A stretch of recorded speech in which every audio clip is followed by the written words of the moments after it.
Hello and welcome back to Axis and Allies 1942 Online. Match 2 of Club Teams has now officially started, and in this video I'll be covering my solo Axis 1 game. Panzers East will be facing Eagle Squadron for Match 2, and their captain being STEWART, along with their members Bobby, Casper, Reba and Tycho. So yes, I'll be playing as the Axis versus STEWART's allies. This match will be definitely be interesting, since he has been previously a top 10 player, whether that was for the top 10 for Axis or allies within a given ranked season. So yes, truly an outstanding player. Might have to try something unorthodox to gain a lead or something, I don't know, we'll see. Right, without further ado, let's get on with the game here. Let's see what Russia 1 has in store for us here.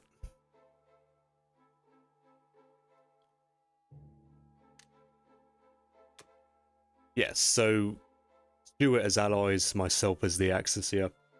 Standard 4-2 opening. 2 tanks to Moscow and 4 infantry to the Caucasus. Yeah, bog standard attacks, above average West Russia and an average Ukraine, I think that is. So yes, interesting. Now I could just play 7-2-1, 7 infantry, 2 artilleries and a bomber, play standard, and just take Ukraine using my aircraft, right? And just play standard, but I feel like, I mean, STEWART is a top, or previously top 10 player. I do feel like he's definitely a better player than me, so I might actually just tank rush and force a dicey battle on him straight away to try and get an edge. I do think that is the best move. His buy was not an anti-Ukraine buy, not the 3 artilleries, 2 tanks, or the 2 infantry, 3 artillery, 1 tank. So, like, his punch is not as strong as it could have been, right? So, the battle is still favorable for Russia here, but the odds of a successful round 1 strafe are vastly lower. More likely, you have to go in for a second round of risk capture. If that is the case, Russia completely obliterates the Russians in Ukraine afterwards, if they successfully conquer. That is my thought process. I feel like I'm playing a slightly, or even just superior player here, so I'm just going to try and force the dice to get involved as soon as possible, and pray that I'm on the favorable end, I suppose.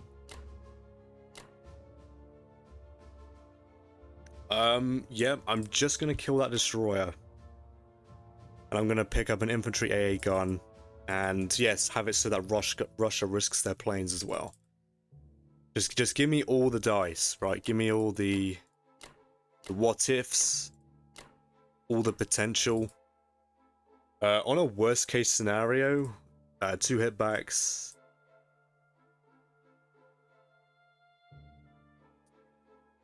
Yes, down to 5. Yeah, I'll have 12 against Russia's 18. So yeah, hopefully at least one of the tanks miss. And I'm just gonna do all in on Season 7. I'm not gonna do the 5-1 split because Ukraine is a little easier to take. Even though West Russia was slightly above average, yeah, I'm not too worried. I don't think I am, so I'm not going to risk it. I'm going to risk it all on the stack.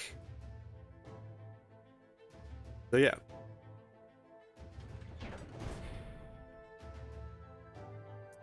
Yeah, I don't think there's anything else. That's everything.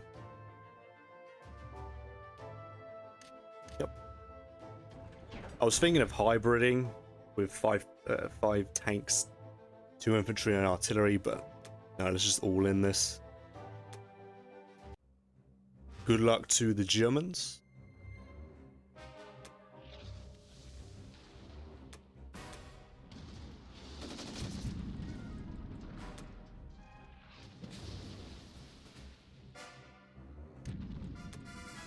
Alright, good stuff so far. Very nice. Quite a clean Season 7.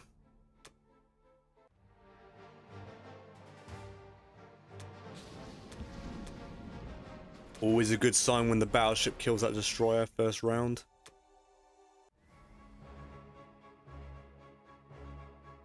I'm hoping at least one of the tanks miss. Or both. I'll definitely take that. I was not expecting that. That's huge.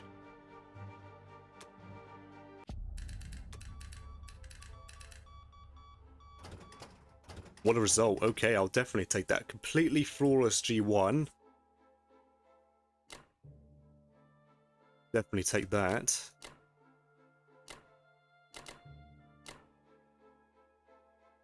What do I want here? Everything forward.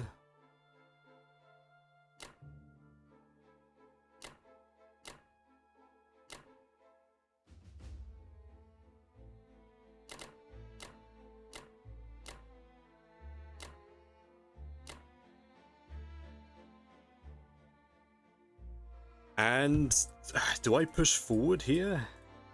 Right, this will be everything here. I have altered my setup a little bit. I'm actually going to push forward because, I mean, this UK could greed a little bit and still take France and still hit this with the Destroyer 2 fighters, I guess. There is like a greed play. Maybe the bombers freed up to hit Libya, maybe. Regardless, if allies commit Libya, the chances of J3 are higher for them to succeed for me. I'm going to actually put the AA gun in Karelia.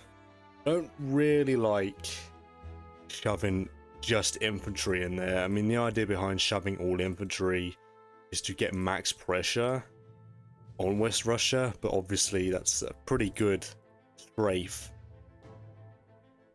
Or conquer, like just a straight up trade, because the Russians can just get a very easy attack with their planes. So with that in mind, I'm going to put my infantry and fighter in Baltic. And this will be enough. If I get good results here, I might hit the fleet, maybe. I've changed my defensive profile for subs to die. Well, to submerge, I mean. It will submerge if they can. There's a very small chance that happens.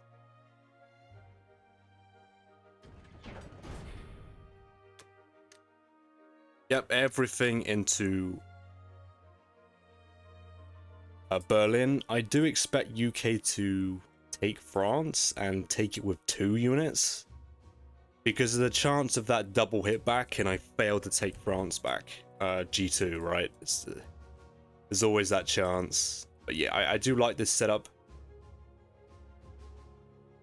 Submerge, sack off my AA guns. Yeah, like it.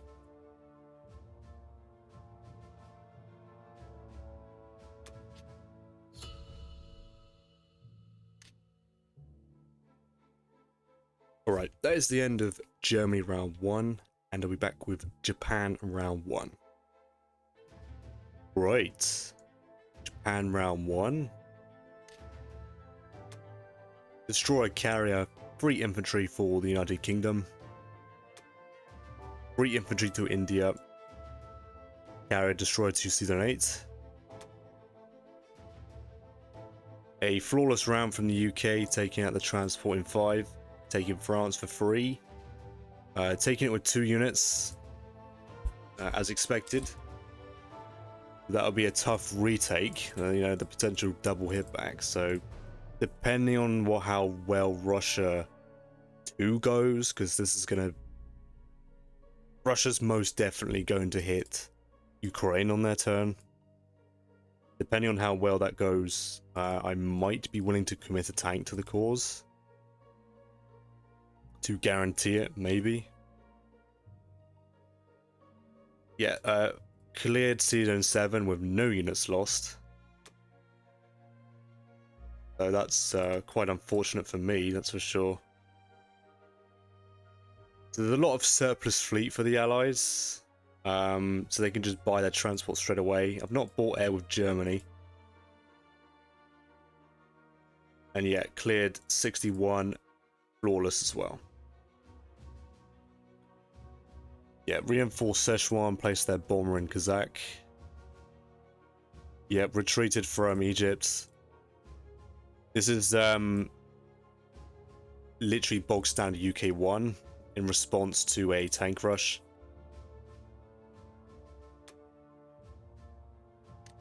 Alright, with the Japanese here. Infantry tank, 3 transports. The objective is to threaten a J3, India, like always. And the objective of the tank rush to the Caucasus and J3 India is that I should get one of these, assuming average, optimal Axis play and average results, right? That is the theory.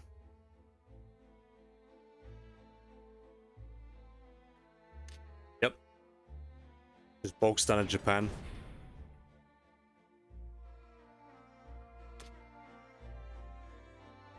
So I was contemplating Bury.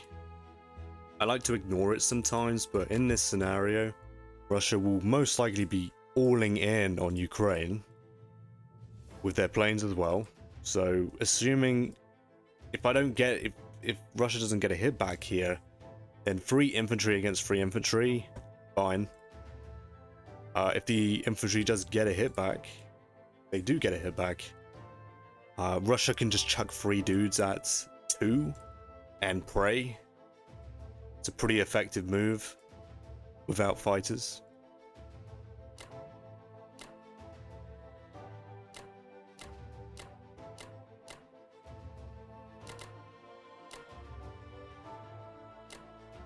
So what I want is battleship carrier in 61, battleship destroyer in 60, and then carrier cruiser sub in 47.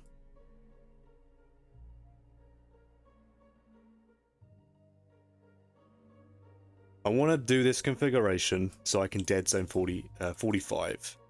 If allies insist on moving in and send everything they have, Japan will have an 85.7% to wipe with a 10 IPC profit.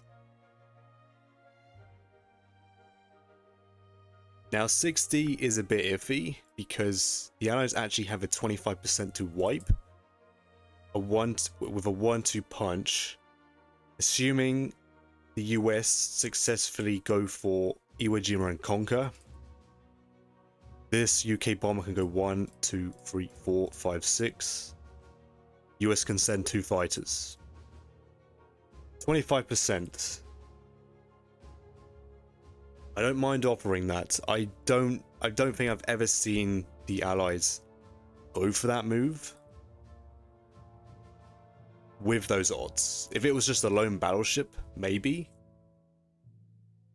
But yeah, that's what I'm going to offer here. I don't understand why the allies would take that. Of course, if the allies whip out the 24.5% success, Japan's crippled, like crippled heavily, and KGF could be a good option, right? A good commitment. Like US could buy, KGF buy, and hit this. But basing a strat on a 25%, I don't know if that's wise.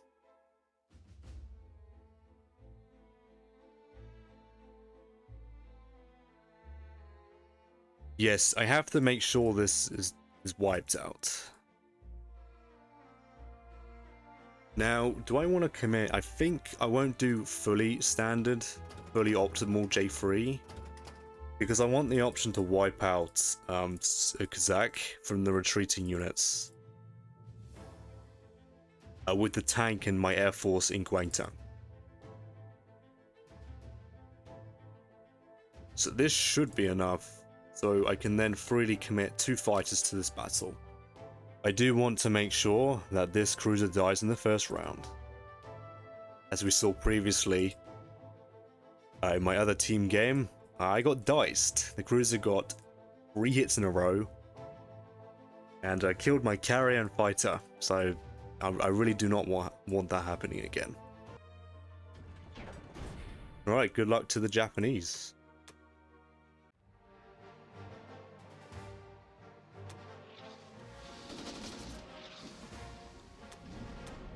See, this is why I'm glad I sent the extra fighter.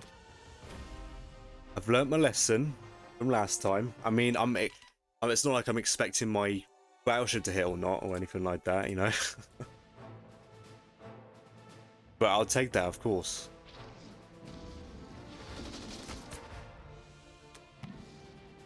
Okay, that's fine.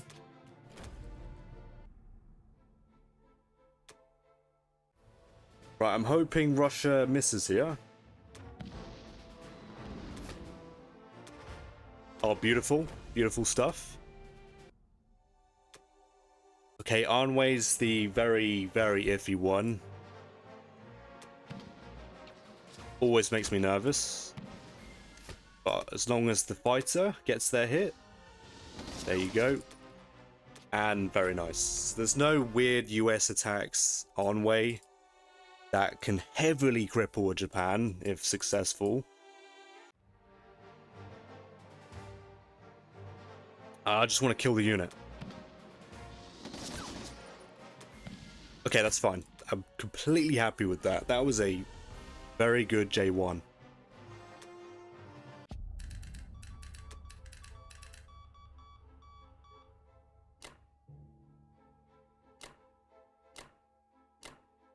Now, the reason I'm not stacking 48 is because allies could just air raid 48 and move into... Yeah, the bomber can hit 48. US could attack it, I guess. But the US can always just block 49 and stop me attacking 45, so...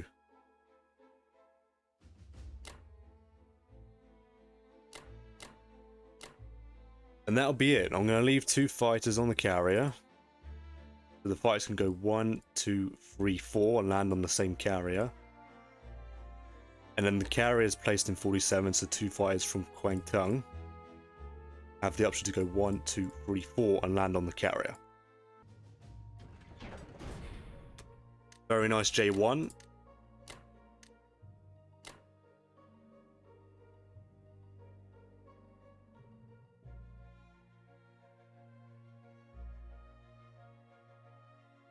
Not valid. 1, 2, 3.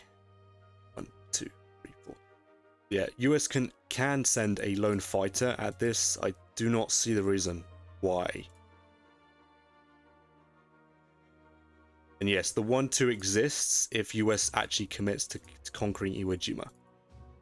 But it's a very big gamble. It really is a big gamble. I don't know why the Allies would take it this early on, when they've already got to take a pretty risky battle as it is. Yeah, the only thing that's counterintuitive with my play here is putting the fighters in 61. Because that's less fighters for West Russia, Germany stack. Right, but I do want to ensure that 45 is as dead zones as possible. I do not want these 3 extra US planes making it. US can still send 1, but that's fine. Every unit counts when it comes to the J3 timing on India. So any way I can affect it, I will increase my odds, right? I mean, I still have 4 fighters and a bomber as fodder. I'll put West Russia, a G2 West Russia stack. Yeah. If needed, of course. Yeah, Germany sack and carry, keep good stuff. Deploy into here, yep, stuff. It's a pretty strong Japan one there. I'm very happy with that. Alright, that is the end of Japan round 1, and I'll be back with Germany round 2. Alright, Germany round 2.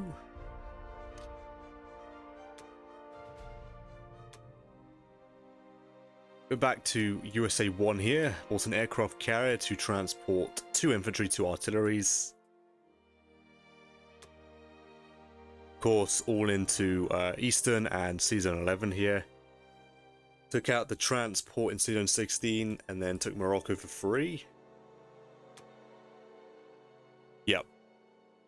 Only a carrier bought for Navy here.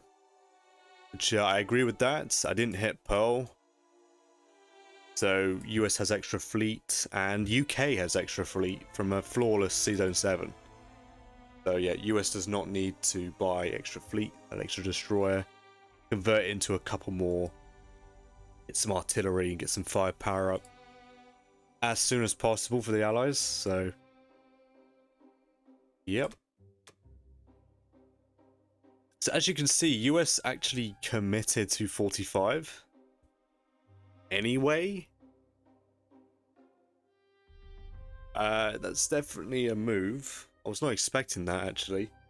I do actually have an 85 to wipe, even if UK adds a cruiser and submarine.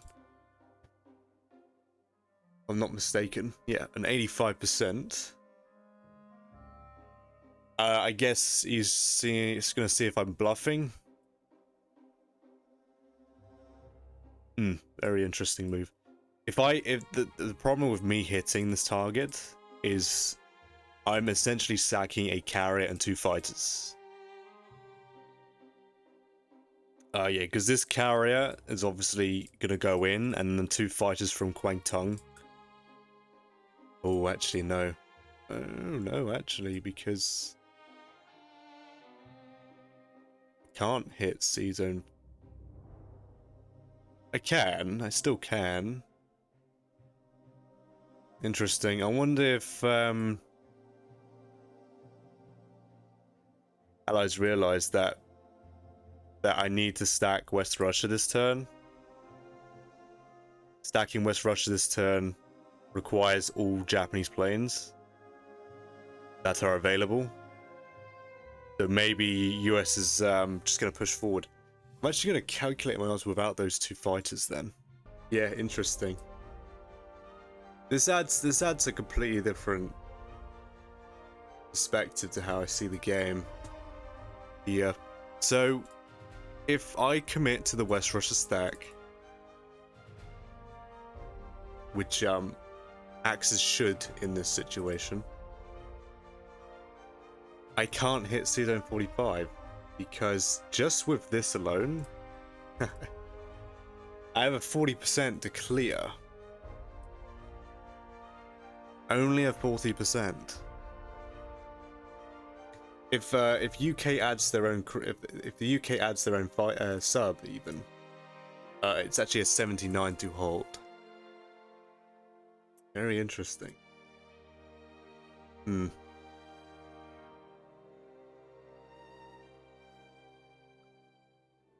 So I either choose to punish 45 or stack West Russia, and obviously I'm going to stack West Russia here. Interesting. So this is an empty threat, most cases. Assume Axis and allies play optimal moves. This is nothing but an empty threat. I would have to work a way around that. I guess a battleship instead to 47. I would have to risk 61 to battleship down 47 to like work around this bluff. It's essentially what this is. It's very interesting. Very interesting move here. I wouldn't have seen that as the allies. I would have seen that threat and backed off. But looking at the board, looking at how the board is shaping up to be, if Axis want to progress Germany, I can't hit this. So yeah, well played from Stewart here. Very well played. So yeah, as you can see, the round is unexpected. I was not expecting it to look like this. Full infantry for artilleries. Yeah, full artilleries to the Caucasus and full infantry to Russia. Yeah, 1-to-1 bellow. Like, yep, as you should. As you should as allies, I should say. I'm laughing because I do this and it doesn't work. Or that's just confirmation bias. I haven't actually got any recorded evidence of me failing it, so recently, I will say. And yeah, hit Karelia and strafed it. I'll take this result. Russia killed an AA gun 2 infantry, and I killed 3 myself, so I definitely take that. I would have preferred the overcommit to fail and actually conquer. Like, he got 2 good dice. So this had to have been a 1-round result. Yeah. So I actually got lucky there. 3 hitbacks. I'm assuming this is the 1-round strafe. Yes, yeah, I got a pretty good hitback ratio there, so I'll take that definitely. All right, so with the Axis, I'm gonna stack West Russia. 13 infantry and artillery. And yeah, just mass mob. I think the Allies will try Medshuk. The US will try Medshuk. So I need to mass mob, especially before Allies get any ideas of strategically bombing me. Because that will really lower my unit count along with a Medshuk. So I need to get a France or a Italy stack, preferably France first. I can expect UK to buy another transport, but I don't think I'm gonna have enough men to fully stack France next turn. We'll see. We will see. The Japanese planes will be in West Russia, so I do have their help.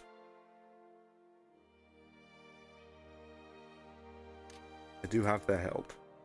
Okay, yeah, so just mass infantry for the rest of the game with Germany here. If Allies weren't so on Germany's case, I would get the bomber. But I need men on the ground. I think I'm strafing Egypt for now. It's just I think I'm actually going to commit a tank just to guarantee the take. Like, I'm not interested in the dice fighting around here and taking the France away from me for a turn. That's an entire tank, an entire 2 infantry down the drain. I'm not interested. Germany cannot afford to fail their trade so early on. I think the answer is Blitz. And I'm going to leave the battleship in 15, so the US has to kill the battleship if they want a free Italy take. I think. So, yeah, stacking West Russia. Russia has 14 men, 14 infantry, 6 artillery, 3 tanks, 2 fighters, yep. Assuming the worst case scenario, Russia gets a hit back, I will have 9 infantry, 9 tanks, 4 fighters, and an AA gun. I'm also assuming that UK does not air raid Kwangtung. I've yet to see that appear. Bomber fighter against my fighter stack. I've yet to see a UK try that. So I've actually switched to bombers first, just in case. Because if we assume UK does hit down, gets 2 hits, it will be a 36 for Russia. I don't see Russia taking that anyway, but I don't want to take any chances.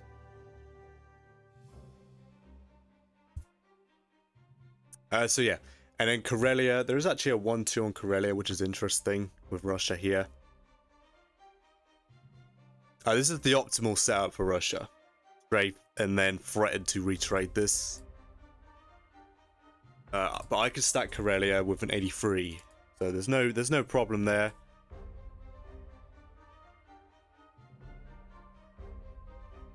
Okay, yeah, on with it, I think.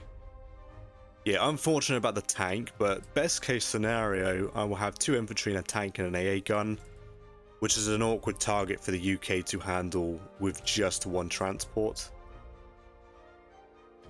But it does suck about the tank, but I need to guarantee that fight. So yeah, good luck to the Germans.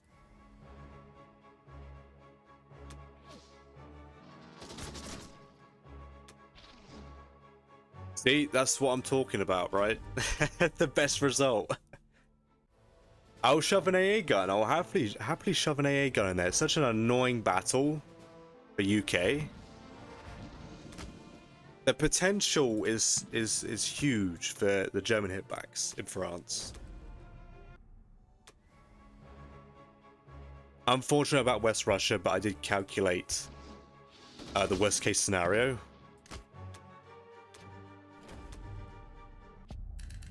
Yeah, I was not expecting no hitbacks. It's a bit, a little bit ridiculous, but.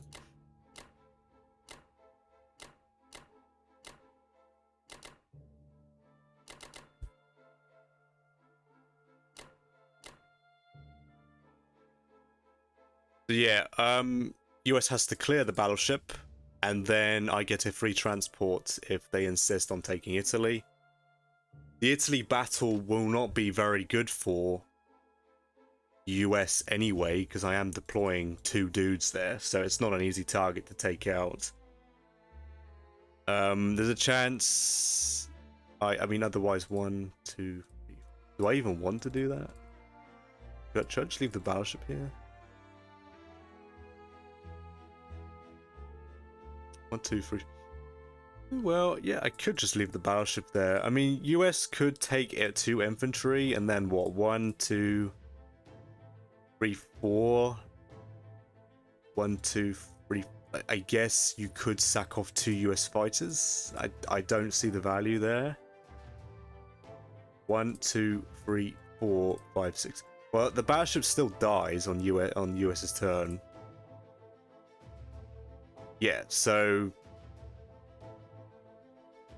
But leaving the battleship in 17.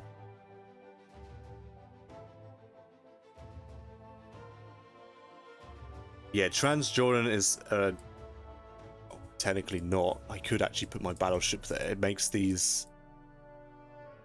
It makes the US fighters killing it. You know what? I could go there.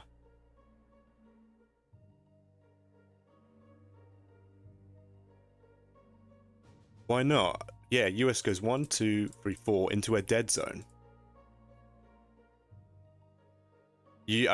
Allies can't stack. I don't think they can stack the Caucasus and Moscow at the same time.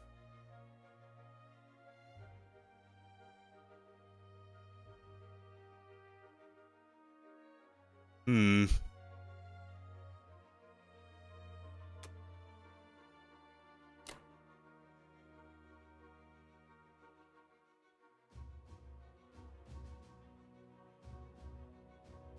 Yeah, well, I want to guarantee the kill on 15 if US move in.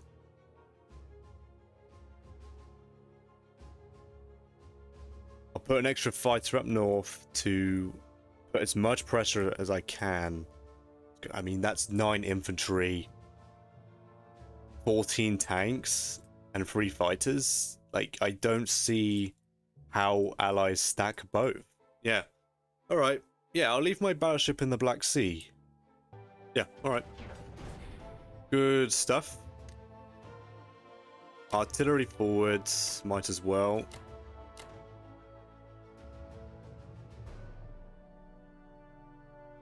Yeah, the potential on France is really is something. So I'm hoping for some something crazy for the Germans here. Yeah, 1, 2, 3. I just don't see it. I'm not seeing it. UK would have to conquer France, which that's it. That would be a huge feat for UK to conquer that. Yeah, okay.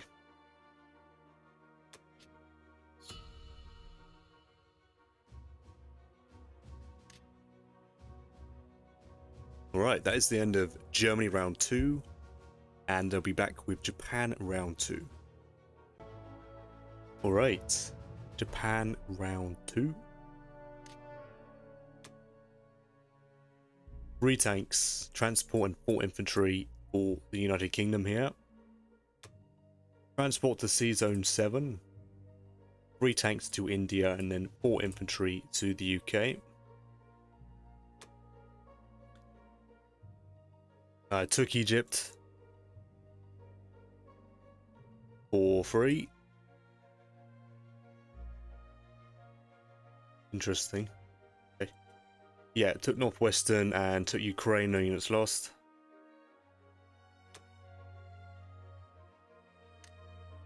Okay. Moved into Sea Zone 5, which is interesting.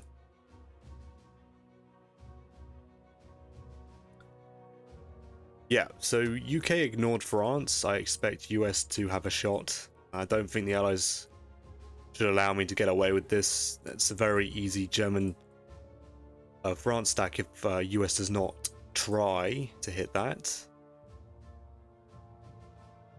1, 2. Yeah, 3 infantry, 1 tank, 1 fighter, 1 cruiser. We'll probably take care of that.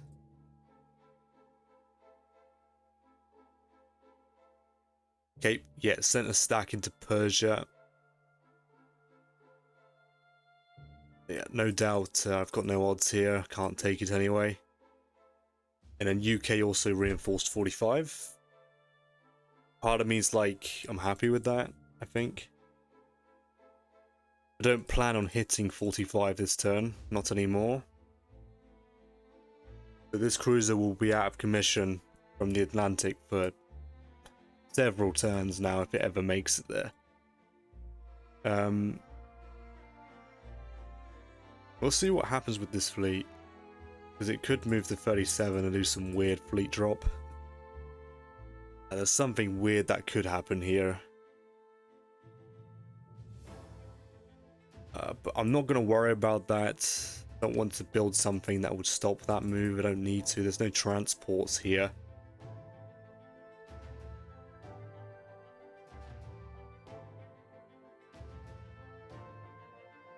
Yeah, I think Germany is safe to just push forward. Unless US sacks transport, sends a fighter and bomber just to weaken it. Maybe that's the plan.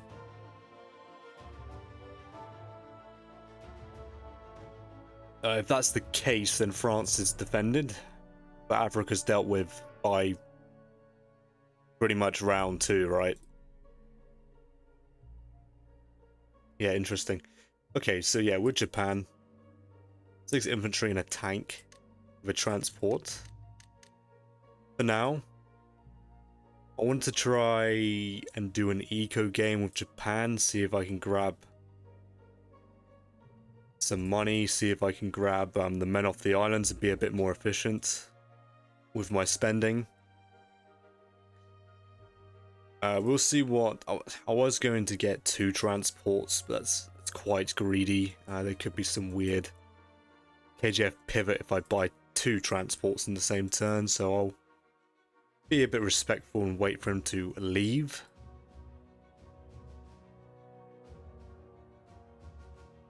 Yeah, good stuff.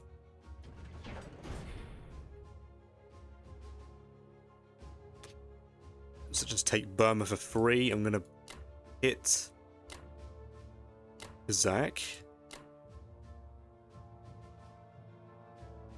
I'm gonna all in here. Pick up 2 guys and take Alaska, and then pick up an infantry tank. Take Soviet Far East. Yeah, with the Season 45 move, you cannot really stop Japan taking Alaska. With 1 lone infantry, that's going to do nothing against 2.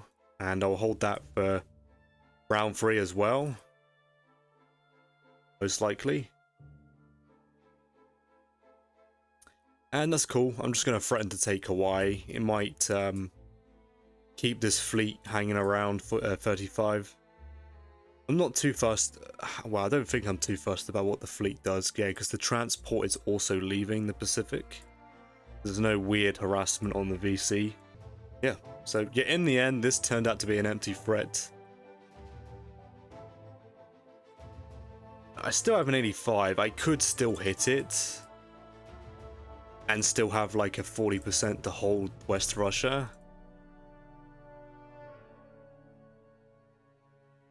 But that's a lot of Russian artillery. I don't want to give it too much of a... I don't want to give Russia too much of a good deal on a 1-round strafe. Alright, good luck to the Japanese.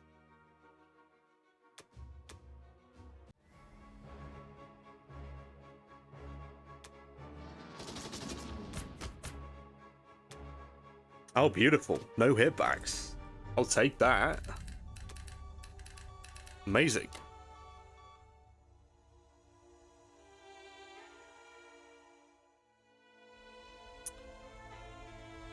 Right, I am going to send the bomber to Berlin to stop any lone transport sacks. I mean, I don't need that. Don't really know if I need to do that. We'll see. Yeah, and just return to 61.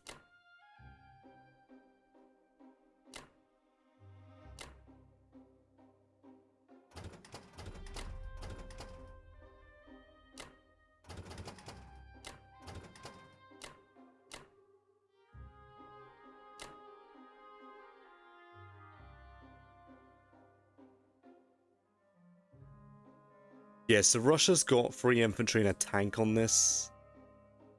If I move here, then Russia has 2 fighters, 3 infantry and a tank. I don't really want to offer that juicy battle for those infantry. Actually, no. Actually, yeah, I think I can get away with that. I still have 2 fighters defending this area. Still have some punch.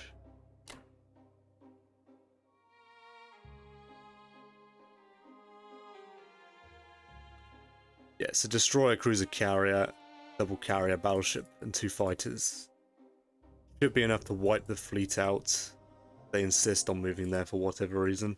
I think when you're Japan, do try and utilize this move. Killing those American infantry. In my opinion, these American infantry are high value targets because it stops the US assisting Russia with trades. And of course, stacking support, going to Persia to support India if you're pressuring India.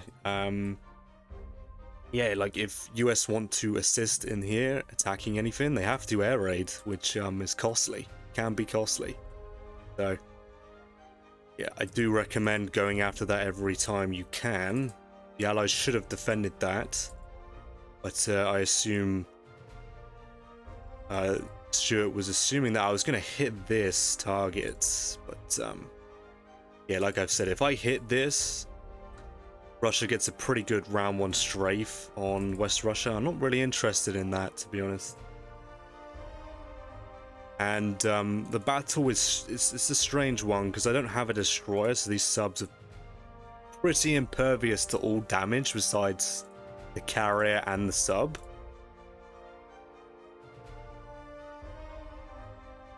Well, I mean, say that. Only the surface ships can hit the subs, which is awkward. Don't stop the surprise strikes.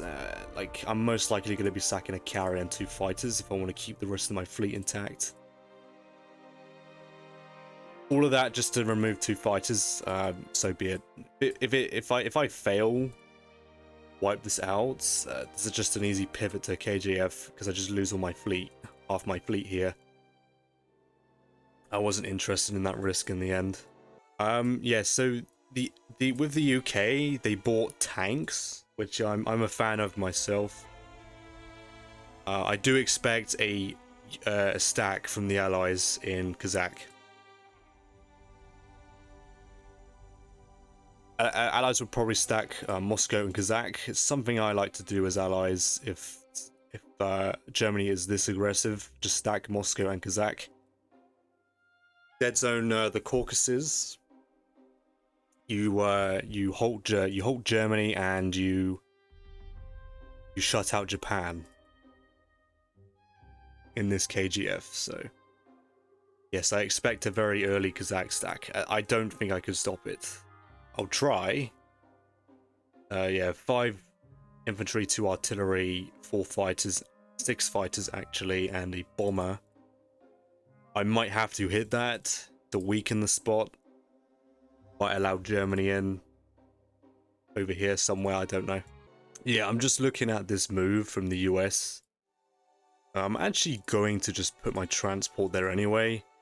If they want to sack a fighter and carrier to kill 1 7 IPC transport, I will take that. I wipe out their fleet and I buy 2 transports next round anyway. That's what I want. I want to get up to 6. So yeah, I'm not fussed if allies want to kill that. But the bomber is nice to have there, but I'd rather have easier trades over here as well.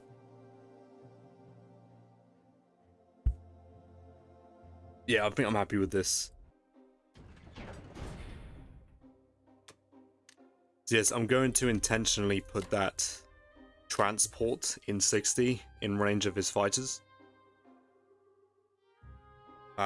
It's more efficient for me to do it this way so I can grab these men. That's why I bought the transport, to grab these men. Grab this guy, go to here maybe, and threaten Hawaii. Or just hang around here. It's fine. I have a full load for transports here anyway. So I don't have to grab anything, actually. Yeah. Like, it is what it is, right?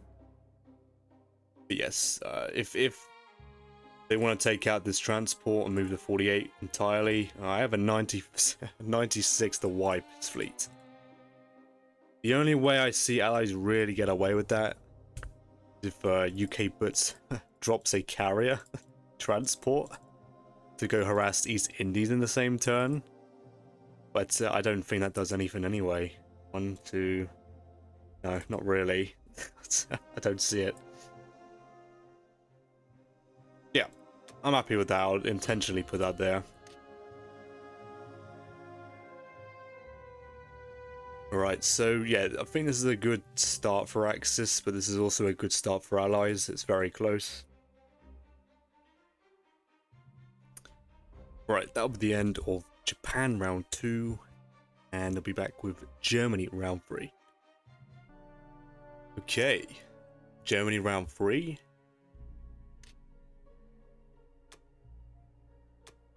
The US bought 2 transports, a fighter, 4 infantry, and an artillery piece. 2 infantry and a fighter to Western. 2 transports to 11, and then 2 infantry and artillery to Eastern. Look, Algeria. 3, took Norway for 3, and then lost a fighter bomber trying to air raid my tank in Kazakh. I mean, what a result. I watched the combat. That was brutal to watch. I'm not really sure why allies felt like they needed to air raid a tank. Air raiding an infantry is pretty risky anyway, but a tank,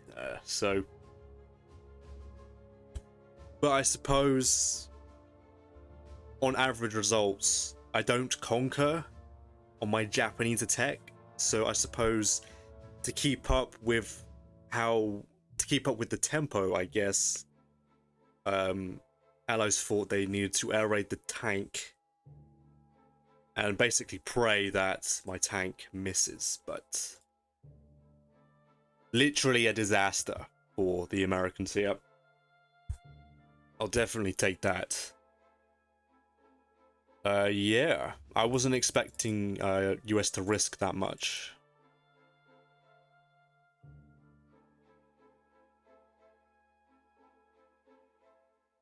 All right. Yeah, and yeah, move their fleet back to 53 to protect Hawaii and shoo my battleship away. Pretty much, yep.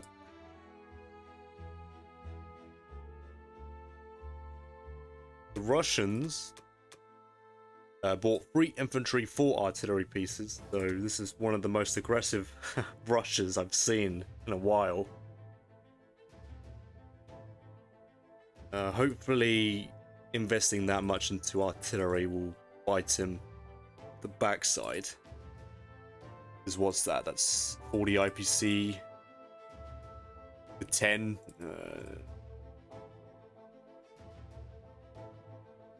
Yeah, that's...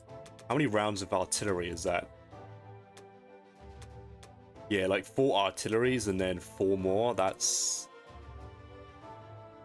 It's a couple infantry not in the center of the board, but we'll see.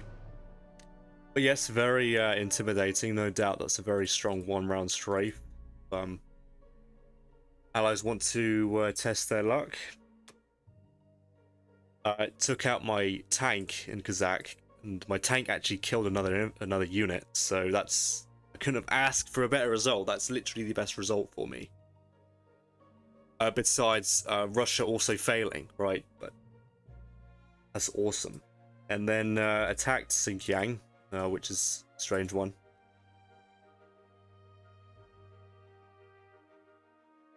Okay. I mean, allies don't... the US does not gain the income for that.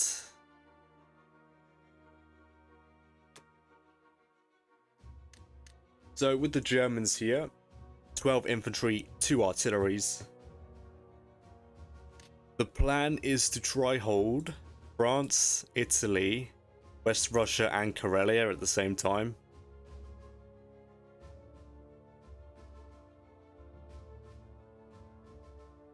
I've calculated them all, and Axis have like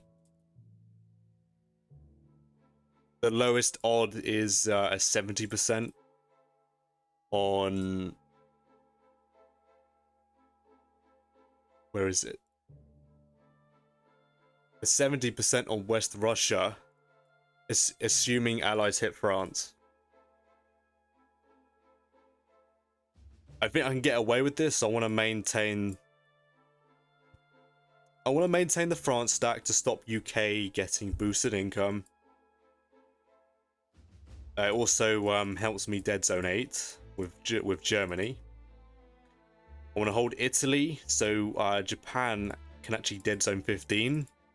If US move in, I will probably hit that. If they commit both transports, I might hit that.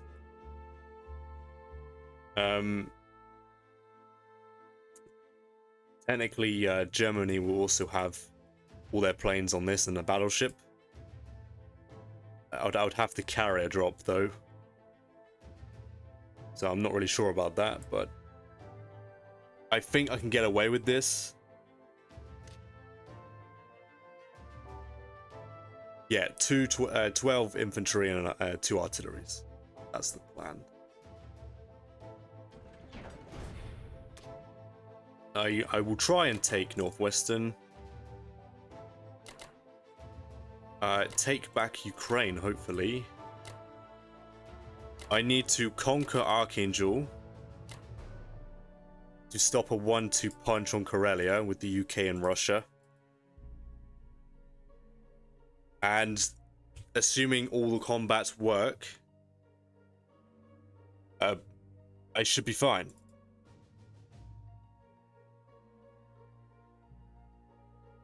I will move forward into Egypt, and the UK will have to deal with that themselves.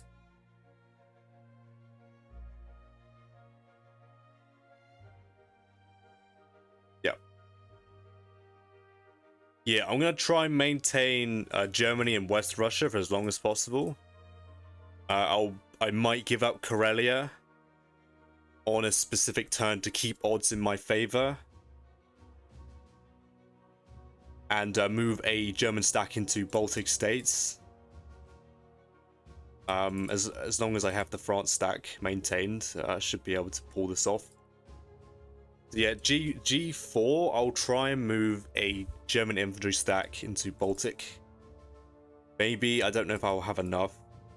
I assume UK will have 3 transports and some more air force in range. So I'd have to go to Poland, and then G5, Baltic, get that 2nd infantry stack. And after that, assuming the best case scenario, of course, I should be able to maintain at least a France or Italy stack. Karelia, and then get another West Russia, and then another Karelia stack. That is that's the goal here. I'm just gonna maintain Germany's income, and Japan, I'll try and play an eco. I think eco game. We'll see what I can do. But I don't think it's a bad idea to send all Japanese planes into Europe.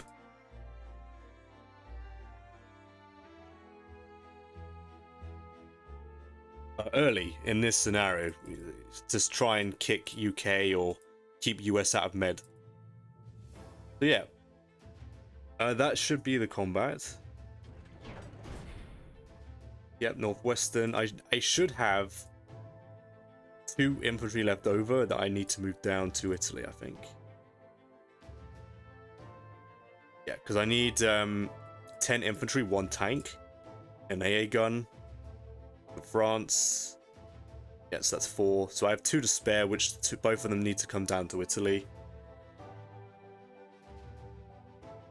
Berlin's safe. There'll be no reinforcements going towards Russia, but that's fine. I have a big stack in West Russia and a small stack in Karelia. So yeah, all combats are listed as strong.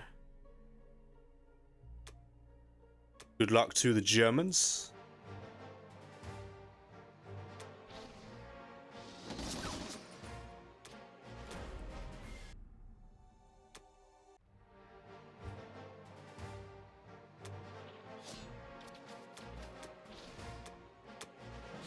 Okay, good stuff.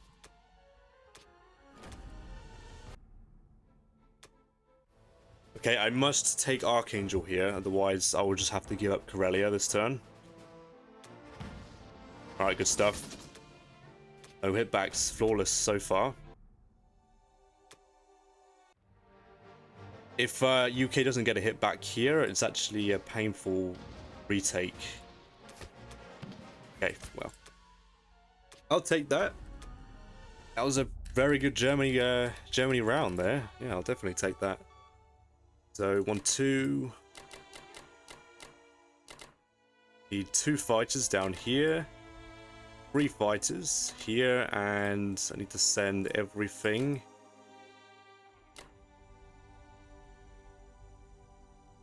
The battleship might as well just stay in 16. Alright, so yeah. France is a... Without Japanese fighters, it's a a 60% to hold, but with Japanese fighters, it turns into a 92. But I've calculated sending 2 fighters across and then bringing these 2 fighters along, which would make, if Allies hit France, Karelia would then be a, not Karelia, West Russia would be an 80% to hold, which I'm happy with. Karelia, as it is right now, with 2 more infantry deployed, will be an 82 to hold. Italy will be 4 infantry, 2 fighters, an 81 to hold. And then Berlin is a 92 to hold. So, very strong position for Germany here. I'm actually surprised I can pull it off. I think this is one of the first times I've managed to pull off both a France-Italy stack and still. I think that is the that's the strength of the tank buy. Is maintaining the forward defensive position, aggressive defensive position. I don't plan on taking Moscow with Germany anytime soon. I don't think it's possible. Yeah, the tank buy allows this aggressive positioning and forces Russia to close up straight away, pretty much. And yeah, I'm gonna try and hold West Russia for as long as I can. That'll buy Japan time to slowly build up in China. Eventually, I might try threaten Hawaii and get my hands on that to just put pressure on India. But I don't expect to win this by VC. I'll have a look every now and again, but yeah, we'll see. But what this position allows me to do is pressure as many sea zones as possible with both Axis members. So hopefully Allies give up and combine somewhere, or they offer a favorable battle if they want to commit to a certain target. When it comes to Japan 4, if US commits, I'm gonna have 6 fighters and a bomber on 15. I do not see US moving here, unless they want to trade down Japanese planes.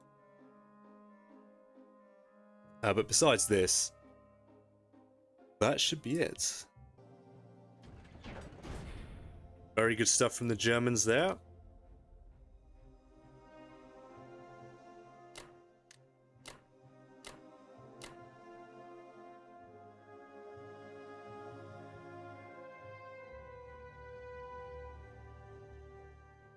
Yeah, 4 and 2.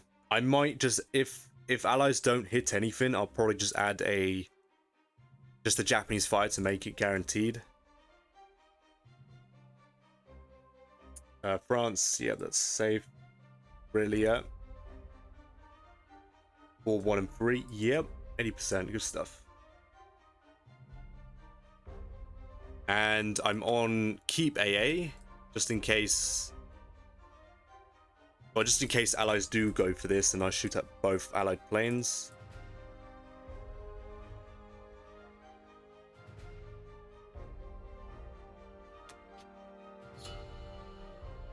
Alright, 46 income for Germany, very nice.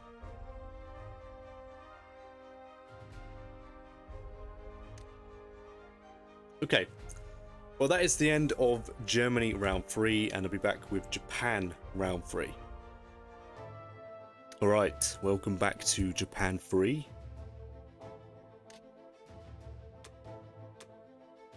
Seven infantry, 1 artillery and a fighter for the United Kingdom here. 2 infantry and an artillery to India. Fighter, 5 infantry to the United Kingdom. Took Baltic states for 3. Took Northwestern, killing 2, losing none. Took Burma, 1-1, no units lost. And then took the Caucasus, losing an infantry. Yeah, moved into Sea Zone 5. We'll see what the Allies try and do here, because my entire Japanese Air Force is going to be looking at 15 and 5 at the same time. Be sure 1, 2. Yeah. So we'll see what Allies do here. If US moves in, I will wipe out that fleet. I can't stand headshucks, so I'm just going to remove it. And probably buy a plane a turn with Japan if I do decide to do that. Okay, so yes, yeah. Left a small stack in Persia to ensure a 1-2 punch. Not that I would ever stack that, that's just suicide. And actually ignored Egypt, which I was kind of surprised about. I was expecting UK to commit to that.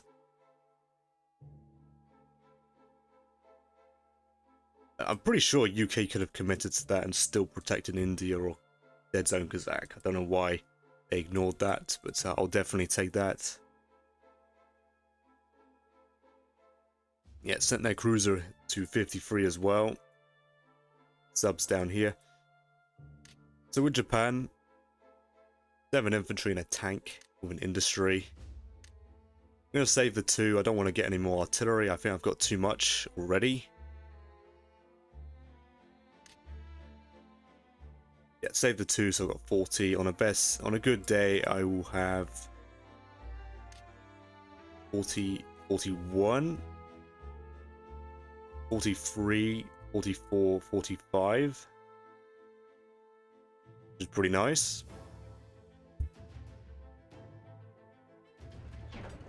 Industry for Kwangtung or Manchuria, I'll decide later.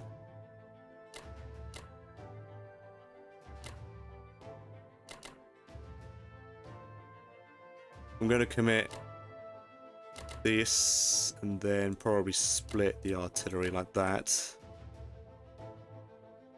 I was thinking of stacking forward, but Russia has an infantry, 3 tanks and 2 fighters to punish that. So I'm just going to take it with 2. It's not really an ideal or juicy target to hit with just an infantry and a tank. I don't think it's worth the tank.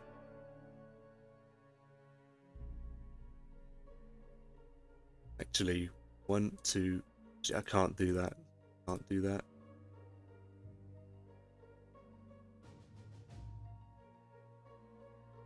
What am I doing? I want to commit 3 of these fighters. I'm going to leave 5 Japanese fighters in West Russia. I'm going to send 1 down to Italy just to make sure that US gets no ideas of risking it all to get rid of my German planes.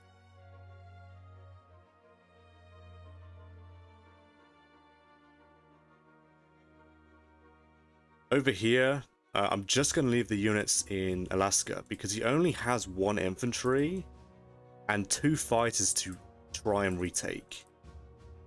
And you know, the potential of a double hit back to take out a fighter is huge, right? The potential. Yeah, like a fighter. There are no tanks.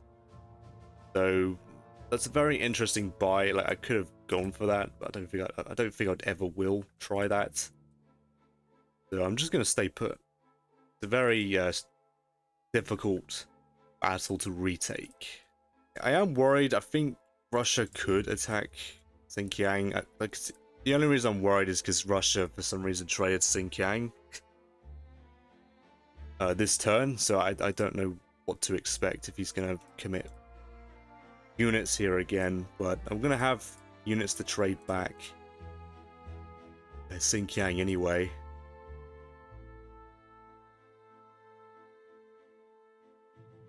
Yeah, I think that will do, right?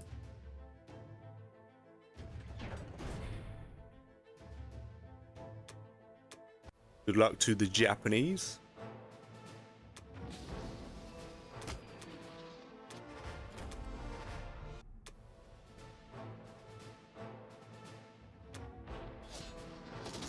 Alright, I'm glad that out of the 7 dice, I did get a hit.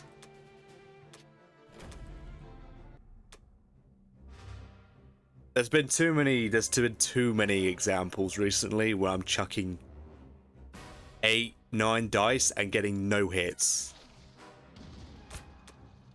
Wow, flawless. Awesome.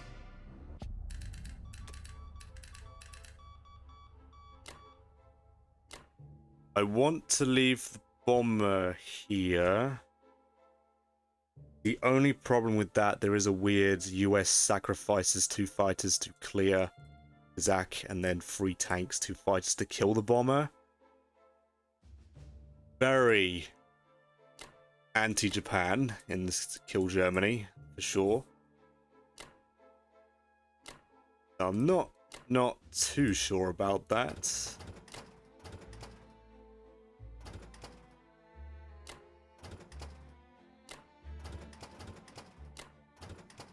I was trying to, can I get to 36? It's not possible with this battleship out of place. There's just too many allied planes that they could just YOLO onto the fleet and wipe it out. It's interesting. I don't know what to expect. I could do that. I mean, it is not a very nice. So much that you're committing so much. You're sacrificing your tanks to kill one of my bombers that I can just replace next turn. There is another thing. Allies could establish a. Actually, that's a good point. Allies could try establish a Kazakh stack, and that's safe landing for the UK planes to attack. But even so, that's 2 fighters and a bomber. I don't really know why all that effort just to get at Japan's bomber. 1, 2, 3, 4, 5, 6. Yeah, I want the bomber there because it does pressure 5 as well. It's still juicy though, kind of. I don't really.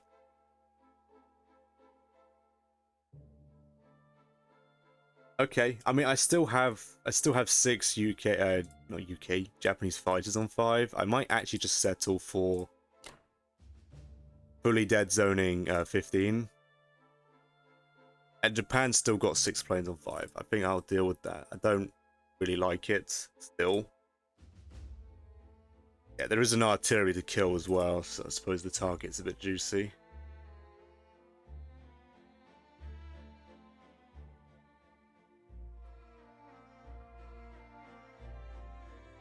Yeah, I'm just not sure if US will calm down after losing those 2 planes, if they are willing to sacrifice another 2 planes. The plan will be to, with the spare transport, I want to grab these men and go for Hawaii. I hope he goes away. But he might just stay, if I'm being honest. He might just stay and just dead zone 64 again.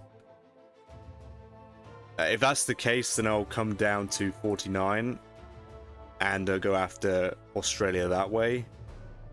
I should have enough units to defend myself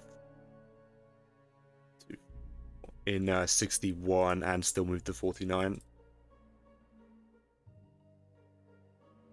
Yeah, I think I like this.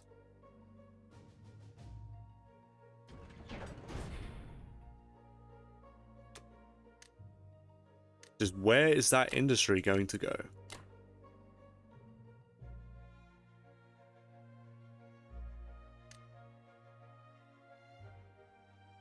Why I like Kwangtung is I can plop down 2 tanks and really ramp up that Kazakh pressure. I do not want the allies getting that Kazakh stack. That's why I think very early on when I started playing this game, I did kind of like it because the double tank in Kwangtung it applies pressure to Burma and Kazakh at the same time. It's a very solid spot to put an IC down. And I think I want to buy tanks this game with Japan to get the Kazakh stack. and to dead zone it to dead zone it as high as I can to stop allies trying to stack it. Otherwise, Japan gets locked out, right? Gets locked out of the fight, basically with the Kazakh stack. I don't want that happening.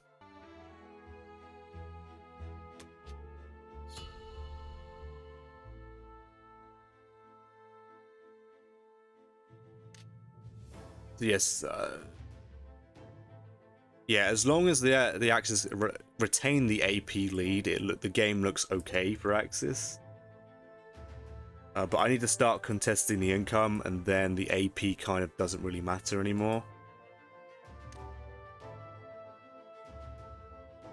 Normally, if it's within the first 3 rounds and the Axis are actually matching or below the Allies, then the Axis are in trouble. But this is a pretty solid start for Axis, I do think. Alright, that is the end of Japan round 3, and I'll be back for Germany round 4. Alright, welcome back to Germany round 4.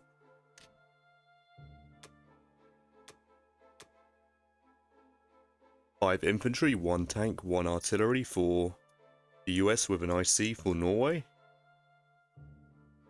Tank to Western, the rest into Eastern.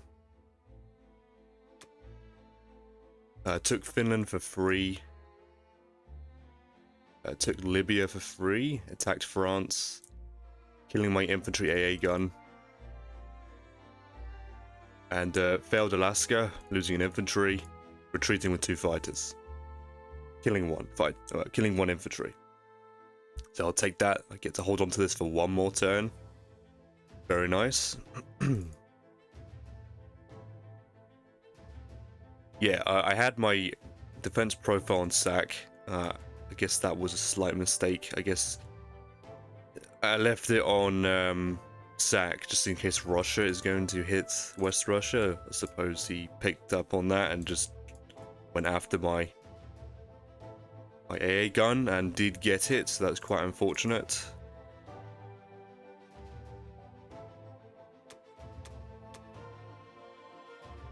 Yeah, that's one of the first people who've actually tried checking my doctrines.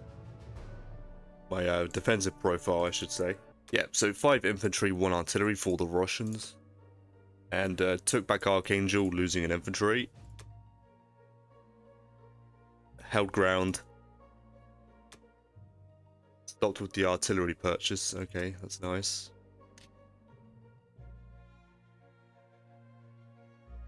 Yeah, US left their fleet in 53 to stop me re-coming over, I guess. I think with Japan, I'm going to plan to move to 50. Yeah, with most of my fleet and this spare transport, pick up these 2 guys. And come after New Zealand or Eastern Australia.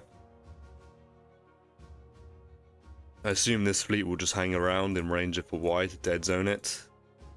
So I do want to grab these eventually. I might actually pull another transport.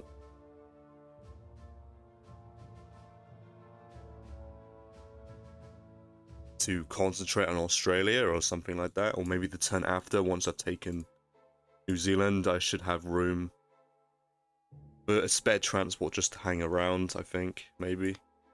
We'll see. So, with the Germans, 14 infantry and 1 artillery. Max out my recruit slots. Recruiting 15 is very healthy for Germany. Probably the biggest buy I'm going to be able to do for the rest of the game.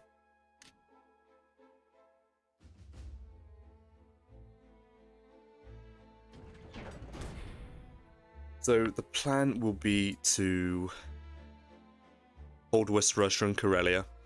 There is a play where I could stack Finland and go after the USIC, but I think keeping Russia pinned is just far more important. Just far more important in this situation.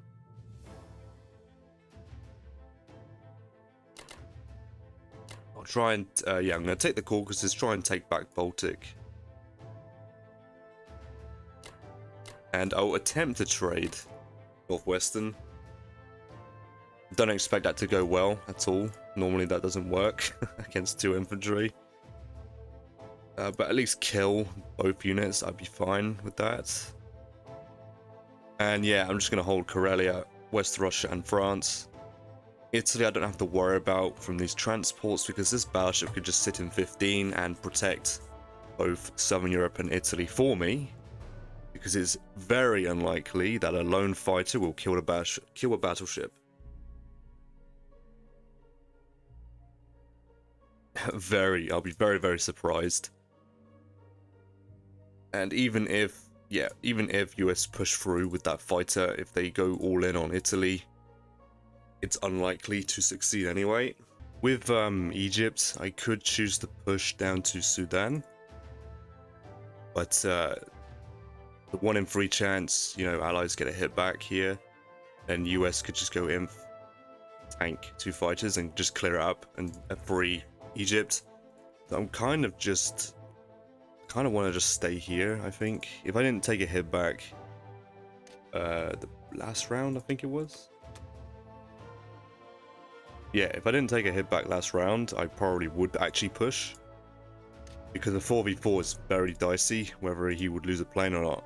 So yeah, I'm just going to stay put.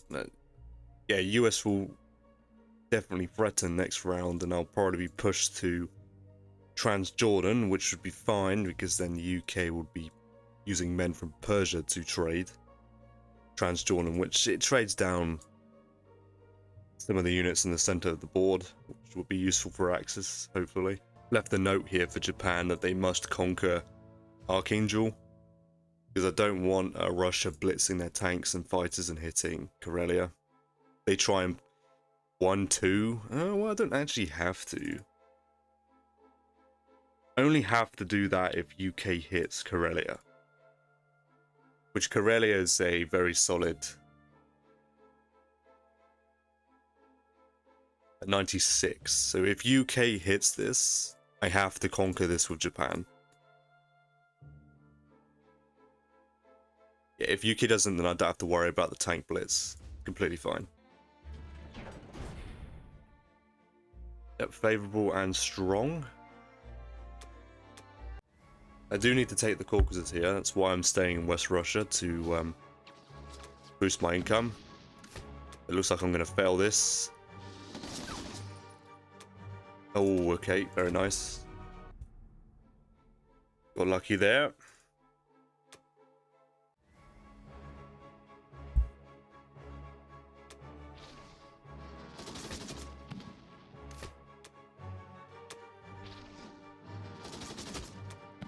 Okay, that's very unfortunate. Well, hopefully I can kill both units in Northwestern.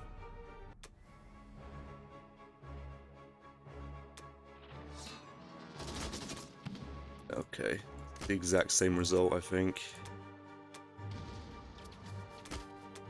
Yeah, very responsive allies.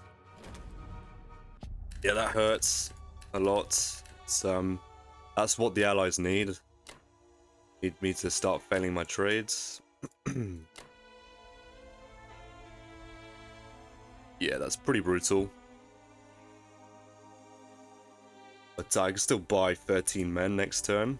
Yeah, normally I'd overcommit to these battles, but I need to spare every man to help defend France and Berlin.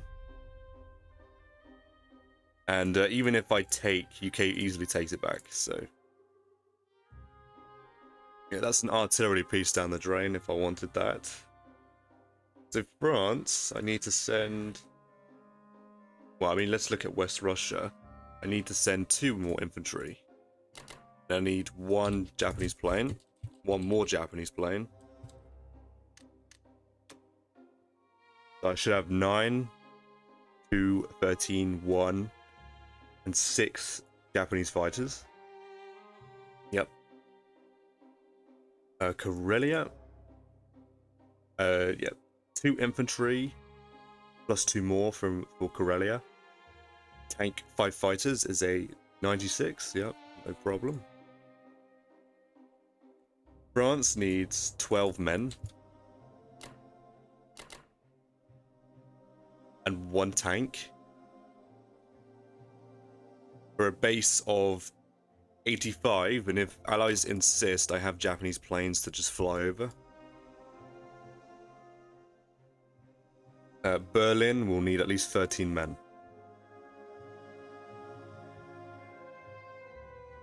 Which I'd probably just make it 14 to completely neutralize any percent off of Berlin. Alright, so yeah, I think the Axis position is still... it's strong, but yeah, failing 2 trades... yeah, that's -4 for Germany and +4 for UK, straight up, so that's a difference of 8. Which that's very significant, considering the Allies have the eco... they start with the eco advantage, so that's pretty brutal. I didn't expect to take Northwestern. 9, yeah, that's completely fine. I think everything's in their correct spot. Some reinforcements. I'll try and get that second German infantry stack by stack shifting. I should be able to do that. I don't know what UK plans on doing with their UK fleet. I currently have a 50% with just the Japanese fighters. I don't think I would take that. So I'm going to bring my bomber to the center of the board, and if he stays, I'll consider taking the 74%. The prize is only for 2 transports, so it's not that strong just yet. Yeah, I guess, yeah, he just comes down, chucks these guys here, and then send the transport full back to Baltic and sends, yeah, the rest to Norway. I don't know. It's a weird position because it's not an immediate Finshuck. So I don't know what Allies are planning. I guess they could stack here. There's not much pressure from US at the moment, that's what I'm trying to say.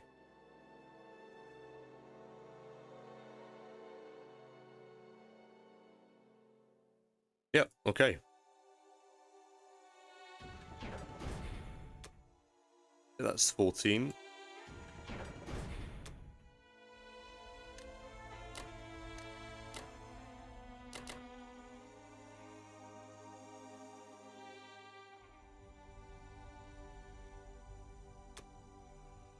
Yep. Good stuff.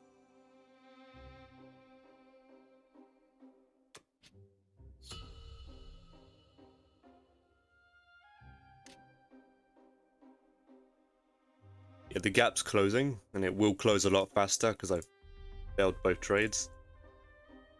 Alright, that's the end of Germany round 4, and I'll be back for Japan round 4. Right, welcome back for Japan 4. 7 infantry, 3 artilleries for the UK. 2 artilleries, 5 infantry for the United Kingdom, and then 1 artillery, 2 infantry for India.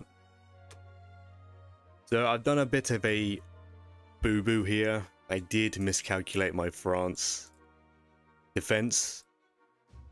It wasn't as severe as I thought it was, because the UK actually got a top result on their attack. So yeah, they killed 10 infantry, losing 6 infantry, 1 artillery, 1 tank. By that kill ratio right there, that should be pretty obvious. That's a top result. Yeah. Failed Burma, losing an infantry, artillery, and then took Kazakh, losing an infantry. So I thought Allies had a 20%. 25% on France. I was thinking that's okay, I'm fine with that if I can maintain this position. But Allies actually had a 42% for 1-2 punch. Pretty sure it was a 42. It was close to 50. I know it was close to 50-50. But UK got a top, assuming I calculate this correctly previously, UK got a top 18% result since they were able to retreat with 3 fighters remaining and not lose a single one before they retreated. So yeah, that's quite a crushing result for Axis there. There is no real way for me to defend France at all. If it was average results, I could send like 2 Japanese fighters to keep it in my favor. But yeah, that was a very, very good result for UK. That's definitely the Allies needed to catch up a little bit. Yeah, like if I would have to send a significant amount of my Japanese fighters to try and hold, just for a 50-50. The problem with that, Russia would then have very good odds on a West Russia conquer.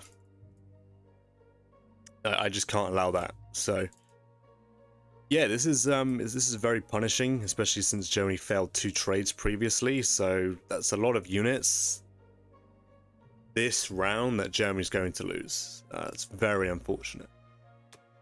But I did miscalc, and Allies deemed it a worthy risk to go for, and the dice paid them pretty well for it. So yes. Okay, well,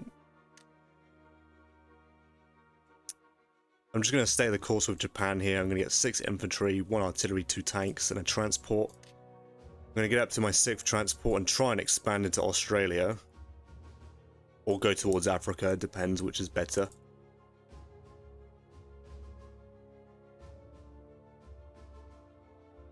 And yeah, just trade Russia down. Yeah, the UK failed Burma, but I don't think there's any point in stacking. I need planes to help stack anyway, I think. I'm just not going to bother with that.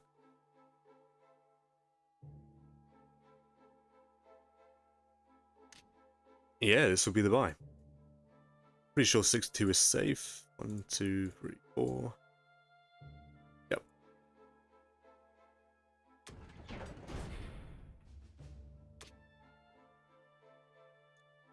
I actually don't need to conquer this anymore. It's not as important since UK did not attack Relia.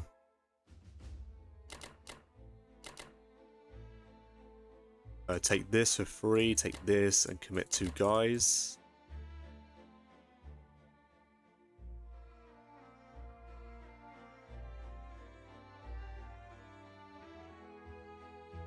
Yeah, UK's left their sub in range of my destroyer, but I'm actually just going to ignore it and just stack 36. If I can help it, I don't want to give up my destroyer. I can't really attack and then defend it afterwards. Well, I could. I think I could get away with that, but then it delays me expanding into Australia for a turn. I'd rather just keep up the pace. I want to delay. I really don't want to have to buy a destroyer in the future, so I just want to keep in range of my important territories with my single destroyer. And blocking the sub. Actually, what am I talking about? Completely scratched that. I'm clearly out of it today. Yeah, this sub can't reach 30. What am I talking about? Okay. Yeah, I was thinking, why did UK get in range? They didn't. They're not in this. Come on.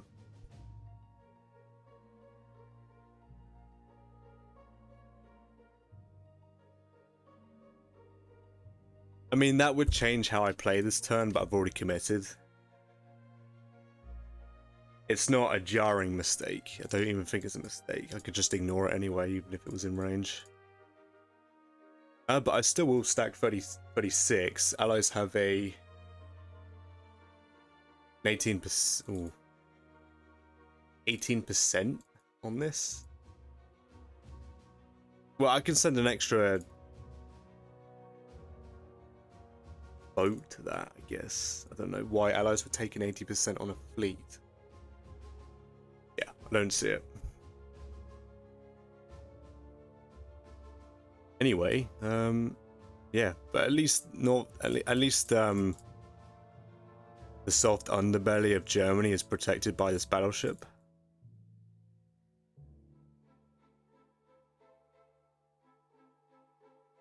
Yeah, that's kind of annoying.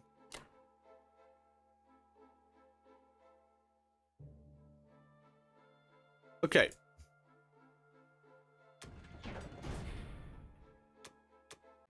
Good luck to the Japanese.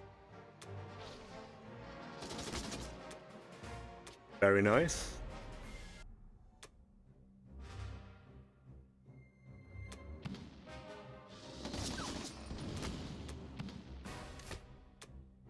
Alrighty, I'll definitely take that. I'm gonna send all my available planes here. Might as well send that bomber. So the idea is, I think I'm gonna pick up one guy. Leave them in the transport, and then leave a empty transport and then pick up the rest.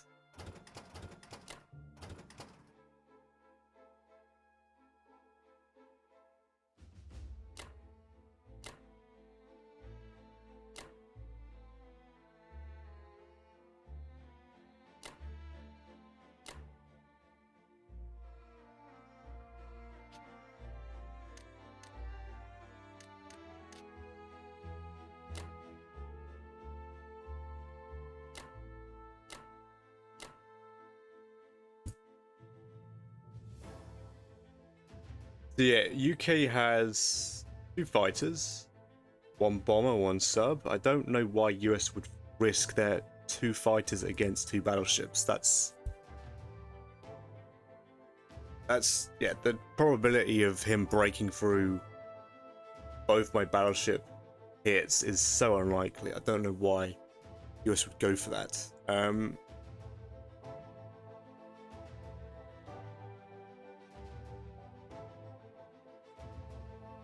Do I have to worry? No, I just don't want allies air raiding my units on the ground. It'd be quite annoying.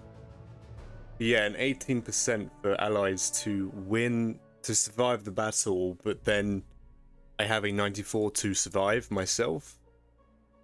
Yeah, subs really add like weird variants. Very strange variants to the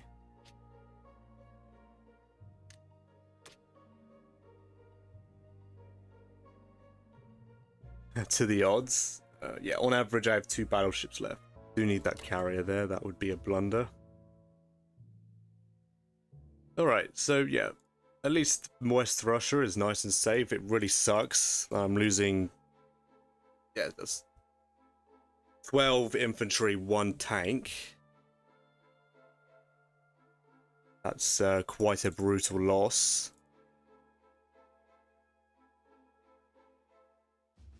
It compounds on these 2. It's really painful. Okay, I'll move this guy up. I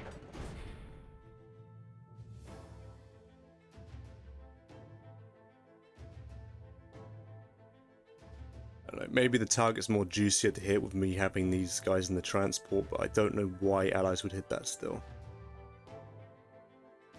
If they win the 18%, that's just crushing. It really is.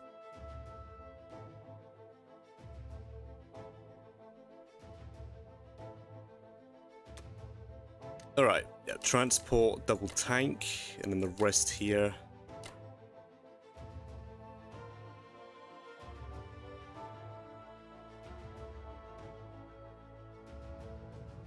Yeah, nice and safe. Everything's well traded. Yeah, I think that's pretty good for Japan there. Yeah, no sub-submerge, I'm pretty sure. Yep.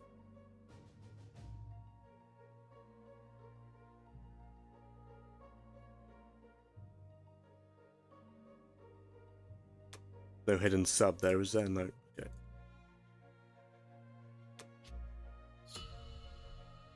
Yeah, I want to leave the guys in the transport so there's no weird allies just air raid this. I don't know why they would anyway, but I want to go after... I want 4 guys to land. Because then the UK's got to consider, you know, do I send 3 infantry and a bomber? And sacrifice a bomber to go after it? Instead of the easy 3 infantry versus 2. Which wastes my time down here. I don't want to waste my time. But yeah, this will change because, yeah, Germany's just lost quite a few units to a slight miscalculation and dice. So yeah, that's the end of Japan round 4, and I'll be back for Germany round 5. Alright, welcome back to Germany 5. Transport, 8 infantry, 3 artilleries for the US. Of course, all on the eastern coast. Took France, losing 2 infantry, and then failed Alaska. So that's a very good result there. I get to hold on to that for another round. Yeah, I'm glad that happened. That's a little bit of compensation for UK 4's round on France, so I'll definitely take that. Of course, 2 hitbacks in France itself as well, so yeah, compensated a little bit. I'll definitely take that. Sent some units to C Zone 2. Yeah, I think Allies are eyeing up a 1-2 on Karelia.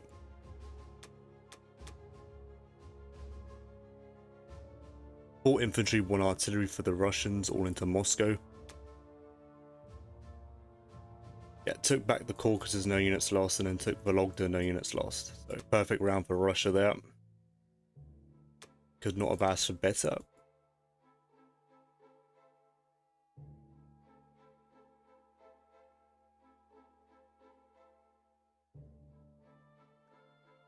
Okay, well, with Germany here, the plan is to hold West Russia, dead zone Karelia and France, and push into Africa, I think. I'm going to sacrifice a extra infantry for some artillery so I can ensure a France dead zone.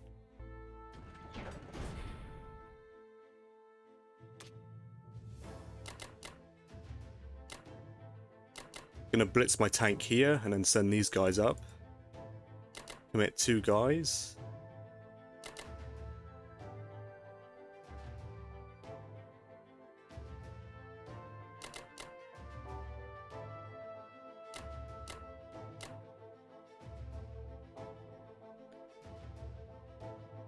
Think that'll be it. I need to take the Caucasus here.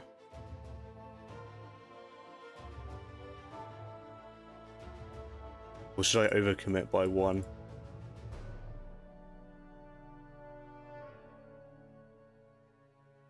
I probably could get away with that. I think I will actually commit the extra infantry. I just don't want to risk a double hit back. I need to succeed this trade to compensate for this loss last round. Yeah, so I still have a 74 to hold.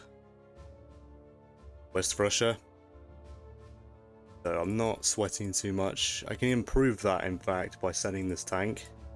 I really want to. If it doesn't need to be anywhere else, I could do that. Could send this infantry as well. Actually, that's not a bad idea either. Just change some Japanese units here. Yeah, I think I will try and hold this for as long as I can, because Japan's not ready with their own stack yet to try and dead zone Kazakh themselves just yet. Yeah, as soon as I step off West Russia back to Karelia with Germany, Russia will most likely just trade. West Russia secure Caucasus and stack Kazakh and just shut out Japan. So I need to stay here. Need to.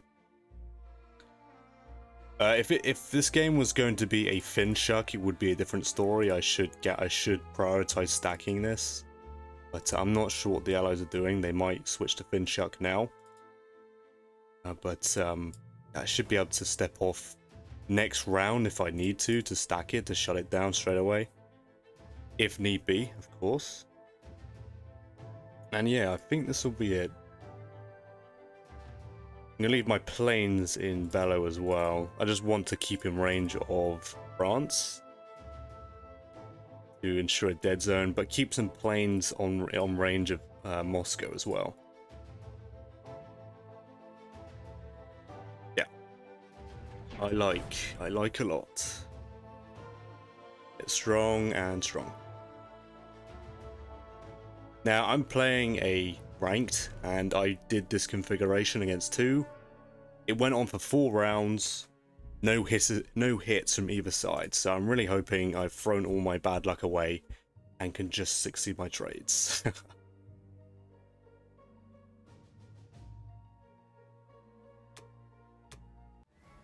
Yeah, it did hurt quite a bit last round, Germany failing their trades, so yeah. That's what kills a Germany ultimately when it comes to playing with your stacks, is the trades kill you. And most trades are favorable to the attacker. So it's like...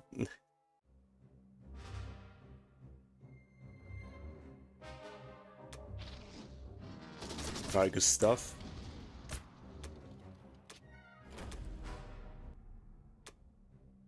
Ideally, UK does miss here. Awesome.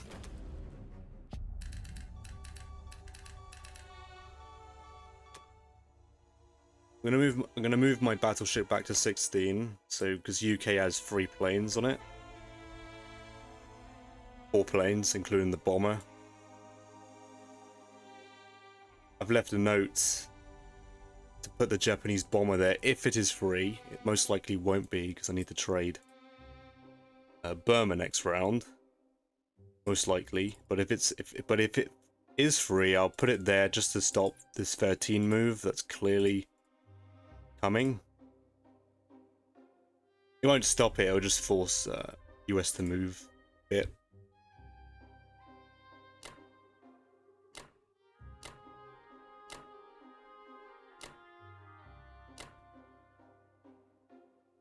So yeah, I should have 9, 3, 13, 1, and the bomber's most likely going to move. So yes, Russia has a 28 on West Russia. I might actually just send the tank, because weirdly enough, it's a 28%, but only -4 attacker profit. So it wouldn't be a bad like a 1 round strafe. The potential is there with all this artillery, so. And I need to dead zone France with at least 12 dudes, at least 18 dudes. 80.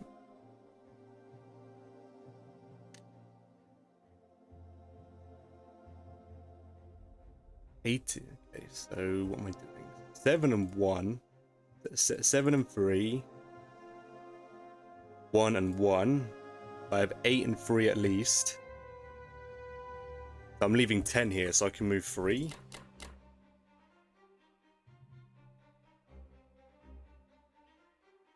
Yeah. Yep, I'm happy with that. Yep. 97 with a 24, or 20 attacker profit if the allies do try to stack.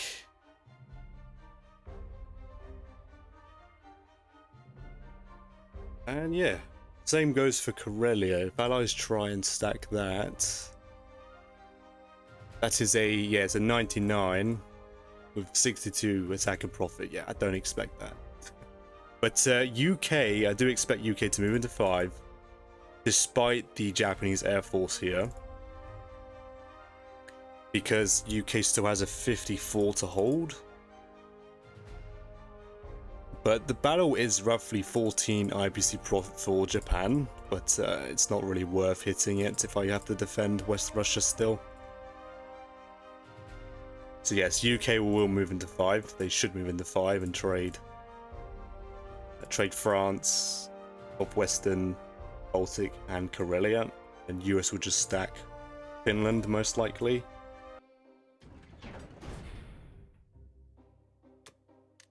Three artillery, one infantry.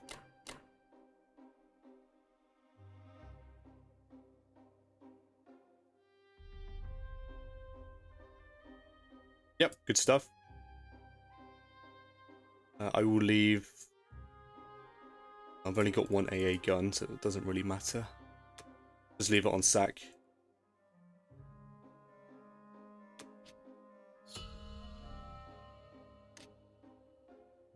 Yeah, Axis still have the AP lead.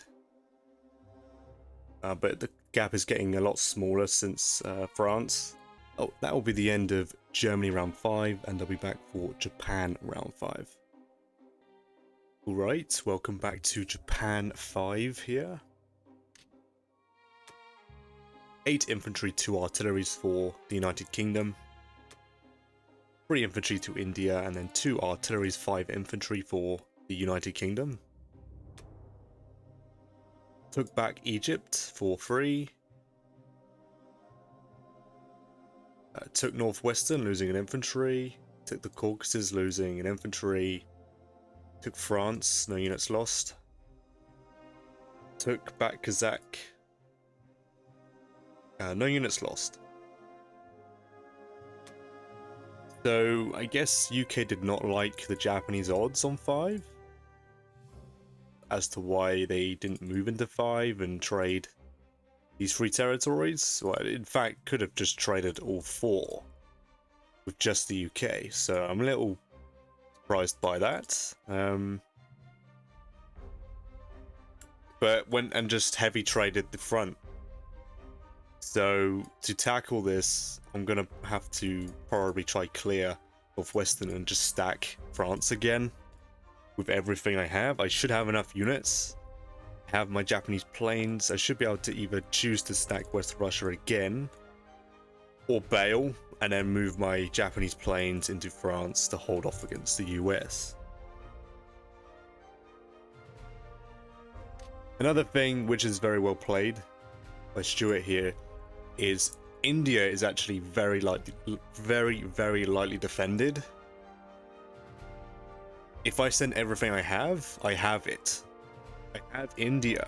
It's like a 97-ish %. Let me just... Yeah, it's a 91. I have a 91 on India. But I can't hit it because my planes are committed to the defense of West Russia. So yes, very well played. I'm not sure why Burma was not traded. I guess to try and bait me to hit India, but I can't because I've committed to West Russia hold with the Germans. If I hit with everything I have, Russia has like a 98 plus to wipe West Russia, so I'm not very keen on sacrificing the Germans. I'm trading West Russia and Germany's tank corps for India, and it's not a particularly clean take with India anyway, because I take with, on average, I have a tank left, so it's not even a clean take. So yeah, interesting offer that I can't go for. Alright, so for Japan here, I'm going to get 8 infantry, 2 tanks, industry. I'm going to do one more round of tanks, and then the idea will be I'm going to get 12 ground, and then sacrifice a ground slot for Japan for a plane a turn, I think. And slowly work towards that Kazakh stack still. I doubt I have odds here. Way too low on ground. Way too low.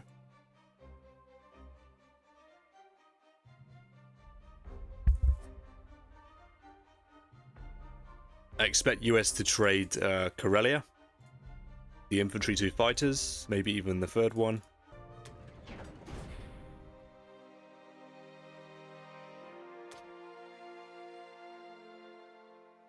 I was thinking, is it worth air raiding this target.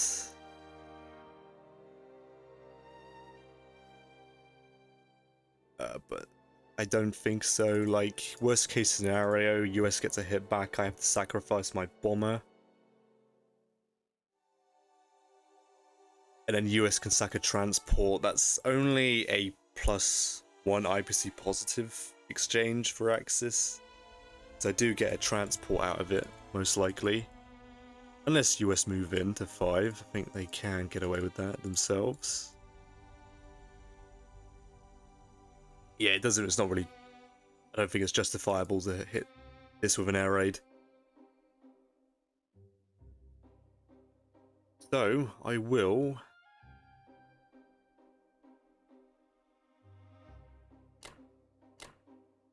do that. Do that. 2, 3, 4, 5, 6. Yeah, that's completely fine.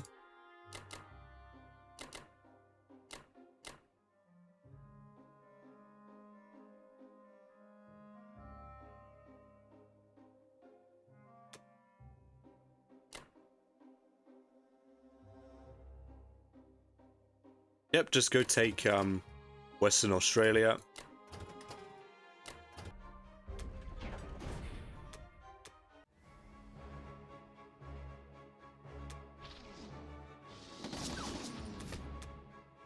Excellent.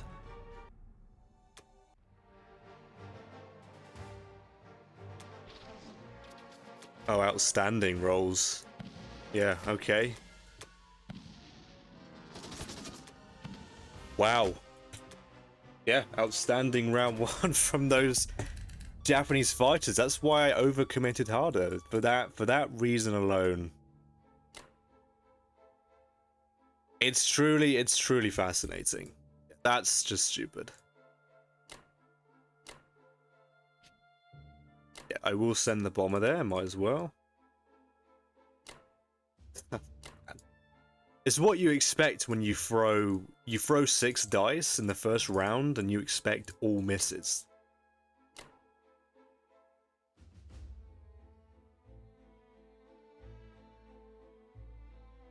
Wow, outstanding. Okay, well, I was not expecting that.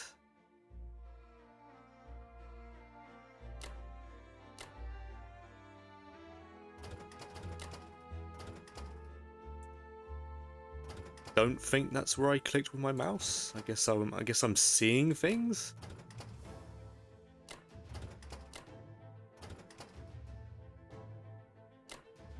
Leave my tanks here so that they can always come down for a Burma stack if I need to. I'm not really sure what this fleet's trying to do. It will probably come back to 53 just to stop me going after it. Do I put a destroyer cruiser here? I mean, I'm pretty satisfied with taking Eastern Australia. Well, let's say he buys a fighter. 1, 2, 3, 4.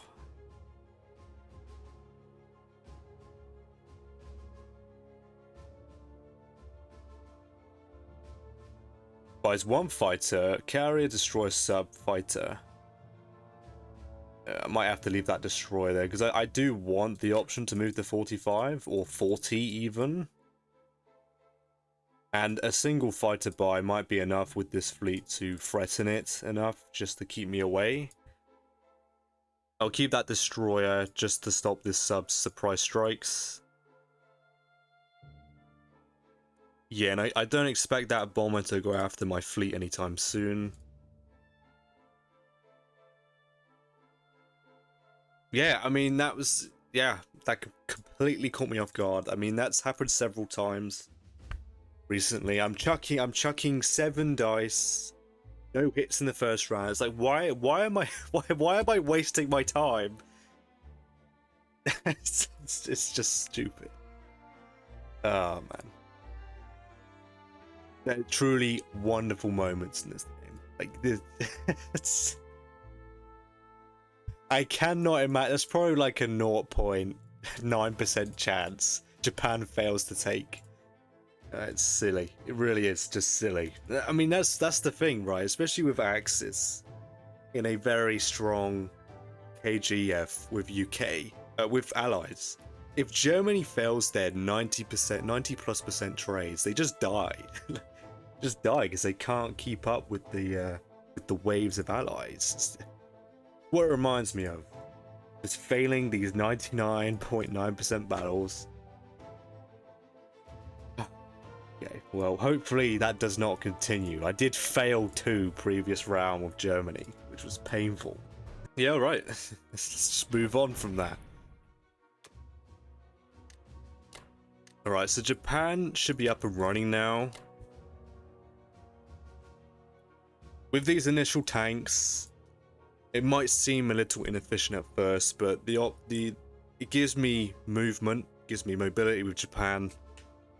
It gives me like I shut down, well, at least I think I did shut down the early Kazakh stack from the allies, which I can't stand play against as Axis.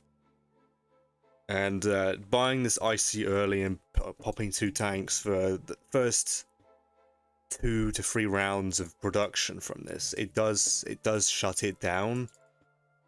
Can shut it down. Of course, there are some cases where that doesn't work.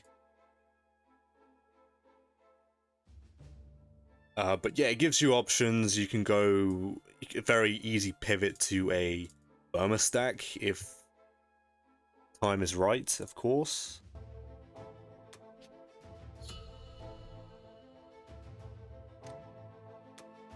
Yeah, just laugh at it and move on. It doesn't matter. It clearly doesn't matter what the odds are. Like, I had you could probably see it on the screen. I had a thought in my head, you know, what if 3 fighters aren't enough, you know? The bomber is most likely going to hit, so let's just transition a fighter to Kazakh. You'll be fine, you know, you have so much firepower, doesn't matter. You still fail to take Kazakh. I'm not sacking a plane for it, it's just not worth it. But yes, anyway, that is the end of Japan round 5, and I'll be back for Germany round 6. Alright, welcome back to Germany 6. 2 more transports, fighter and 8 infantry for the US. 2 transports to Season 11. Fighter 6 infantry to Eastern, and then 2 infantry to Norway. Combat finally took back Alaska, blitzing it with a tank. And then failed Karelia, losing an infantry, so I'll definitely take that. That's quite nice. 4 more infantry for Russia. Yeah, all into Moscow, of course, and then took back Vologda, no units lost. So yeah, US stacked Norway here, which is interesting. I was expecting them just to stack Finland, but I guess they are worried of me strafing with tanks in my planes, so I guess they backed off for a turn. I'll take that.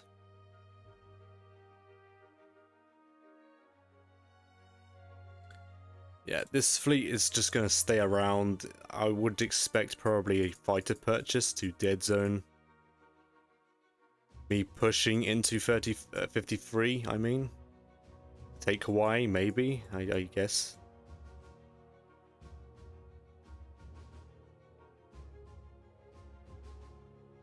Yeah, interesting. So, with Germany, I'm thinking with 14 infantry. Save the 1. Yeah, so this is a very pivotal moment for Germany.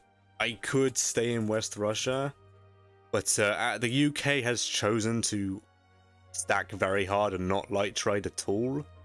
So I'm just going to stack shift into France to minimize losses, hopefully. Yeah, so I'm assuming the average... I don't know the average of a 1 round from 2 foreground, but I'm assuming it's roughly 2 or 1. But let's say it is 2. 2 hitbacks. I send 2 infantry here with all my planes, with the goal to kill everything. I don't care if I take it, I just need to kill everything. That will give me 16 and 3. 16 and 3. Assuming UK gets 2 hitbacks, I have a 61.4% to hold with all Japanese fighters. With the Japanese bomber as well, I might as well send that. Is it? Yeah, 70%. Minus 41 attacker loss. So yeah, allies have a 30%, but I think I'm going to commit to this. If allies insist and hit this and UK gets another top result, I have to commit to the hold. I just have to. Because yeah, US would commit and completely ruin their shuck. Completely. So I think I will. Like, I don't see why allies should risk. Oh, in fact, yeah, US has more units. So it's actually just a straight 50-50. Again, man, that's evil. Well, I have the units for it. It's just the matter of whether UK gets obscenely insane hitbacks in France, or if I fail to one round it with what is that? It's 19 ground if I can't one round it. Yeah, I'll commit. If allies win that 50-50, they kill Germany and the Japanese air. Like, they just kill everything the Axis have, pretty much. I mean, not necessarily, but it's just something I just don't want to lose. So I'm hoping after this commit the dice shine on me. It's risky, it is. It's in a 50-50, so it could go either way. But the last battle, despite the miscalculation, could have gone either way. It chose allies, so we will see. Yes. So, bearing in mind that I'm stacking here, Russia will most likely stack Kazakh. Unless they do some weird all-on pressure on Karelia, but I think I can handle that if they all-in pressure this. I don't think, oh, maybe, I don't know, maybe I have to give it up. I'd have to commit to the hold, even if all 3 powers are here. Because so much can go wrong with 3 separate attacks. Yeah, 14 ground. Okay. Yep, I'll commit to it.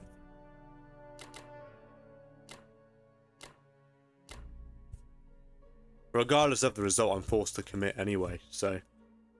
Yep, just commit all the planes here, make sure that they do hopefully die. I will commit an infantry, artillery here, and then send everything back to Karelia. I might send the tank back to Berlin, because I don't need this extra tank here. With here, I'm thinking of going here and here, take this, and actually send infantry, artillery here. Because if allies ignore what I'm doing in France, this bomber goes 1, 2, 3, 4, 5, 6, which means UK is forced to send at least 2 boats. Well, I guess 1 boat will be enough. I guess just the cruiser will be enough, just the coin flip to kill my bomber. Because that would stop US sending an infantry tank to go attempt to retake South Africa from Germany. So yeah. Yeah, this could be probably a game-ending move for Axis here. We will see. I don't know if the game would end, but Japan would lose all of its air. And that's a huge... A German stack again died in France. Yeah, good luck to... Yeah, good luck to Germany. They need it for France. And I do need to kill all these men here as well. And there you have it. That's why you said 5 fighters. Oh, man.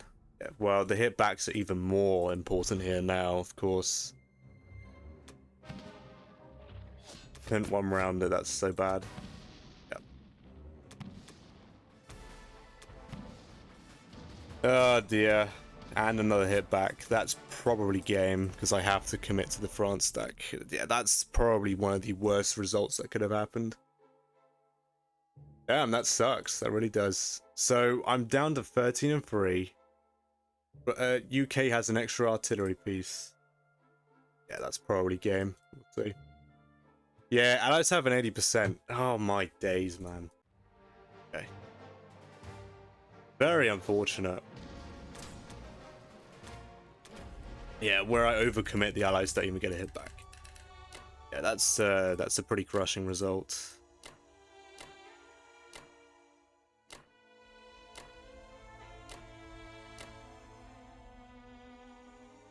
Well, I guess, yeah, I took that risk. Yeah. Yeah, UK hits this 100%. I mean, like, what else? There's no other target besides Baltic, so they just hit this. Yeah, I have to send the Japanese planes. I have no choice. I have to commit. I mean, it's funnily enough, the UK actually has a 19% to conquer on their turn. So yeah, I think this is it's probably just ended my game. I should have just traded. Oh dear. I guess I'll send 3 guys here. It doesn't really matter.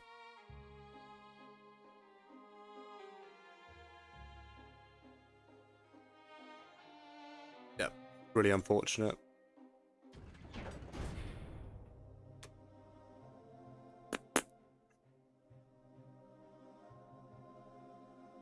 UK could hit this and then sacrifice 2 fighters and a bomber to hit this. To try and even kill some of my planes, maybe. I don't know. They don't need to. Allies have an 80% on France, so.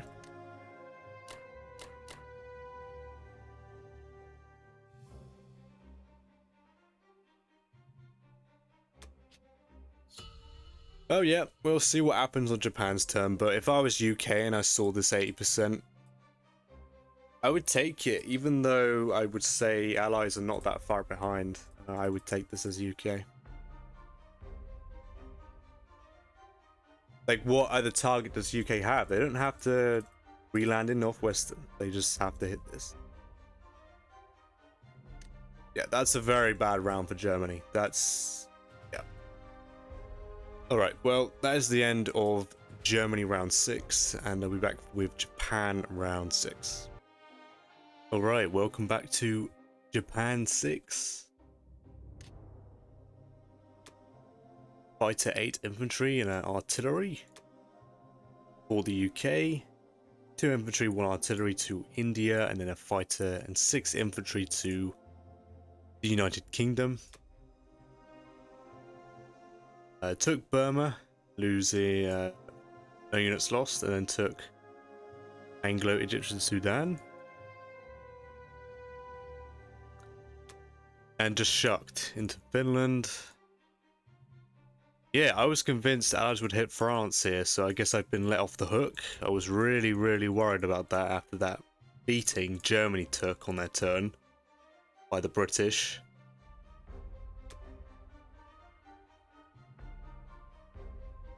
But I'll take that. I'm not scared of what the US can do. I mean, maybe I should check, see if it does need defense. Yeah, just did a quick double check. I still need to send 2 planes to just flip it from a 70% in US favor to a 80% in Axis favor. If I'm not mistaken. This transport would also be in it as well, so that would be good to include that. So I need to send 3 Japanese fighters. Okay, that's fine. That is fine. Okay, so 1 fighter, 1 bomber here, 2 fighters here, and 3 fighters this way. Okay, yep. Anyway, Japan. 12 infantry, 1 fighter. I think I'll churn out a planar turn.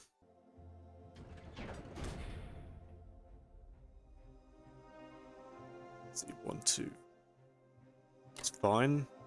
I want this bomber here anyway to stop naked C-Zone 2 transports. 1 and 2. Send a Imp Art. Imp Art as well. I think I will greed a little bit. This might cost me this territory, but as long as they're all dead, I'm fine with the result, I think. Of course, I would prefer to take it. I am sending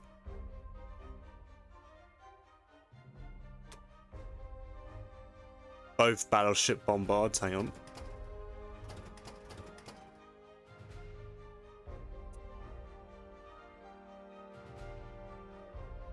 Hang on. Take one guy, yeah, come across, and then the artillery, pick up infantry, infantry. There you go. That's more like it. Send both battleships.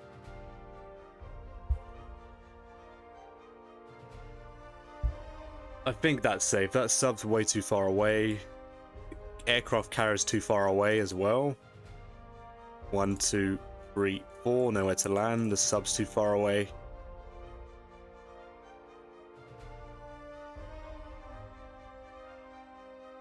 Yeah, and that should be the combat, no doubt.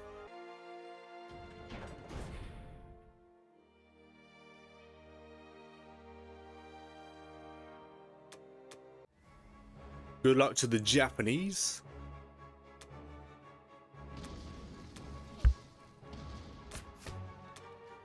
Oh, outstanding. Perfection. I'll definitely take that. I'm glad, because I've been a bit of a bad bout of bombard hit ratio recently. Playing some Axis ranked games, and my my Japanese bombards just keep missing.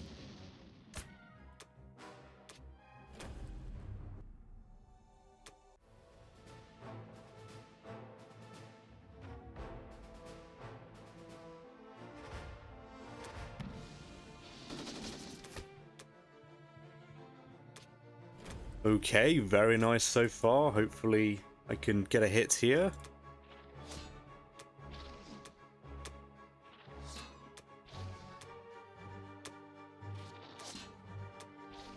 Okay.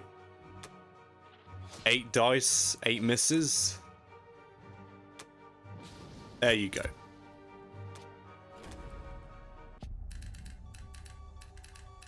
Very nice round for Japan there.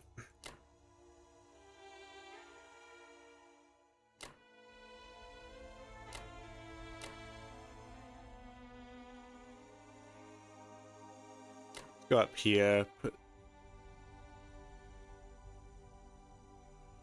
2 guys, bring that tank back down, I think.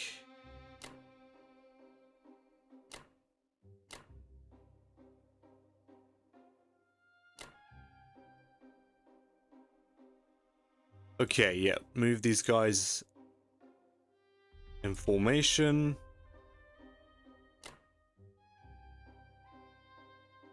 I'll keep the sub with this fleet. I don't think I need to worry about what's going on over here. Yeah, I expect Russia to tri-stack. If that's the case, I might want to bring this guy down. Bring this guy down. I want to try dead zone it, but I think allies... The UK has several tanks in India. No doubt they can just blitz. Keep both territories safe for the allies. Yeah, I will deploy that fighter there just in case. At the very least, it would ward off the second attack from the UK.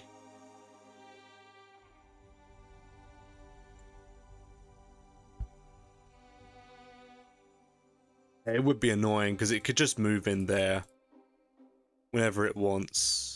The problem is the UK sub. If the UK sub moves in range, I'm going to have to buy a destroyer. because the UK bomber sub, it's just too much, I think. Yeah, my profile will have it. Yeah, the carriers will go before the cruiser because I do want that sub to. I need that sub to die if US commit to this.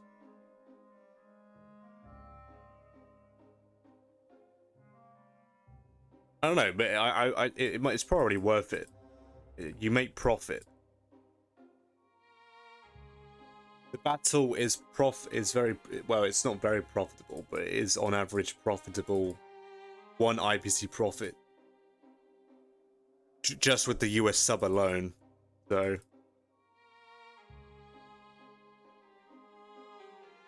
yeah, that will do it.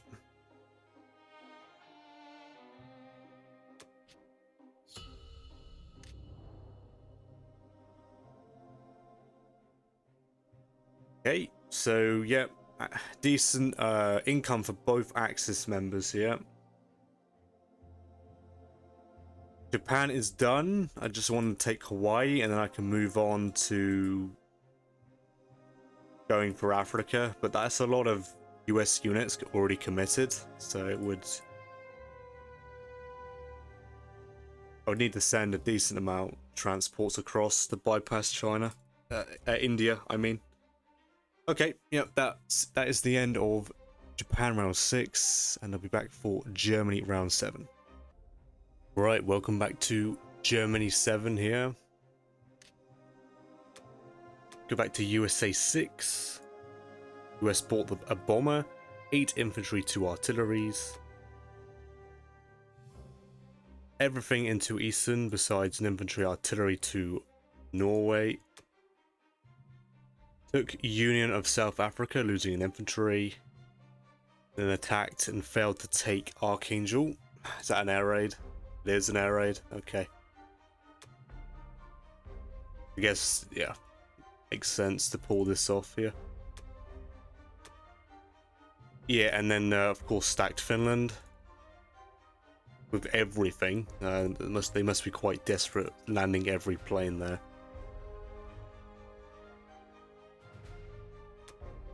Six infantry into Moscow, of course. Took Archangel for free, took West Russia, no units lost, took Vologda, no units lost, took the Caucasus, no units lost, took Kazakh, no unit, losing an infantry. So that was a almost spotless Russia round right there.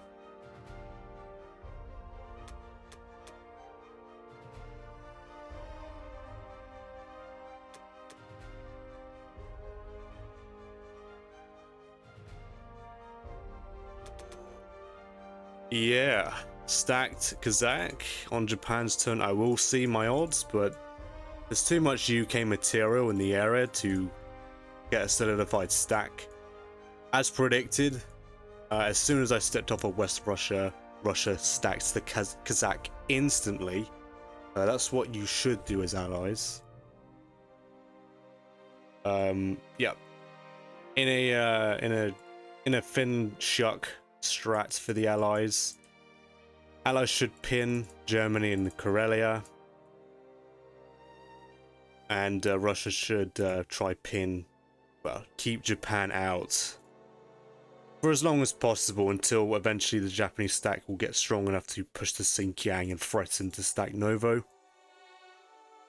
But that's several turns away before I can achieve that, I think. I don't think Japan's only just started turning out of the IC. Yeah, so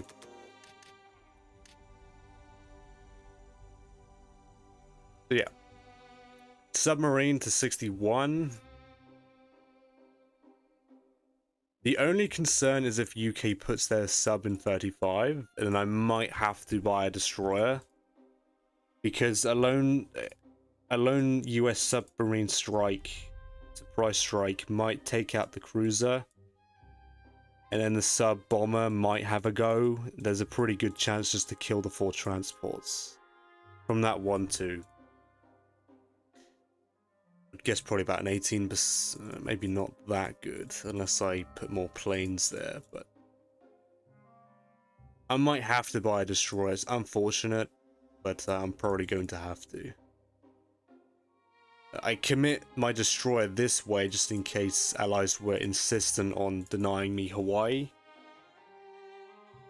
So the US fleet is finally leaving the Pacific after so long. So yeah, once they make it to the Atlantic, US might try Medshuk. Try a small Medshuk to trade me down a bit. We will see, of course. It is quite advanced to pull both off at the same time.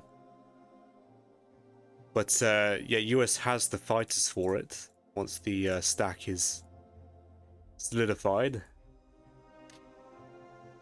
But anyway, Germany's going to get 15 infantry this round. The plan is to stack France. Of course, stack Karelia still and just trade northwestern West Russia and try and take Union if I'm lucky enough.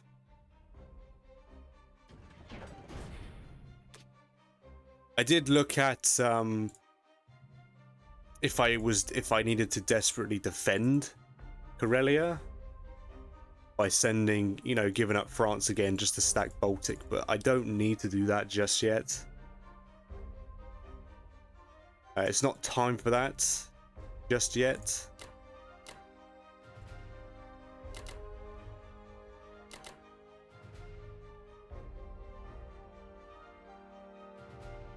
Might be worth committing the third plane to that. And just make an adjustment with my tanks. I'll bring some tanks down. But that should be it for combat. I'm not going to trade this. I'll leave that for Japan. Japan's got a couple planes in range here as well. Japan should be able to trade both, no problem.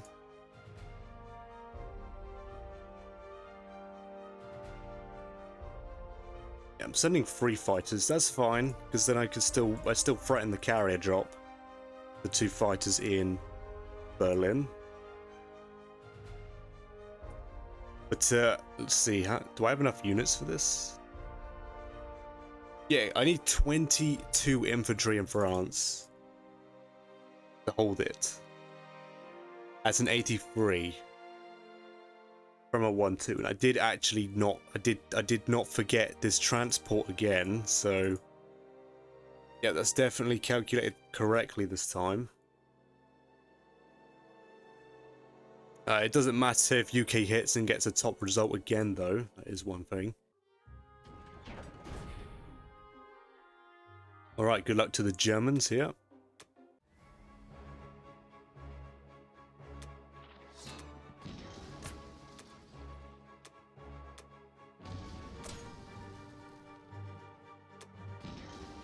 Whatever. It's very unfortunate.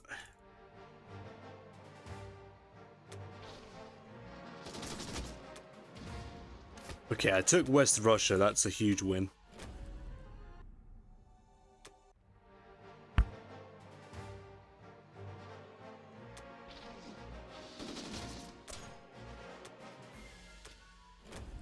I think UK can move into 5 and be just fine. Maybe, maybe not. I might have a good enough hit with Japan. We'll see. I need to move 7 men down here. I can move 1 guy across to trade Ukraine next turn. Outstanding.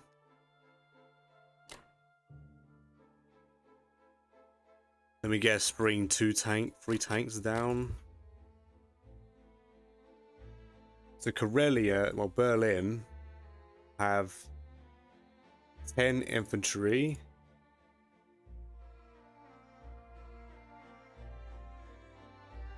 Two fighters. What's that? 4 tanks. For 90%. So allies have a 10% to just win the game. It's not even that. An 8% to just win the game, I would say. I'm fine with that. France is a 83.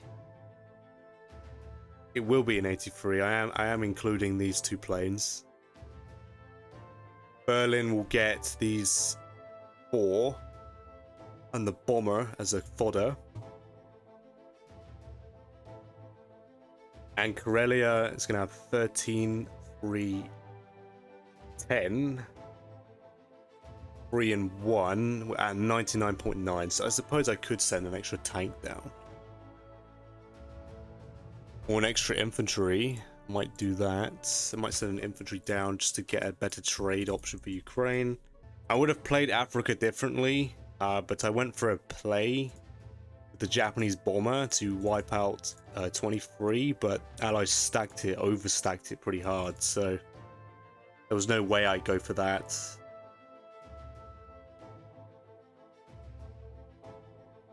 Yep, I'm pretty sure this is it.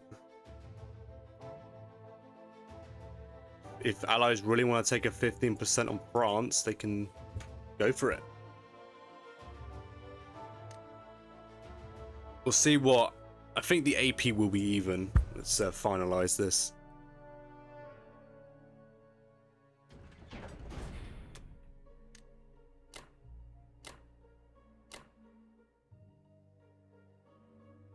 Yeah, 22 and 3, that's very nice. 10 and 3 and 3. And 2, yeah, very safe. And Karelia is also very safe.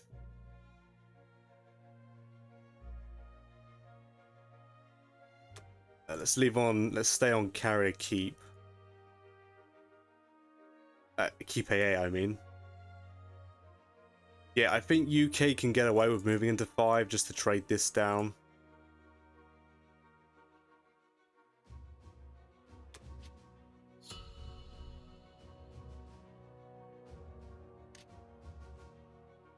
Yeah. AP's almost even. Yeah, that's that. The strength from Russia's pretty impressive. Round 7. But that's just because Russia's been buying mostly artillery.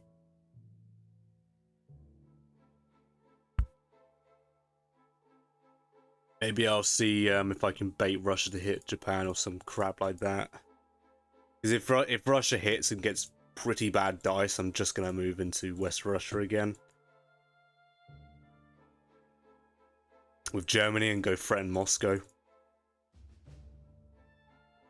Yeah, alright. Well, that'll be the end of Germany round 7, and I'll be back with Japan round 7. Alright, welcome back to Japan round 7. 7 infantry, 1 artillery for the UK. 1 and 2 to India, and 5 infantry to the UK. Took back Belgian Congo for 3. Took northwestern Europe, losing an infantry. Took Italian East, no units lost. Took back Burma, losing an infantry. So yeah, a very good round for UK there.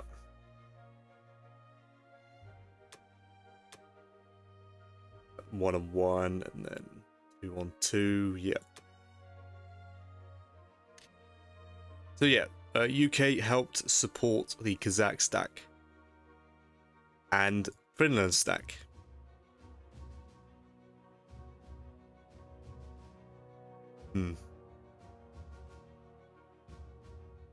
It's normally quite natural for Japanese planes to sit in Karelia, but I'm actually going to deliberately move these planes into Poland instead and not Karelia. So I always have the option with Germany to stack West Russia and Pride and dislodge the stack again. I'm not too worried about losing Karelia to a 1-2 because the US shuck is pretty bad. And there is a slight mistake here from Stewart. Put extra transports in 10 instead of leaving them in 3. Because this shuck is just not efficient. He does not have enough units in Canada to shuck across. So, in my opinion, the extra transport should sit. Any excess transports the US has or logistics should sit in 3, so they can apply as much pressure to all key German territories as possible. But it is minor. Not really though, because that decision to leave these transports here did actually influence my decision on stacking France and delaying the second German stack moving into Baltic for a turn. So it did give me some leeway with Germany to achieve what I want. US sent their sub here as well, I did notice. Along with this UK sub being moved to 35 and the bomber I did suspect was going to happen. Yeah, I'm going to have to buy a destroyer this turn, I think. Didn't want to, but the Allies have an 18% to pretty much to win 61. You know, the surprise strikes from the subs can be very deadly, like seriously very deadly. And it's 2 separate subs. It's not worth the risk to potentially lose the game. This would be a game finishing move in my opinion, killing all this with the 1-2 18%. I'm just going to nullify that completely and get a destroyer. I wouldn't be able to kill the sub sitting in 61 if it continues to stay there every turn, because it would ruin my shuck. But it would protect me from a nonsense 1-2 allied attack. I'm not sure if they would take it because they do have the AP lead now. We'll see what it's like after Japan's turn, but it is break even most likely. But along with that, I'm going to get 8 infantry, 4 artillery. I'm making the conscious decision to get a bunch of artillery this turn, because I might need it to really ramp up the pressure on Kazakh.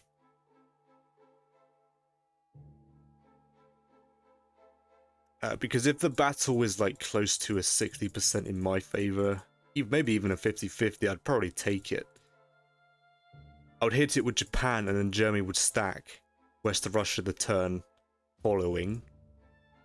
And I might have Moscow if I've done enough damage with Japan.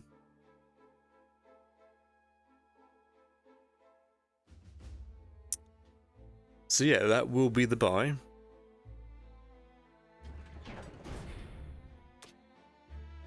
Another thing is, I was going through whether I should stack Szechuan or Xinjiang. I can stack Xinjiang and allies have like a 30% 1-2 on this. But then the allies have a different opportunity, is to take Szechuan and then UK has 2 tanks, 2 fighters. 3 fighters and a bomber on Kwangtung or Yunnan for a very decent high attack power attack on either target. And I'm just not interested in losing the access to the IC.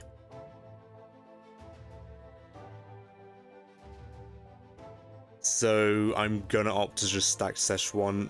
Even if I stack Xinjiang, I can't stack Novo the turn after anyway. So I'm just gonna play safe.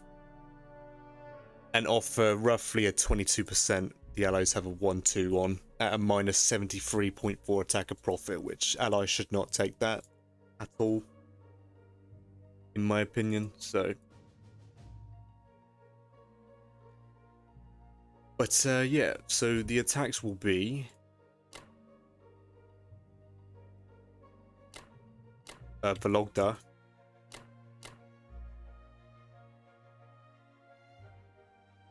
Burma, of course. Yeah, me stacking Szechuan actually gives me far easier trades. That fighter can't participate. Well, it can. I'm stacking Ivenki this turn, right? Yeah, it can. That's fine. Of course, I will be taking Hawaii here.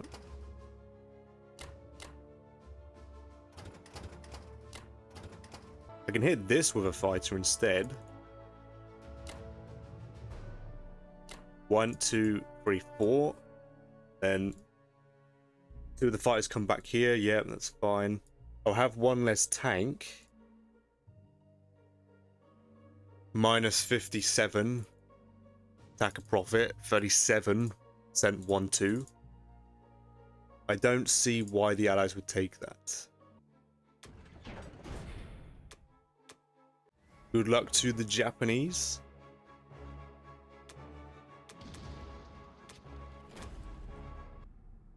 Good stuff.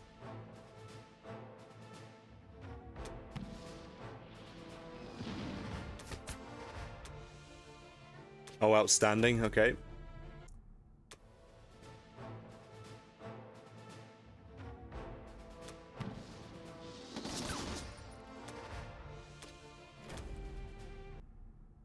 I just want to kill this unit.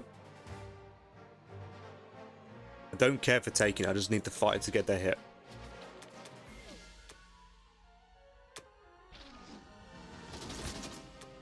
Excellent. That's completely fine. I'm happy with that. The unit's dead. That's what matters.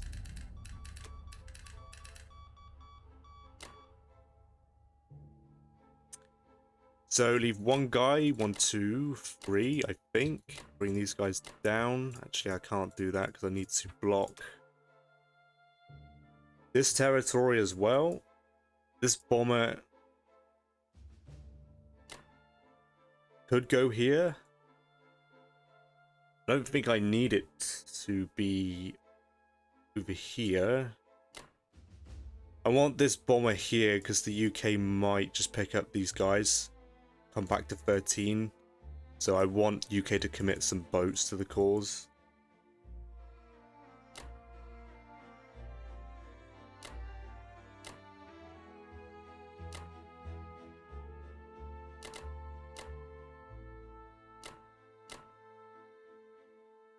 I think that's pretty good. I don't see Russia. Yeah, Russia can't do anything to this anyway.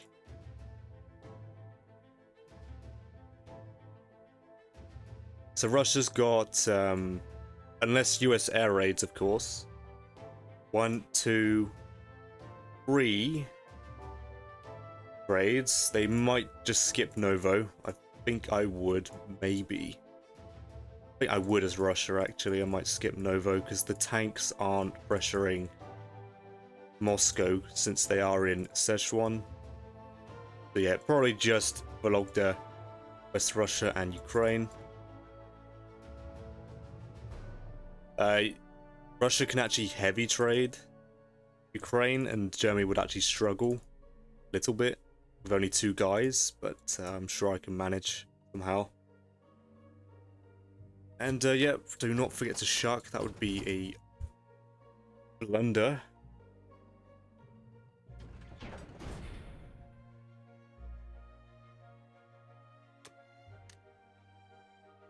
Destroyer and an infantry, and then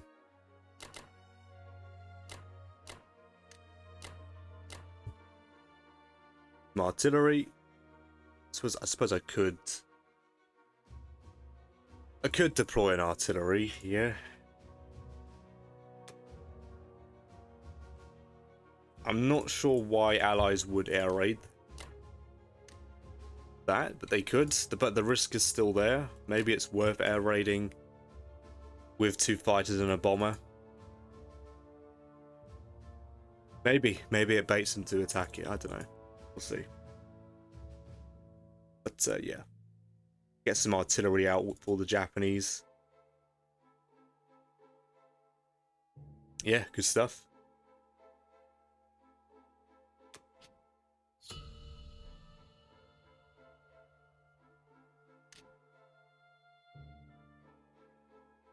It's hard to tell. It really is hard to tell, but as long as I have the AP lead after it's my turn, fine. I think it is break even though. You would be able to tell after US's turn, so I would assume, yeah, it's break even, possibly. Yeah. US might bump it up by 12. Yeah, I'm just below, I would guess. Yeah. Okay, well, as the game draws out a little longer, the AP doesn't really matter as much. But Japan is contesting for income. I will have to try and see how I can get after Africa or maintain Alaska or something like that. Alright, so that will be the end of Japan round 7, and I'll be back with Germany round 8. Right, welcome back to Japan 8. Now, Germany 8 did not record audio, so I'll quickly go over what happened on Germany's turn, because there was quite a few important decisions that I needed to make, so it's quite unfortunate that it did not record. So I bought 7 artillery, 4 infantry for Germany, 7 and 2 to Berlin, and 2 infantry to Karelia.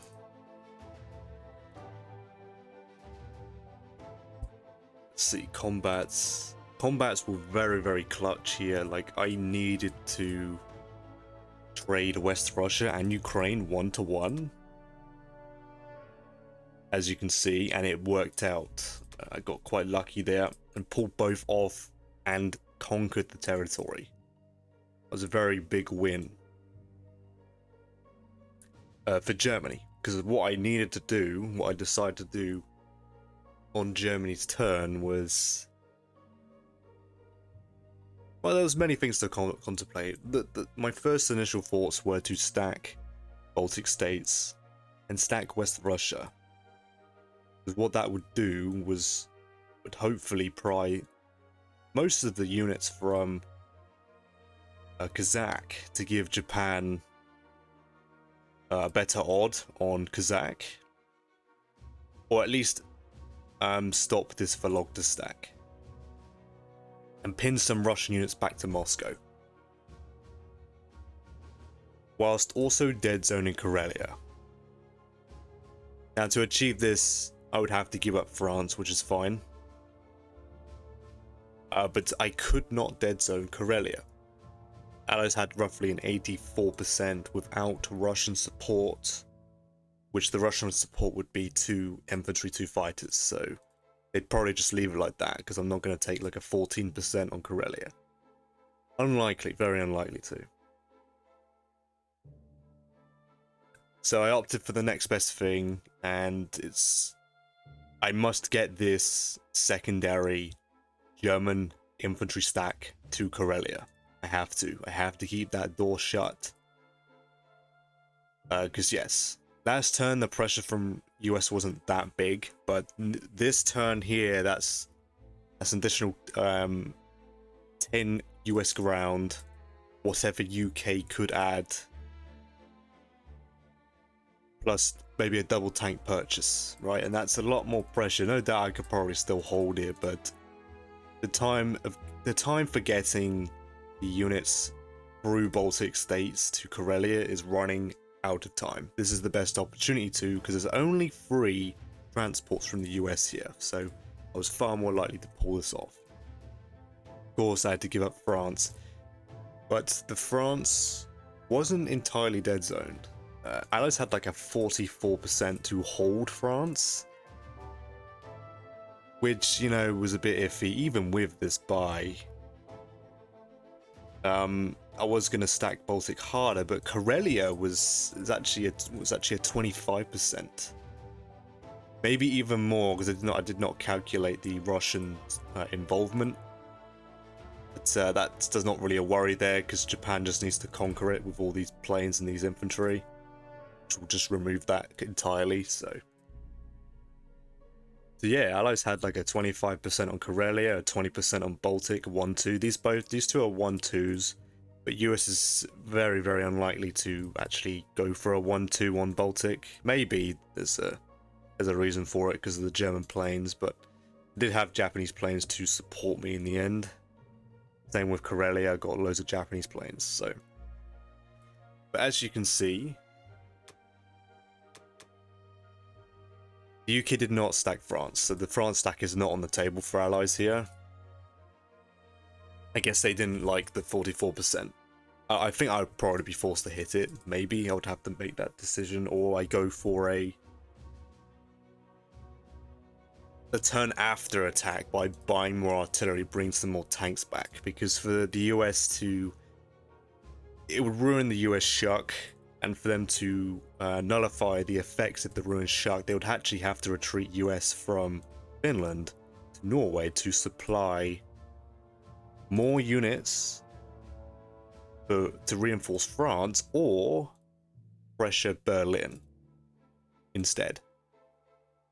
Because if I were to conquer, then you allies could actually have a 1-2 on Berlin, but I'm sure I'd be able to work around that. So we're left with the UK with an interesting buy: 2 infantry, 2 fighters, and artillery. 2 fighters and an infantry to India, which is certainly a move. I'm actually going to check my odds on India. Don't know why else deploy all these fighters here.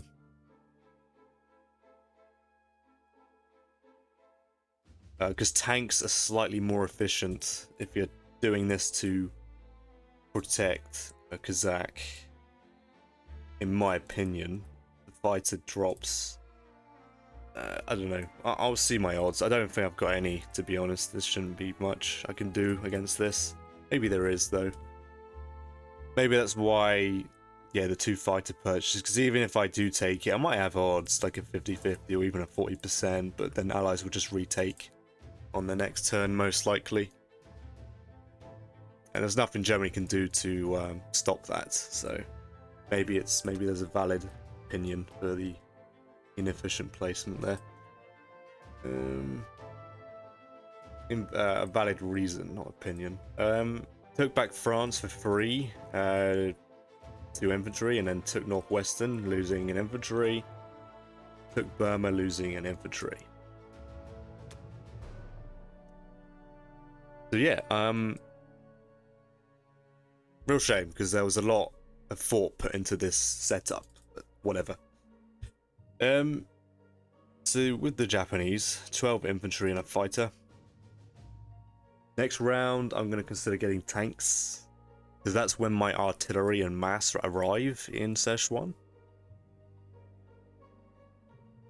So I'll try pair it up with the appearance of the artillery, my planes in range, some tanks that might ease up on that. It might not though, because I'm going to try stack Evenki this turn, I think. Stack Evenki and actually offer the allies a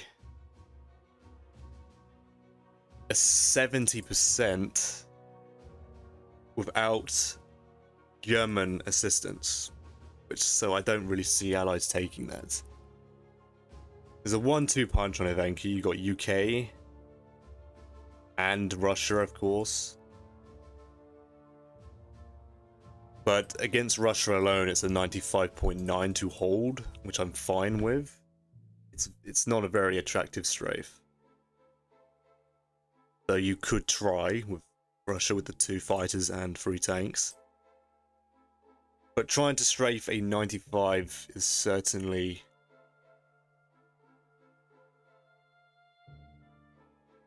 Wait, hang on a minute. Yeah, a strafe and then retreat with at least 2 fighters. The 95, and a 50% that Russia actually keeps their fighters. Yeah, okay, that's how it works. But if Russia all's in, then allies have a 73. Without German support, I can take Archangel with Germany and send some tanks over if I need to. Or planes, right? I want to stack Evenki to stop Russia, because I don't want to have to divert from the route I'm taking to reinforce China. I don't want to have to send men up. I'm actually a turn behind because I've not started. So these guys would go here, and Russia trades this free pretty much, and trades this, and then can pressure this. I don't want that. I need to try and limit the Russian income. And since Germany could not stack west of Russia, without dead zoning Karelia, I can't really limit Russia any other way than stacking Szechuan and Evenki at the same time. So yeah, this will be the buy. I think I'm fine to go for this play. Karelia, none of the German territories need the the Japanese fighters, so I think this is completely fine. So, I don't know what to do with that. I don't want to all in, because the 2 tanks and a bomber might be a good enough attack against this. I don't know, maybe I do commit to that, we'll see. Or I take Western Canada, that's a move as well. And then a bomber has to 1v1 a battleship, either territory. I'd probably do this one. 2 infantry here.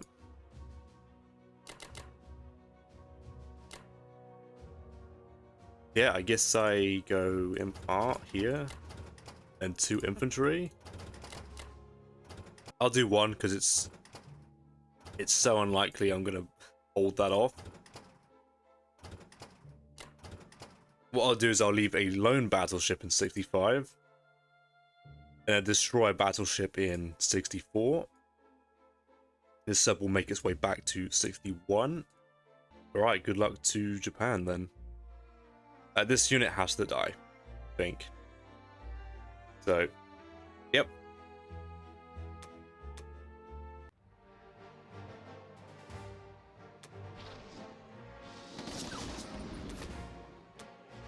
Perfect.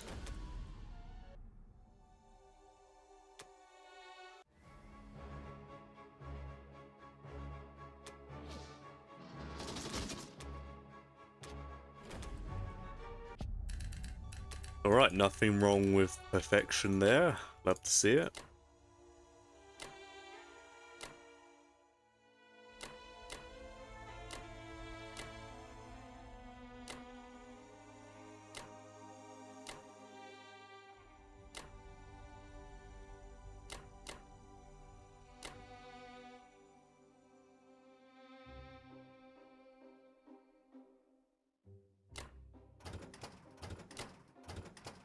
What this does, it applies double pressure on Moscow, because Russia's got to trade both of these.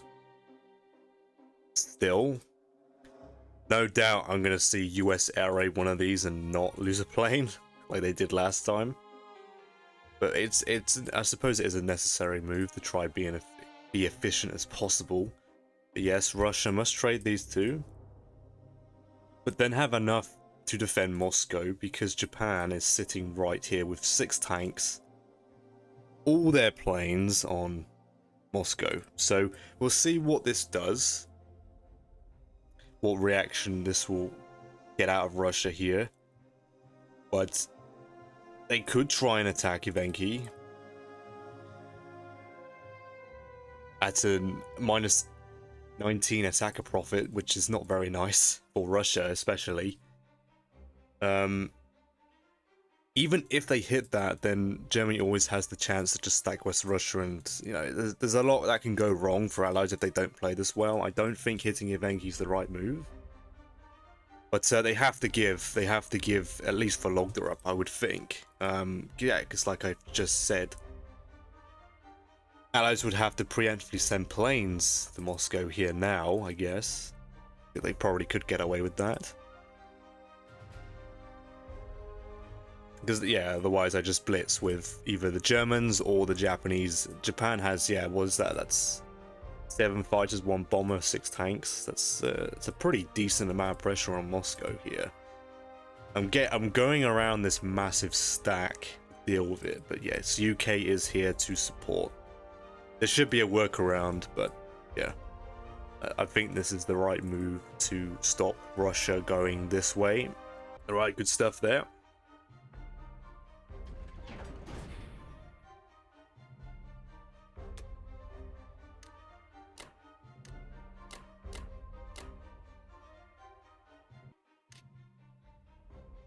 Okay, well, that is the end of Japan round 8, and I'll be back for Germany round 9. Alright, welcome back to Germany round 9 here. To start the recording, because I completely forgot that I'm recording this, so I've already set up my attacks. But before we get on with that, let's get on with US's turn here first. 9 infantry, 4 artillery for the US. 1 infantry, 1 artillery to Norway, 5 infantry to Western, and then 3 and 3 to Eastern. Took back Western Canada, losing an infantry, and then air raided Archangel, losing a fighter. So I'm very happy with that.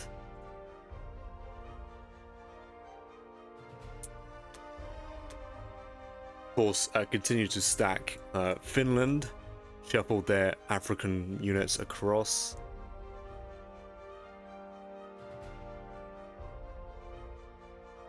Yep.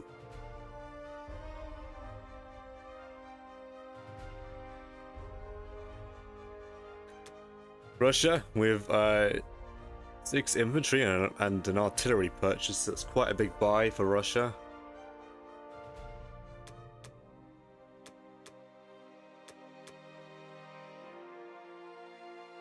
Yeah, this is the round where I came off of round 6. I came off of West Russia, and ever since then they've been purchasing roughly 6 ground, but now he can afford 7. Which is a pretty bad sign, and they will continue to buy 7. I can't curb the income. But yeah, hopefully I explained it well in Japan's turn. I did do several risks with Germany. I could not spare any men to retake Ukraine. But yes, of course, everything was deployed to Moscow besides 2 ground for Caucasus. Took back Archangel and took Ukraine, no units lost, and then took back West Russia, losing an infantry. Of course, further stacked Kazakh and actually left several units in Moscow. Gave up Vologda. I'm gonna think about sending my Japanese tanks to Karelia. Maybe, because doing so would actually force UK to trade both West Russia and Archangel every round, because then the Japanese tanks and air force can use West Russia and Archangel to hit Moscow. But yeah, I am threatening a can opener here as long as I actually kill this unit. I should send an extra dude. Because yeah, if Japan has odds on Moscow here, yeah, UK's got to trade it back. I'm actually going to see that, but I don't think there's any point. There's way too many UK units. I'll have a look on Japan's turn. I'm sure the Allies will have that covered if they don't want to retrade it with a tank. But yeah, I might put my Japanese tanks to Karelia. We'll see. But yeah, just 12 infantry for Germany. I saved 1, because since I did such a massive artillery buy as Germany last round. I have a lot of artillery as Germany. More than I normally do. So I'm just going to try and halt on the artillery buys for now on. So, with that in mind, my attacks will be West Russia, Archangel, Northwestern, and France. I'll send 1 infantry here and probably send either 1 or 2 and 2.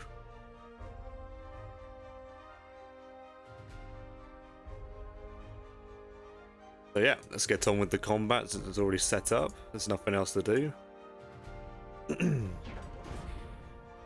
All listed as strong. Good luck to the Germans.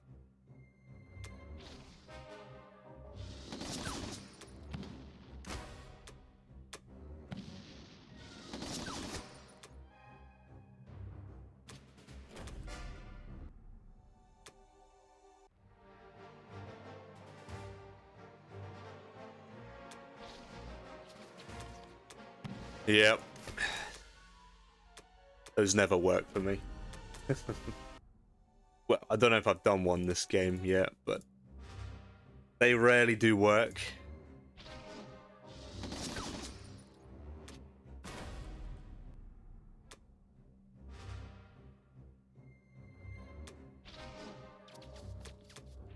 Come on. I really need this to work for West Russia, but it looks like this will be another fail. Yep. Outstanding dice from Germany this round.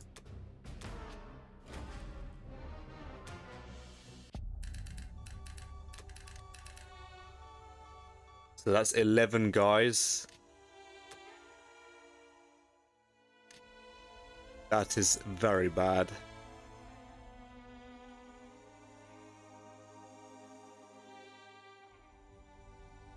Of course.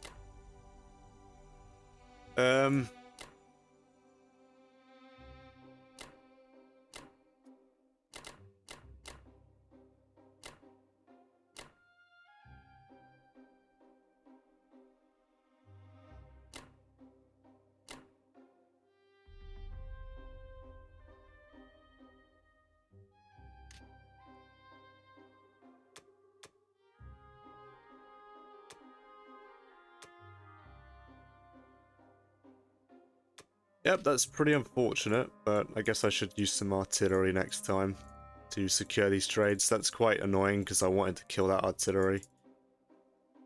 But it will be saved. There's nothing I can do about it. Right, I have a, like, close to 100% to wipe a France stack out this round, so I'm not too fussed about that. I'm just going to send an extra couple guys to Poland. Quite unfortunate. I did need that. Any trade that Germany fails in a KGF just brings them closer to death, so that's very painful. I didn't even kill the unit in West Russia, so that's just a full donation up to infantry. Where is it? Yeah, just a full donation there. Okay, yeah, but this will be the setup. Alright.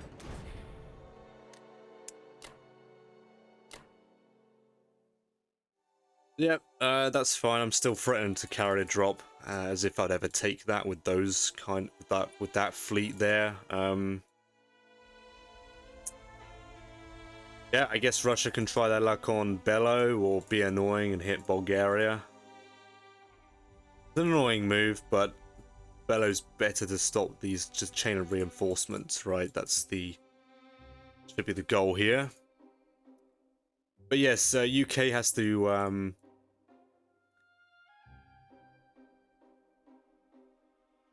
trade this back or just defend Moscow from these 6 tanks and 7 fighters, 1 bomber.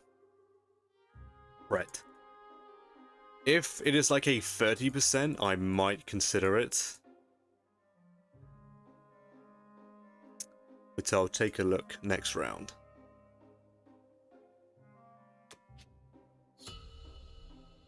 Yep, 33. So I'm glad I saved because of this horrid round from Germany.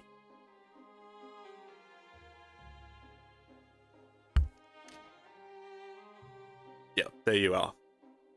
After Germany's turn, the Allies have the AP lead, so it has finally happened. No surprises there. But yeah, this is not sustainable if Germany can't succeed trades against Russia. Russia just gets way too strong. They're already technically too strong. But most of that is because they have so much artillery. But anyway, that's the end of Germany round 9, and I'll be back with Japan round 9. Right, welcome back to Japan 9. 7 infantry, 1 tank, 1 fighter for the UK. Fighter to season 8. Tank 2 infantry to India and 5 infantry to the United Kingdom.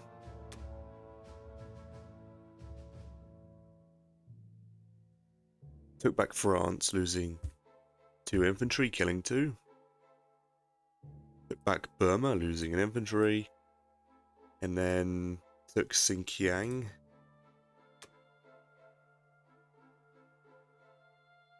No units lost.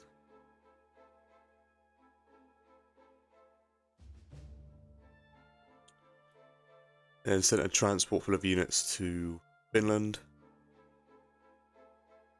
Supported Kazakh and also Moscow. Without the UK units, I would have had like a 36% on Moscow, which might be, it would have been a consideration, definitely.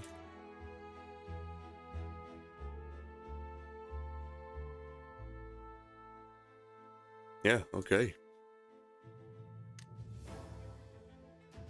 So, something needs to be done about this stack here, so I'm going to stack Xinjiang this turn. I'm going to soft stack these two territories and give UK the option to take either a 50-50 on either target. I doubt UK would take anything.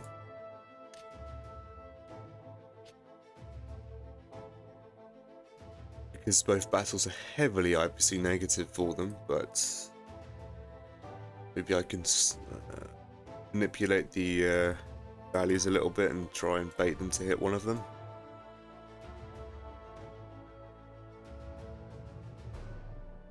Especially Kwangtung, because then the allies have to hit it and then land in Szechuan, which is a death sentence straight away for these planes, so I might try and bait a Kwangtung attack.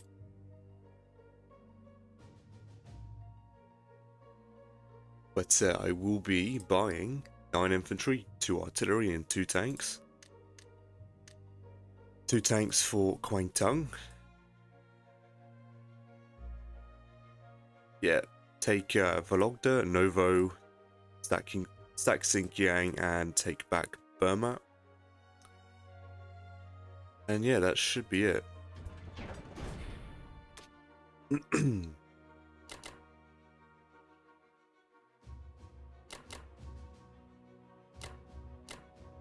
So, stacking Xinjiang will give me roughly, the worst case scenario is the infantry gets a hit back. I will have a 78% with German fighters. With 3 German planes before the UK attacks me as well. Without them, I just have a 50-50, so it's not really a nice battle to take anyway. Yeah, I got a 53 to hold at a minus 90.3 attacker profit. That's a horrid attack. Yeah, seeing that right now, I doubt allies would even consider that. There's no point. Yeah, because all of these battles are going to be so heavily IPC negative for allies, I don't think they're going to take any of them. No, do this way. Actually, no, I don't need that. 1, 2... all these planes have got to stay back. I need 2 more planes to come down. Which means that bomber can hit this. This bomber wants to go 1, 2... 2...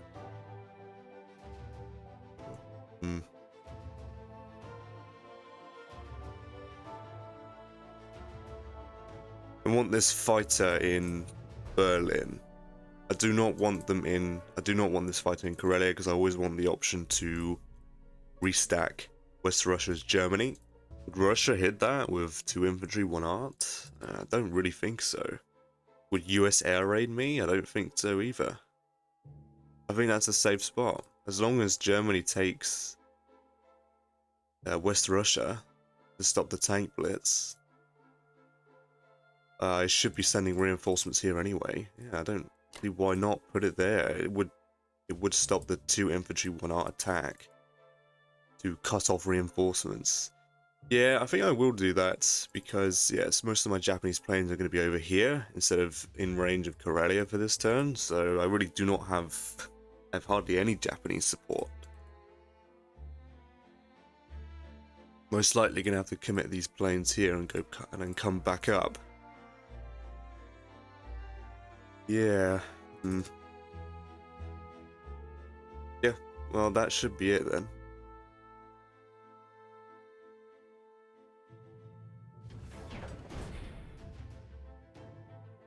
Okay, all battles are listed as strong. Good luck to the Japanese.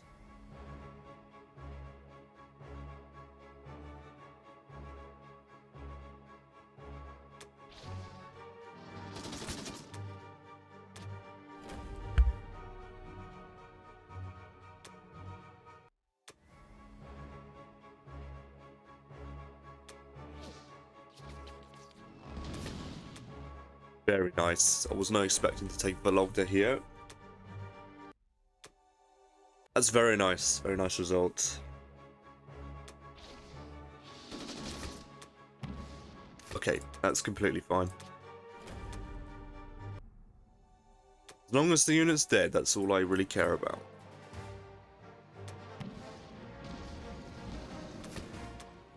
Oh, beautiful. It's even worse now for the Allies to even consider. Yeah, only a 35% with just the Japanese defending themselves. Yeah, I'm completely fine with that.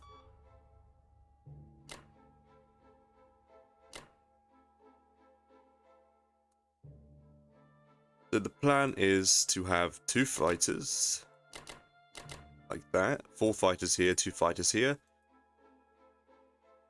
I need to block this off.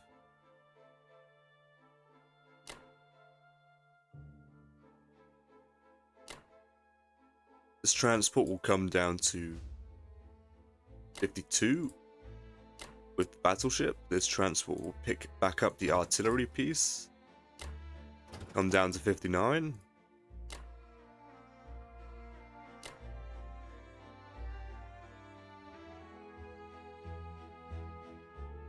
Oh, I do actually have a new fighter. Yeah, so this would be the final configuration for Japan. I'm going to send my bomber over to Berlin because I have so many planes over here to trade, so that will just apply some pressure to 13 and stop any hanging transports in 7, for example. But yeah, you Allies have so many boats, so it shouldn't be really a worry for the Allies here. And yeah, that will be it. So I'm offering several battles to the Allies here. Even this is a 60% for the Allies to win that. So I'm just seeing the Allies' risk tolerance, though they don't have to take any risk. I don't know if it's Ally favored. I would think it's at least even, so I don't think anyone needs to take any risks.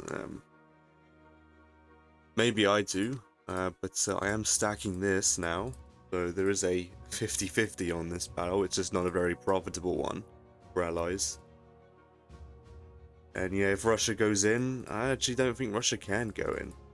They get diced or they get destroyed by mine, then Germany just stacks this, right?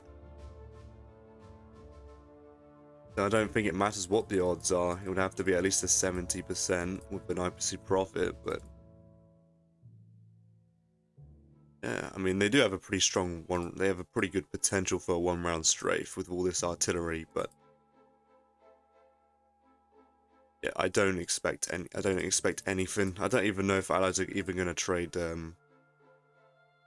Szechuan. I don't know. Maybe they do. They will if they want to try one of these out, I guess. The only battle I can see Allies trying to go for is Yunnan, because then they can try and harass Burma with a larger stack than normal. So they have to be careful, because I could just pick these guys up instead and go for India. So, I don't know, I don't think there's anything to be worried about for Japan.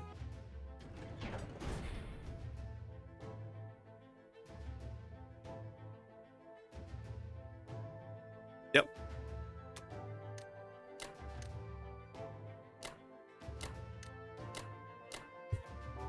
Yeah, not a bad round for Japan. I'm glad I took Vologda. I was not expecting to. But yeah, we'll see if Allies try to do something to Bellow for Germany's turn. But we will see. Yeah, a couple battles I've offered. We will see.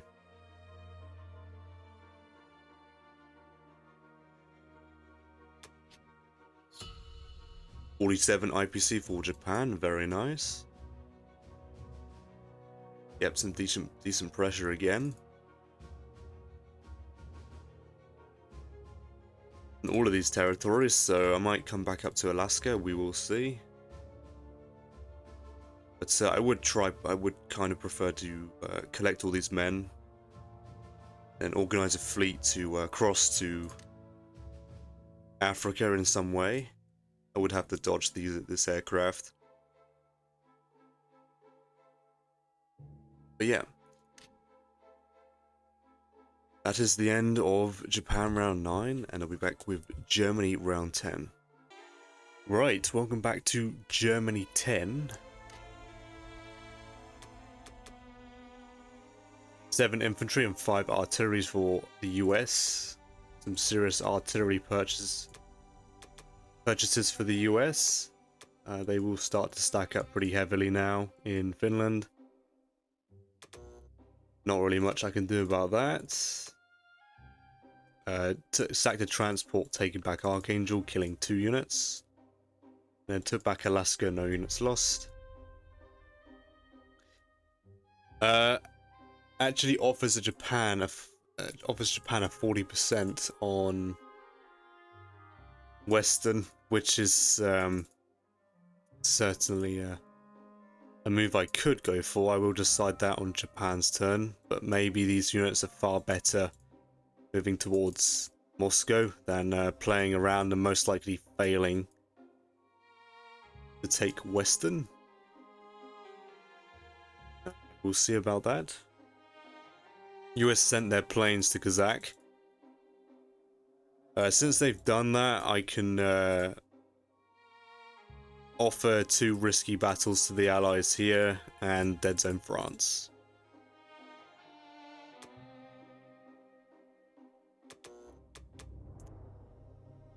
Six infantry, 1 artillery for Russia. 2 to the Caucasus, and then 1 artillery, 4 infantry to Moscow.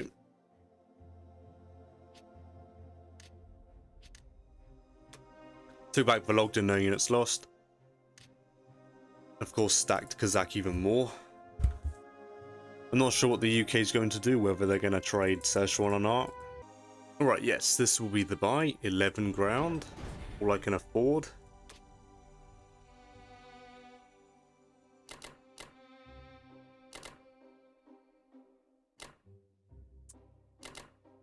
Do that, and I have to do this, I think.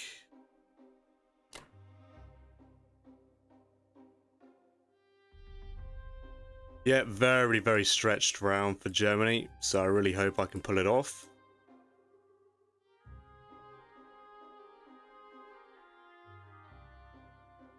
Ukraine's mostly safe, but actually I can't even do that properly, because I need to kill this transport. Well, I mean, Japan can kill it. Pretty good point, actually.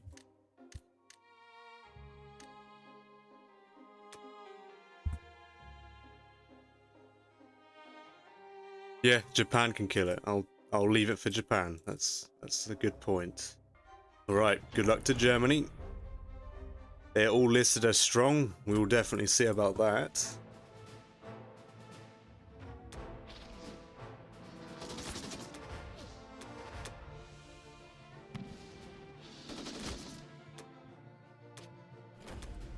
A very good start.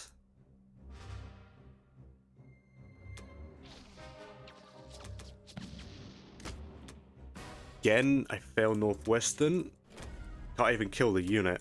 It's hilarious.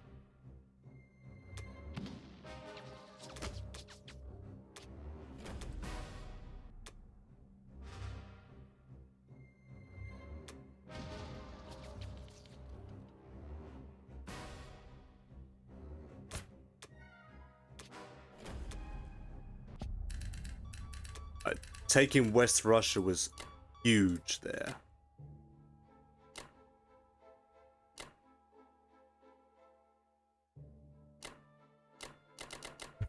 Yeah, I've got to go without trading Ukraine again. Just to pull this off. Yeah, Germany's hemorrhaging money, I should say.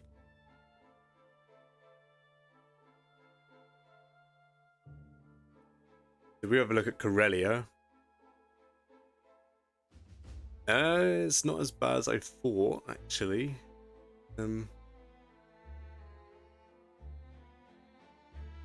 Currently, without any deployment, it's a 50-50. If I send one, the 50-50, but advantage 55% to hold at a -60 attacker profit.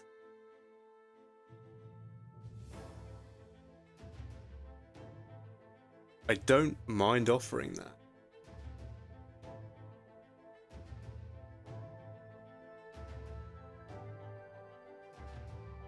"23 men, 23 infantry, 5 artillery, 14 tanks, 5 fighters, 1 AA gun, and then +2 Japanese fighters. 1, 2, 3, 4, and a bomber. We'll keep AA, okay. Fine with that. Baltic States needs at least 16 infantry.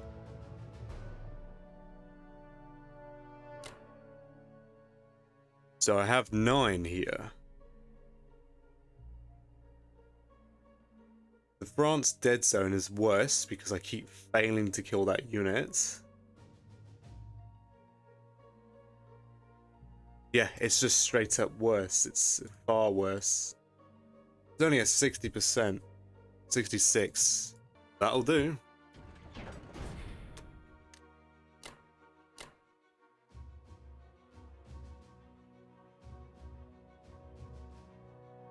Yeah, 16. I can send the fighter over if I need.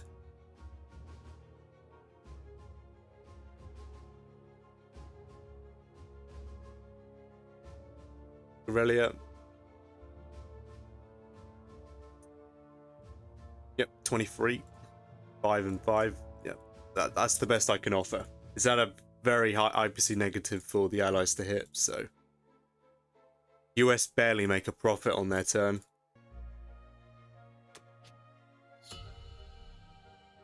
So just under getting 12.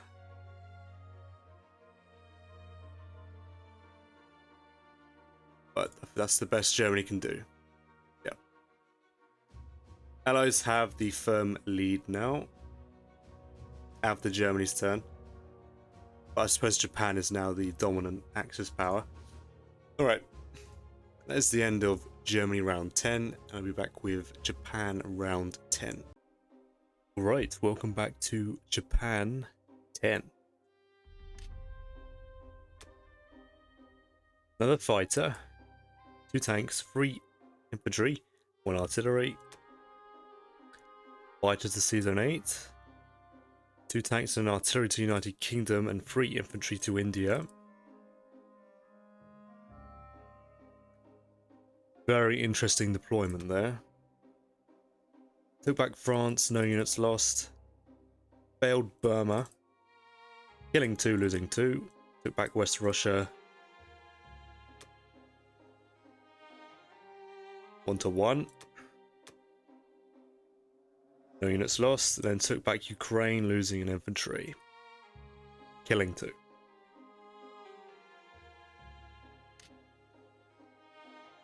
Abandoned India.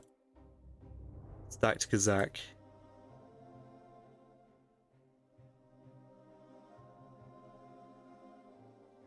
Now, this is a trap. There's no way I can take India. If I take it back, US take it back, and then UK wipes out my fleet. Carrier cruiser and a destroyer, 2 fighters is not enough to withstand a submarine.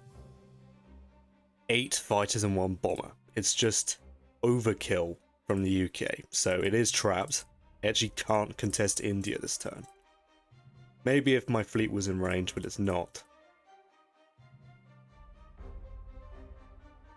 UK also brought some men back from Finland to Norway, I assume to trade, because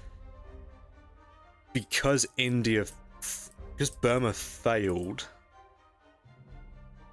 I have pretty good odds on India, but like I've already established, I do think this is trapped. As much as I want to take it, it's just not viable for Japan. So yeah, the Allies are going to get away with this scot-free. I can't take advantage of this at all.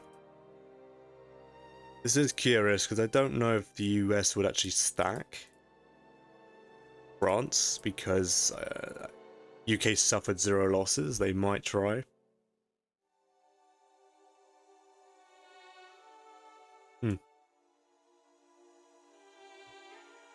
Okay, so for Japan, 11 infantry, 2 tanks. That will be the buy. I need to figure out how to get around this Kazakh stack. I have a 0.2% on this right now. It's so overly stacked. Rightly so, because if Japan actually gets a good result on this, Germany can just stack with rest Russia and just go take Moscow. So yeah, this is very well played from the Allies. Japan is going to stack Ivenki and stack Szechuan. I need to get around the stack, so I'm going to threaten to stack Vologda. And then directly threaten Moscow, or stack Archangel with Germany and then threaten a 1-2.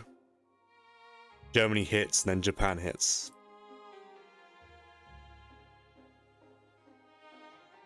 This should force... me stacking here should force this stack off either Russia 11 or Russia 12. It's definitely going to be Russia 12 because that's I'll be here. I'll be here and my tanks will be in Ivenki and all my planes in range. So this is a very serious threat. So this will have to crack. Yeah, this has been going on for long enough, so I'm doing this buy and saving the 2 so I can do the exact same buy next round. If I want, or I switch out the tanks for a plane. It does depend.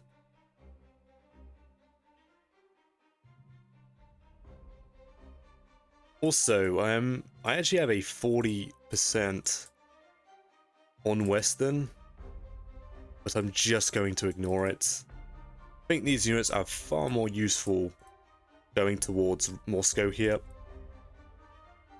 As long as Germany can hold the Allies out, I just want to send every Japanese towards Moscow. Plus, the extra transports... I'll have an extra transport in 61. This transport will be in 48, so I will have 6 transports worth of units on India, including all of my planes, so the UK will be forced to try and defend it somehow. But it's not going to be that difficult, it really isn't. There's so many allied units here, as well as the US have arrived. Yeah. All this is very manageable for the allies. I would be very happy with this position as allies. Against Japan, Germany is like, it's getting quite iffy to hold this, but I don't know if allies are desperate enough to even take a 50-50 on this. Which I have been offering several rounds in a row now, they've just been completely ignoring it. But yeah, this will be the buy.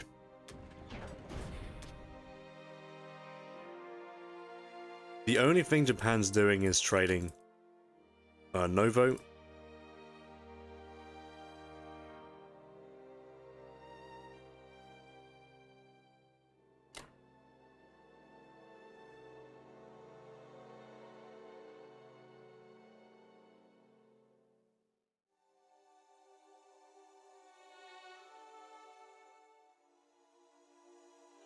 Really? That's all I can send?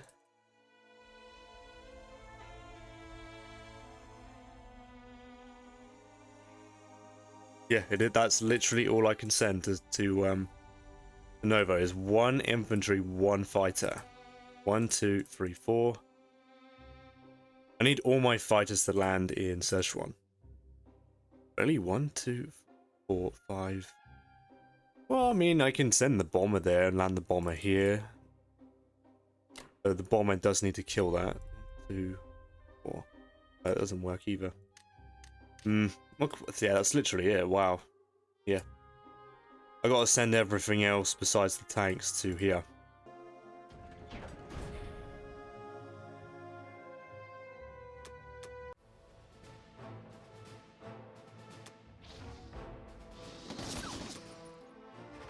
Excellent.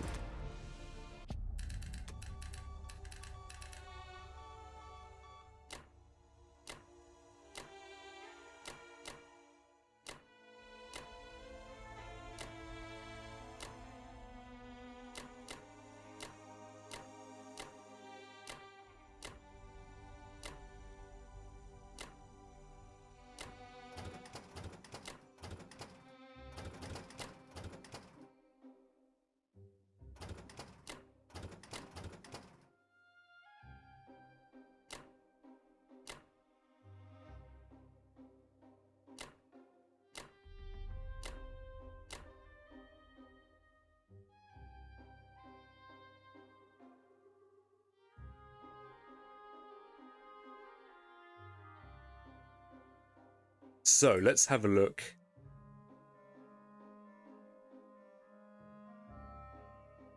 at Szechuan. 1910, 3 and 2, and then 5 tanks, 8 fighters, 1 bomber.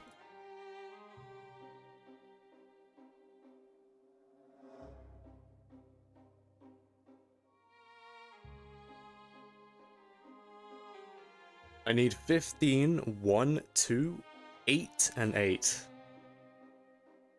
If I do 14 instead, which is what I have right now, Allies have a 55.8. Like that.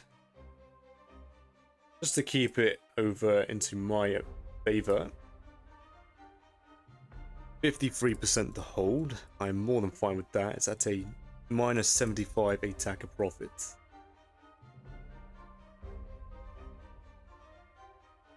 My fleet, what is my plan here? Because I think I do want to move into 35. At least 37.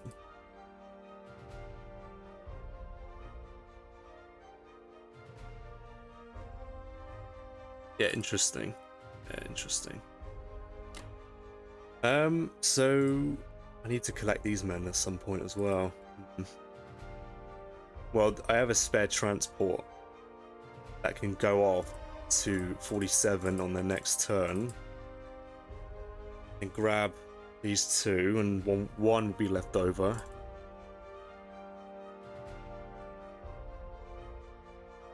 Very interesting. Is there any risk on this? 2, 3, 4. Don't think so. I'm not seeing it.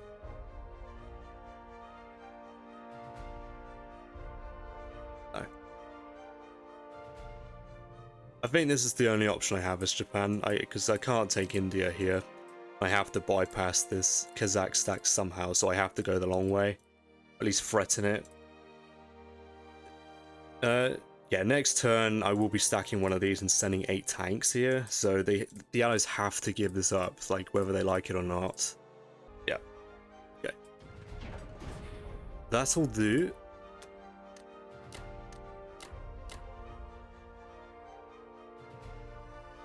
I actually want it on keep. Because if allies do plan to 1-2 it, I want my AA gun to just shoot at every plane that arrives into the combat.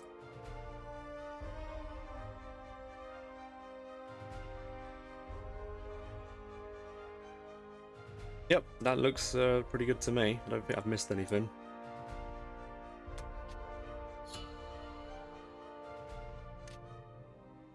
Yeah, the Allies now have the firm AP lead. It does make sense. They do own the entirety of Africa. I've not managed to actually get down to it yet, so yeah, this normally happens. Allies overtake Axis when Allies have full control of Africa. They have the Kazakh stack. Germany keeps failing trades. It's not a big lead. I think the game's relatively even. As long as I keep this on lockdown, I think Axis are fine. I just have to pry that Kazakh stack, and then Japan can finally move forward.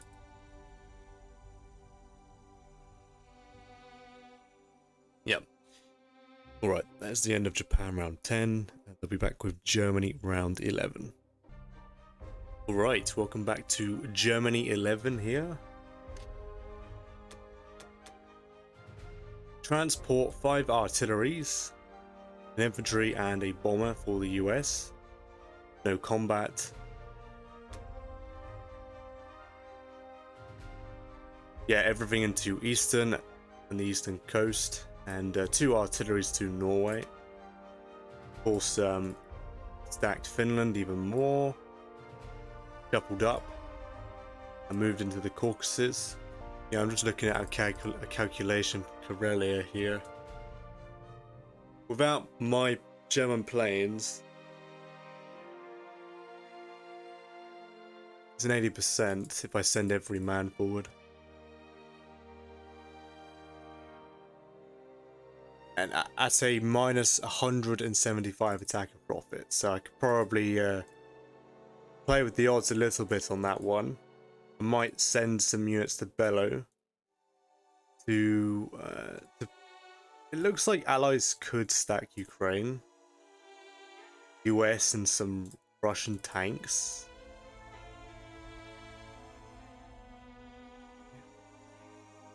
Or the UK, like there's so many options here, so I want to leave a couple men in Bello, I think.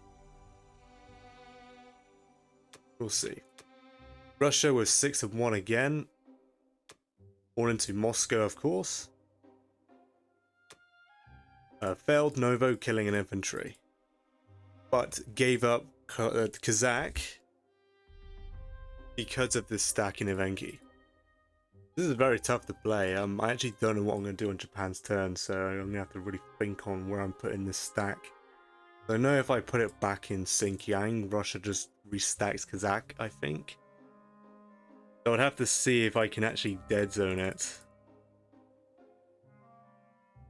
But, you know, that's 9 UK fighters. And 5 UK tanks. So, it's like... I'm only going to move here if I can dead zone it.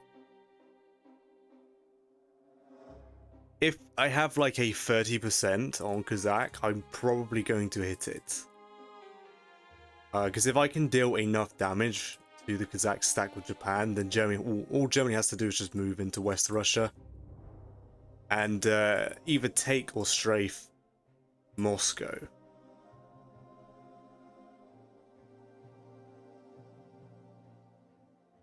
Yeah, ideally not take it, but I'll have to see if I can protect any Japanese units surrounding Moscow.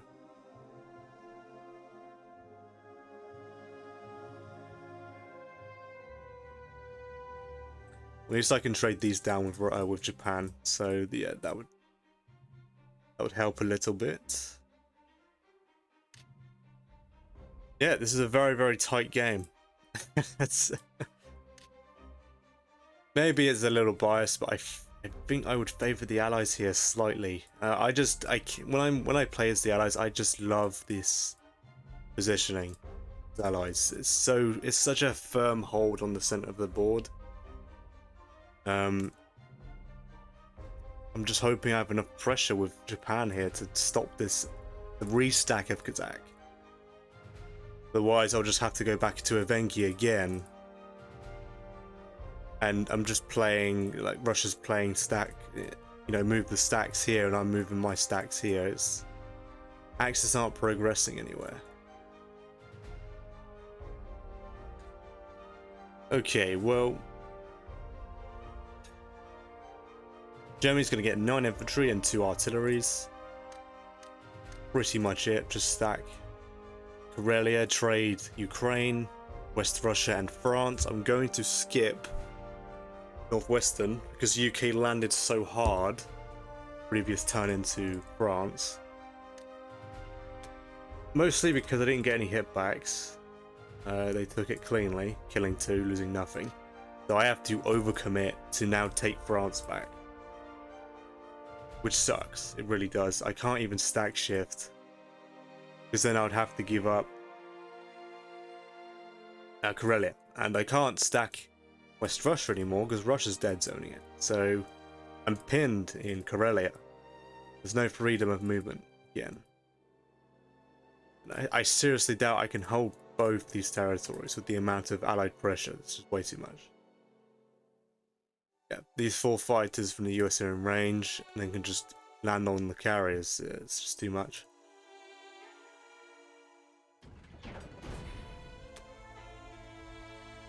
What I will check is my odds on dead zoning France. Okay, so I'm looking at a France stack from the Allies, assuming a perfect result from UK. It's not actually, it's even worse than I thought. So there's 2 Northwestern units. Yeah, Allies have a 78% to stack France, and there's nothing I can really do about it. Unless oh, my voice is dying.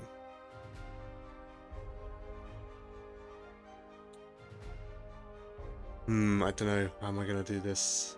I need to put units in range of Ukraine again. So if I take 1, 2, 3 and then minus a tank, Allies, yeah, I mean that would be very costly battle for Allies. I don't think they can take that. Let's see if I move an extra tank in range. It's still not really good enough.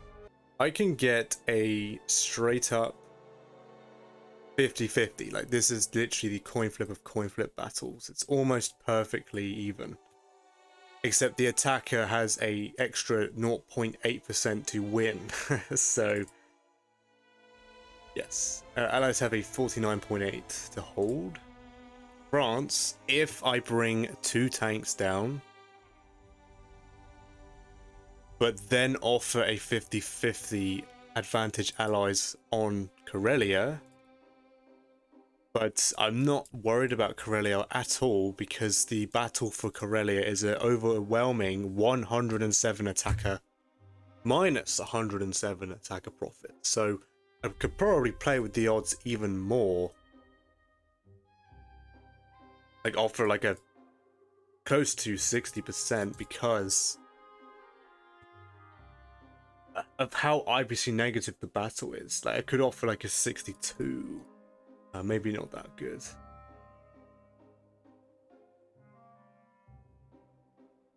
55 isn't that bad. If I bring 1 more tank down, it's a 63 with a slight IBC profit for Axis. 63.5. I think I'll have to settle with that. It really is getting tight. And it seems like neither myself or the Allies want to take any risks. I mean, I'm offering 50-50s as nothing, and it seems like the Allies here are not satisfied with a 50-50 either. What that does, I mean, it does completely ruin the US shuck, unless US also retreats from Finland. Which that's valid. That would show that Allies are committing to the France stack. For the most part, I would have to stray France. Yeah, that's quite tough, actually.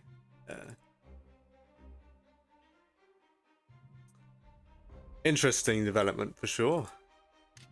Well, anyway, so The attacks will be infantry, 2 fighters for Ukraine, 1 fighter, 2 infantry for West Russia, and then 4 infantry, 1 artillery, and 2 fighters to France. So yeah, let's launch it. Japan will take care of these 2 territories as well as Kazakh.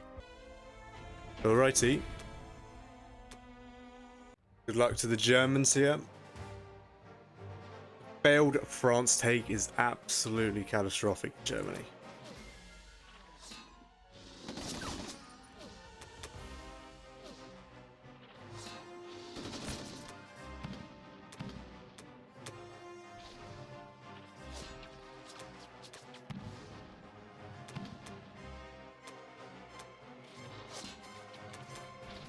Wow. Wow. Wow. What's going on? These German dice, come on, dude.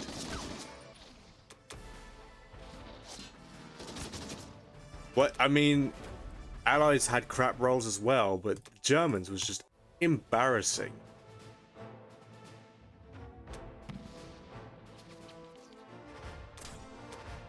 Oh, beautiful.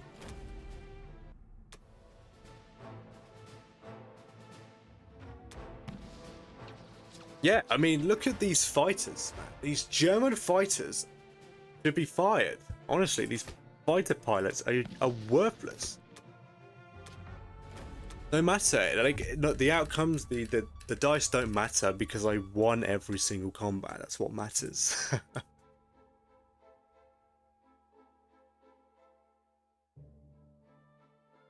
Okay, so let's see. A France dead zone. I need to bring 3 fighters down. Not 3 fighters. 3 tanks. I think I can do that. And I'd be mostly fine. I could just leave 1 guy here.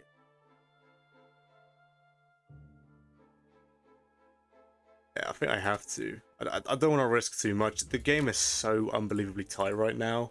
Every unit matters. Okay, that'll be it for Germany. The battleship could just stay in 15. If US want to kill it, so be it, I guess. Yeah. At least I'm applying pressure to 8.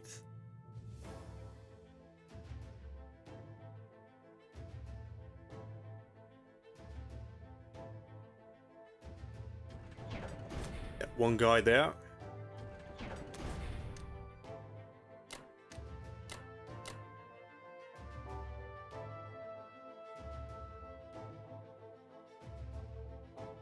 Yeah, this game is so tight. So tight.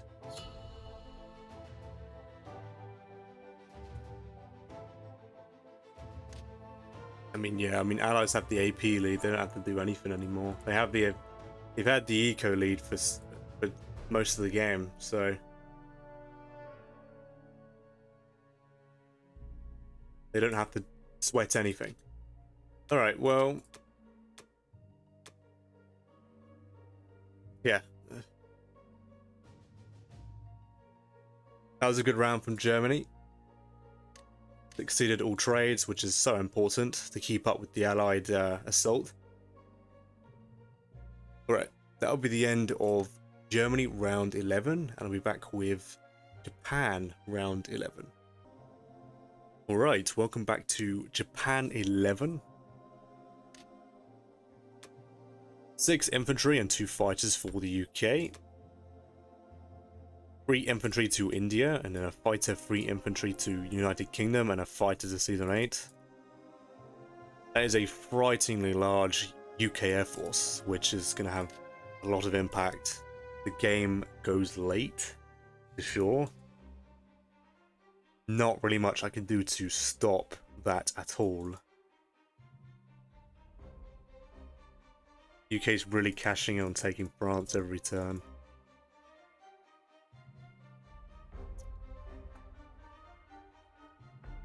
It's frightening. That's 5, that's 13 fighters, 1 bomber for the UK. Yeah, it's a lot of stacking power, for sure. Blitzed, Novo, all Russia.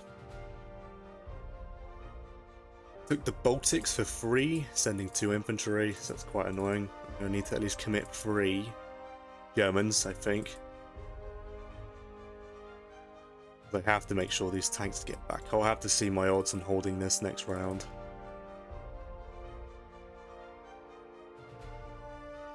Attacked Karelia trying to kill my AA gun. Killing 1, losing an infinite art.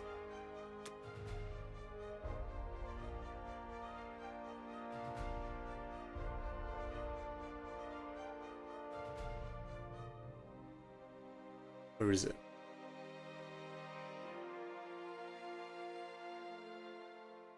Yeah, I'm happy with that. He low rolled pretty hard there with those 2 cruisers and that infantry artillery. I'll take that 100%. And took Burma back, no units lost. Stacked India, France. I've not checked my odds. There's no point in me going for it. It's just too many allies here that can just trade it back. India's fairly impossible to take at this point. Yeah, sent excess units to the Caucasus. It's pretty bad because UK can just trade all this. There's literally nothing I can do about it.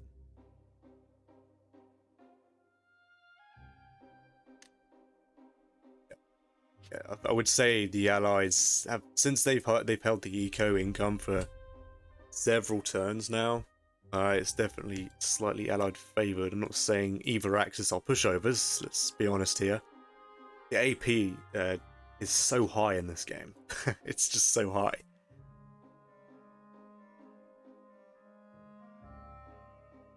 Yeah, very interesting. And it's very tight game.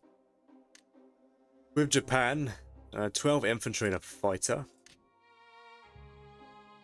I'm going to stack Xinjiang very hard, because I'm going to threaten to stack Novo and avoid Kazakh, because that takes the UK's punch out of the equation. So the supply lines for the UK will just stretch if they're trying to keep that 1-2 going on here.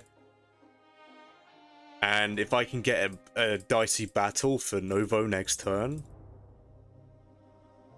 I might take it. Because if Russia commits, then Germany can just come off of Karelia and hit Moscow pretty hard themselves. The only problem is that I have to commit Japanese planes here this round, so I will have to sacrifice some Japanese planes potentially to pull that off. Unfortunate, but I don't have many options as Axis. Allies are playing perfectly, if I must say. And I'm going to stack C-Zone 37 very hard and offer UK a 30%. They want to hit it with their aircraft and sub. But I need to make a move on Africa somewhere, and this is the only way. It avoids UK blocking me for a turn. I can go here and move to 29. I have the option in 37 to backtrack some fleet if I need to. Pushing forward also pushes these subs back, so yes, US could build their own sub, but like I've said, I can always bring the destroyers back, buy a new destroyer to stop this. But yes, I will stack Xinjiang and 37. I will commit 1 dude to here. 1 here, 2 here, 3 here. Bomber. 2, 2. 1, 2, 3, 4. I can commit all my fighters here if I want. I think I will. Alright, all battles are strong. Let's find out. Good luck to the Japanese. Outstanding. US can trade Arch for... Wow, okay. I'll definitely take that. My bombers are having a bit of a bad bout of dice recently on their first round hits.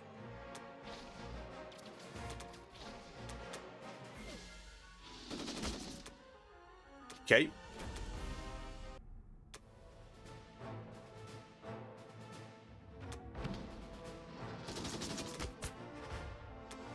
Flawless, wow. Okay. You can't argue with that. Or complain. Did not ask for better.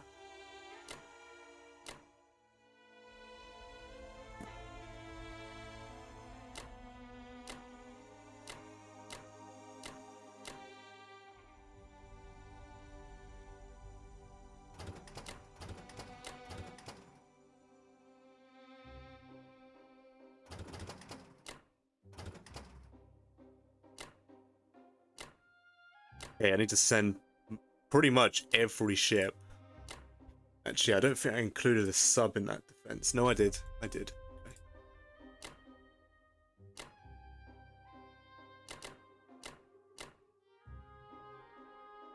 Everything else will move into Szechuan.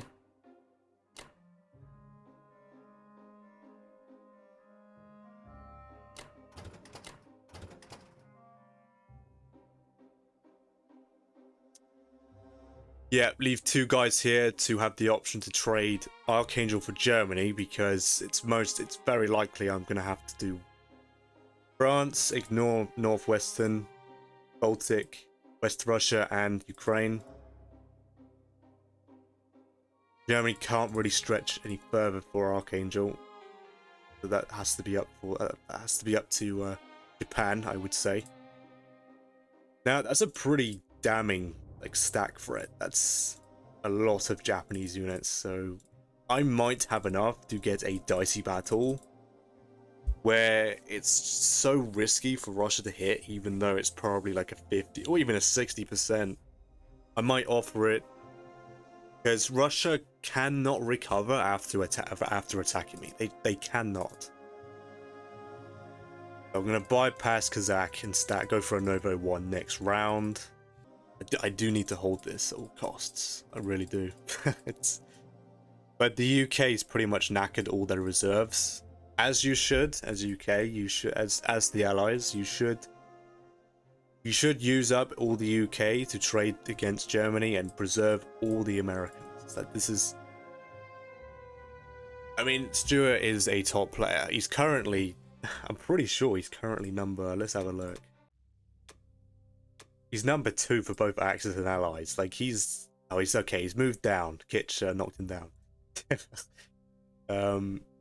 Yeah, number 2 for Axis and 2 for Allies. So he's, like... This is a really, really strong player. I think that's a pretty good round for Japan. Well, it was a spotless round for Japan, I should say. There was literally nothing wrong with it. Perfection. Yeah. UK could hit this with 1 bomber. I'm not seeing it.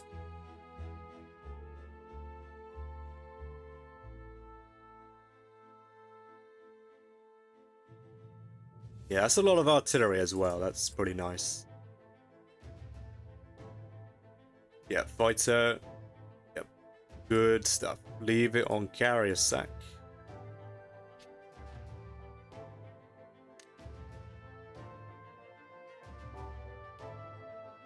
Mm-hmm. Good stuff from Japan.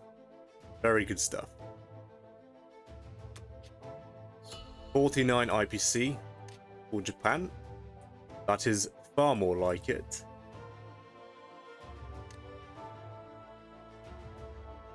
That is a... After Japan's turn, that's a 12 IPC lead for Allies. I need to try and keep that gap as close as possible. It's unlikely I'll be able to overtake unless I completely capture Africa, but the US, it can now send units to Africa if they need. So, yeah. Alright, that'll be the end of Japan round 11, and I'll be back with Germany round 12. Alright, welcome back to Germany round 12. 2 more fighters, 3 artilleries and 4 infantry for the US, 2 fighters to Sea Zone 3, then 3 artilleries, 4 infantry to Eastern.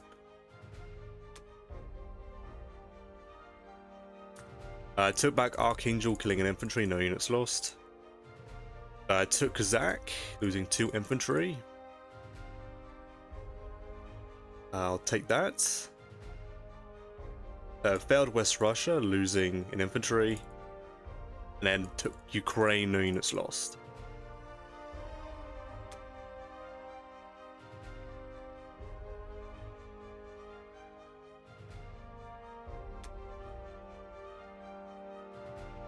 US, of course, continues to stack Finland. And sent the vast majority of their planes into India. I assume this is for a fighter swap here. The UK will send at least 4 planes to Kazakh. So they could probably send far more. Sent their sub into CM37. I don't know if the UK is going to hit my fleet. I'm not sure why they would. 3 more infantry and 2 more artilleries for Russia. That's quite an artillery stack the Russians have. 1 to the Caucasus, and then 2 artilleries, 2 infantry to Moscow. Okay. Stacked Kazakh again.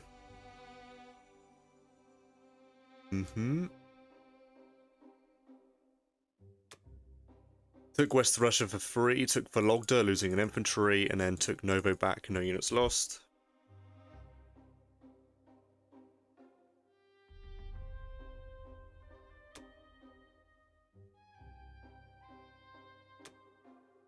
Okay, so, yep, Germany's turn is going to be trading France, Ukraine, West Russia, and Baltic.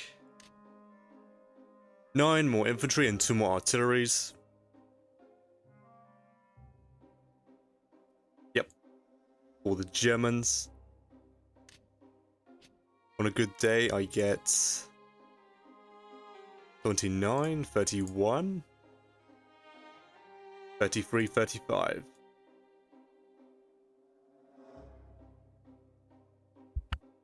I'm going to be stacking Karelia. I have enough units. I might try play with the odds a little bit.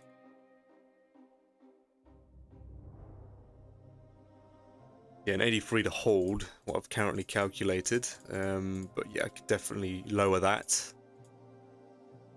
Because the battle is so IPC negative for the Allies. Yeah, so Japan will threaten a pretty heavy Novo stack. I will see on my turn how the Japanese fare against that massive Russian attack. I will look into sending all of my German fighters to Karelia to threaten the German fighters to land there also, if I must. Save the Japanese if it's worth it.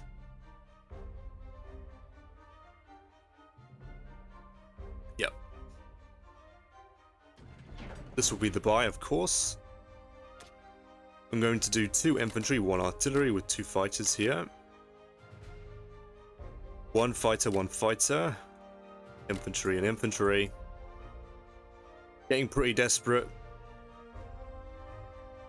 Fighter and probably 2 infantry and then 1 artillery from Karelia. I think I'm willing to do that.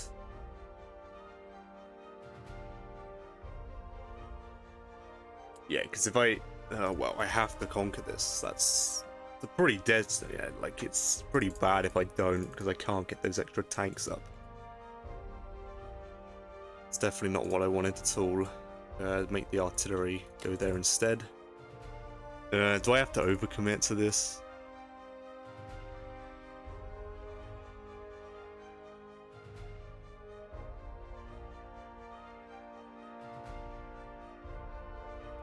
Maybe I have to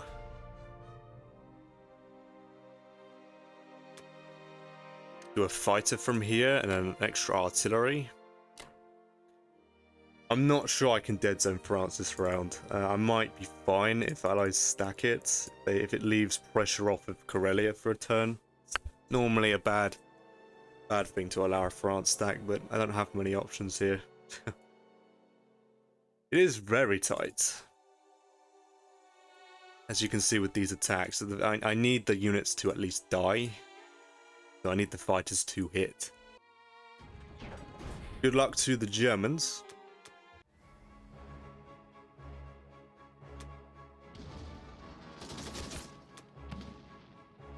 Ouch.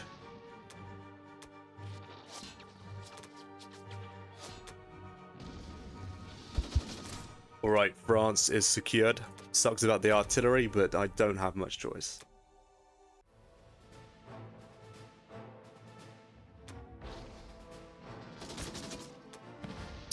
Very unfortunate. That's very bad. Hopefully I can take West Russia. That will help. Oh, yes. Very nice.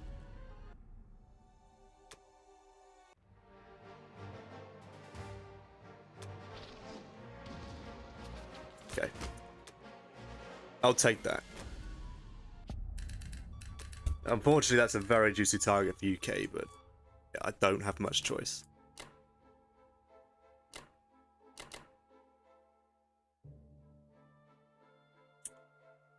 So I'm going to have 38, 1 AA, 4 artillery, currently 9 fighters, currently 11 tanks. I'm going to quickly calculate my dead zoning of France, and I might decide how many tanks I push up. And how much men I push to Poland as well. Right, this will be the final configuration for Germany. Karelia will be at a 70% to hold. Well, 1-2. That does not include that Japanese bomber, so it would be a 75 to hold.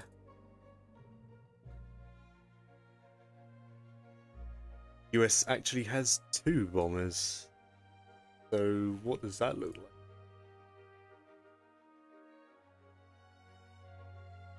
Actually has 63. The US has 2 bombers. Right, I've not messed up the amount of fighters US has, right? They sent most of them down here. Because they sent most of them down here, my odds are quite decent. Yeah, it looks like allies are going to go for this Kazakh stack again. I might actually have to just roll the dice on this. I'm hoping I have close to 40% hold with Japan. Because the Axis have to push forward somewhere. I can't push forward with Germany because I've put my Japanese fighters. So I could stack, move my planes out. Russia hits, Germany sends their planes, and also stacks West Russia. There is a play there. But the Allies have so many planes. They've just been spending so much money on planes recently. I don't think any of it matters. I don't think Axis can really break through. I think the Allied position's way too strong. I just have to rely on dice here, I think. At some point, I have to do something. I'm just hoping Japan's ready. I'm just hoping Japan's strong enough. So I have a 50% on a France attack, and then a 64 to hold Karelia. That will have to do. It's a shame that's 3 artillery that are going to get completely slaughtered, but I have no choice. Alright.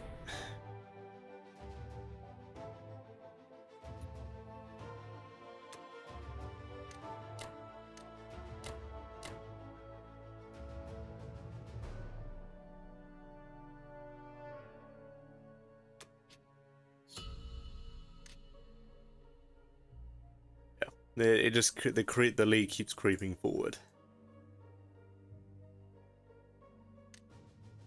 It's not a matter I'm gonna lose the game because I'm gonna lose Berlin or the Germany's gonna fall. I'm just gonna lose the game because the Allies are just too strong. Think they're like, this has to work. Something here has to work. It's either I stack Novo and offer like 70% for the Allies, or I hit into Kazakh. But there's so much UK material in the area, I completely doubt I'm going to be able to punch this. Like, Allies are going to make sure that this is like near impossible to hit. Because they can just abuse the fact that I can never take India here. I just can't. Because the Allies have you've got the Russian tanks, you have the UK tanks and air force. There's just too much. Of course, the US can always get involved by sacking fighters that weaken my defense. Yeah, India's near impossible to take. Alright, that is the end of Germany round 12, and then we'll be back with Japan round 12. Alright, welcome back to Japan 12. Destroyer, 2 fighters and 4 infantry for the UK. 2 fighters to India and a destroyer, with 4 infantry to the United Kingdom.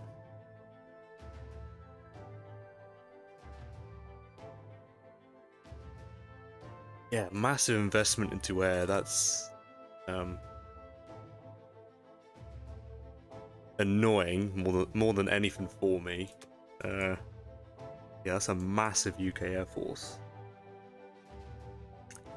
And the US as well. They also double dropped fighters as well.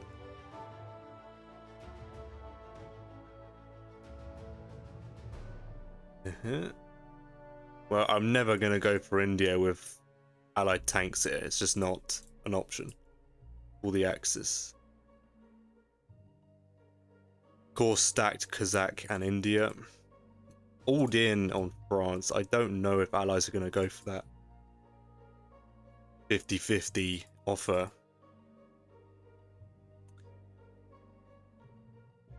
We'll see, they might try something. I don't know, maybe they do go for that and hit this at the same time.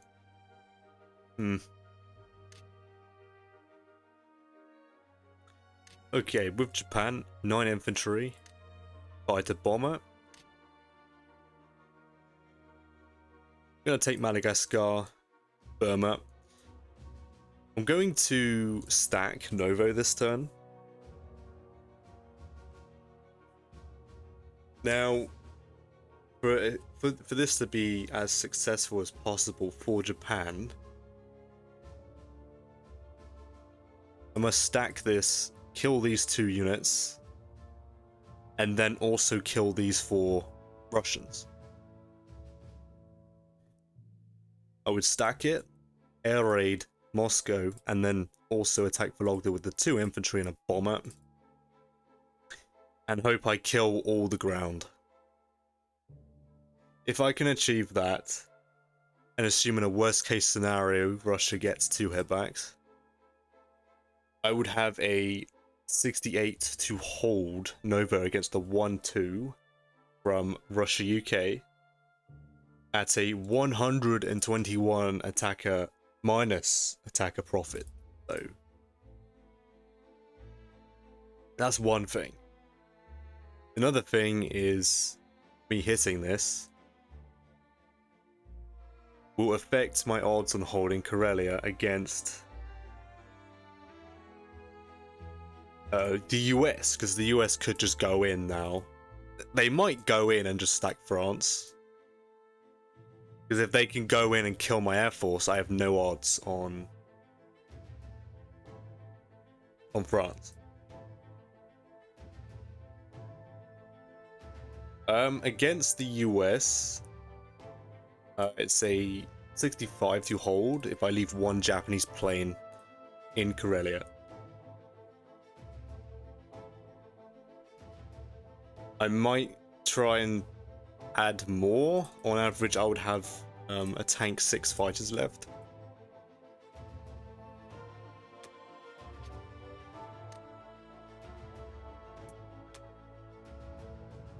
assuming I sack it off. I assume I have selected.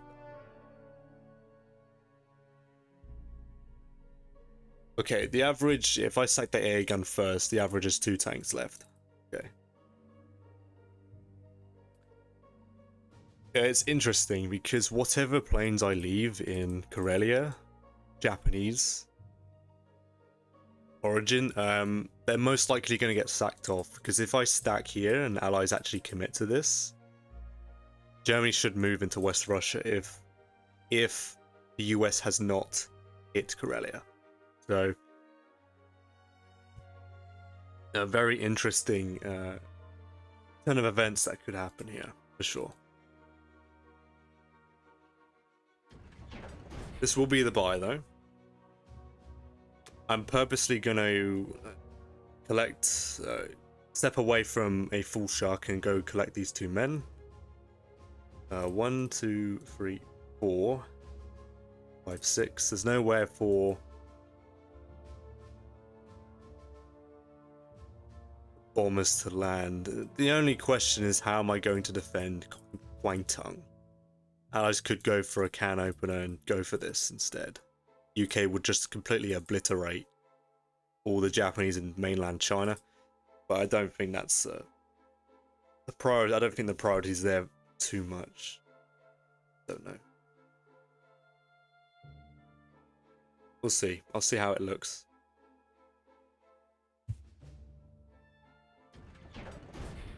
Yeah, how am I gonna, let's see, they go 1, 2.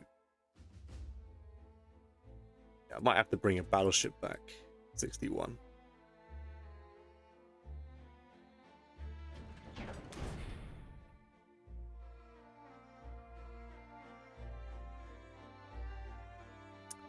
Okay, so I'm gonna pick up 2 guys, go collect that. We'll send a sub fighter. Guess both fighters. 2 infantry. 2 fighters. 2 infantry, 1 bomber. Send everything else into Novo. And then air raid Moscow. Good luck to the Japanese. You will definitely need it.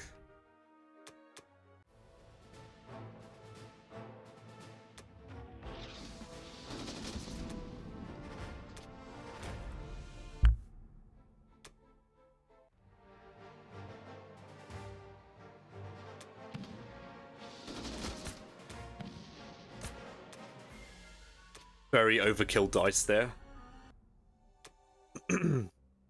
I do hope to kill both of these infantry. We take it even better. I was not expected to. Very nice.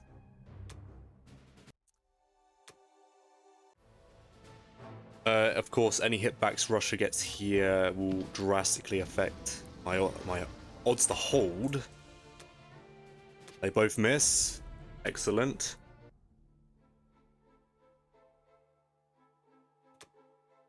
Good luck to Japan. This is a very big... Attacking fighters always make me nervous.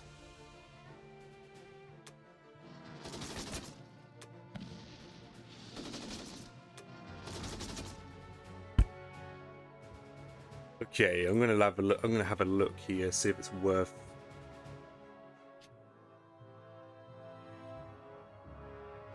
Going again. I think I'll take this. I think that's a little on the low end for the hitback for the hits I got with Japan, but I'm glad I didn't get blown away by the yellow dice here for sure.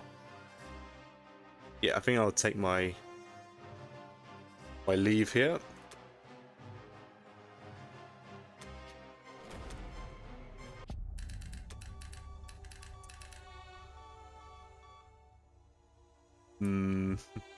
I need 1, 2.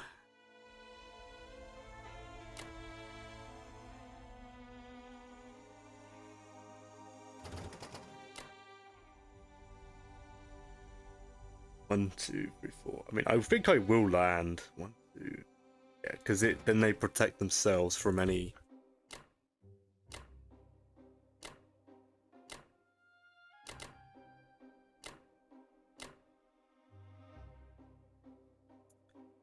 from any air raid, both allied members. I want to... yeah, I will let them go there. 2, 3, 4, 2, 4.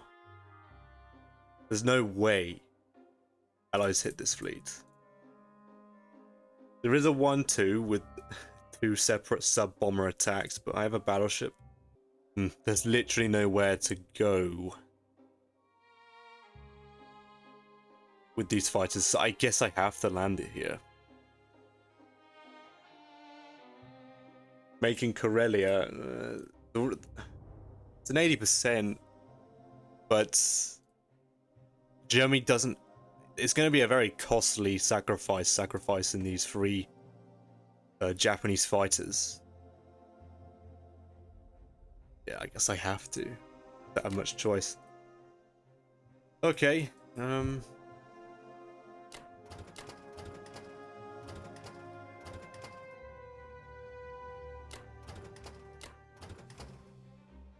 The question is, how am I doing this? Because there is a there is an opening here. Do I unload here? Bring these guys back and then move these guys forward. Like that. Alright, I think this will be the configuration for the Japanese here.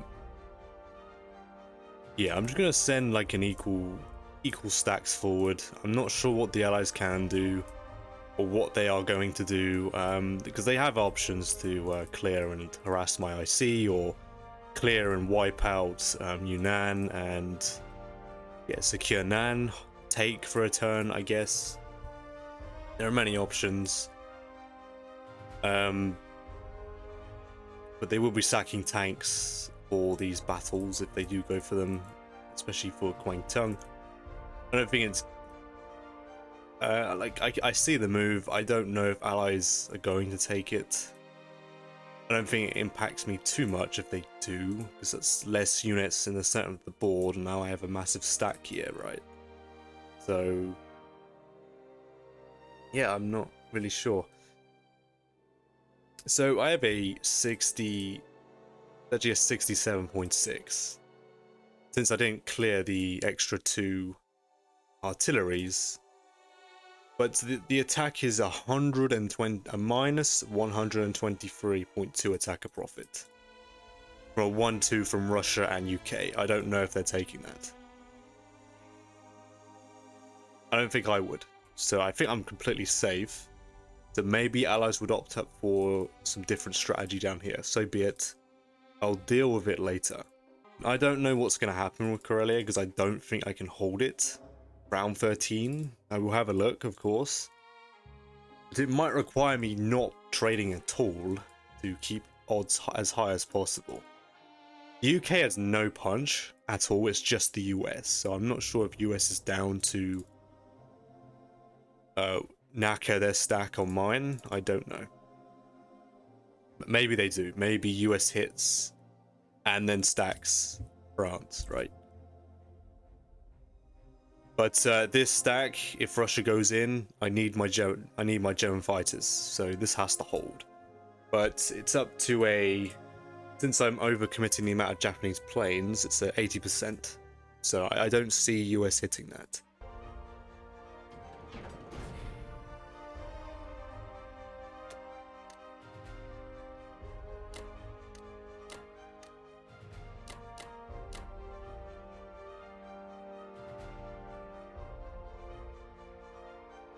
Plus, I mean, these fighters are in range of India. Not too bad.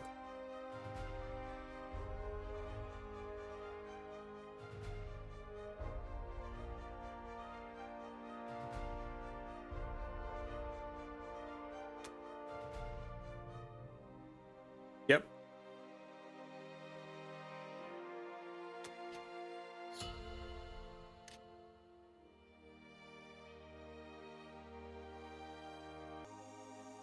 Alright, that'll be the end of Japan round 12, and I'll be back with Germany round 13. Alright, welcome back to Germany 13. 11 more infantry and 3 artilleries for the US. 10 and 2 to Eastern US and infantry artillery to Norway. Attacked and failed Vologda, losing an infantry. Of course, stacked Finland even more.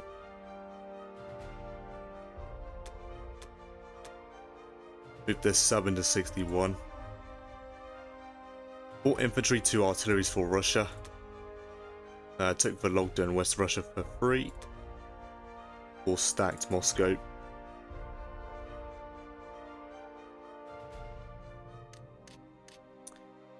Yeah, the situation's pretty dire for the Axis.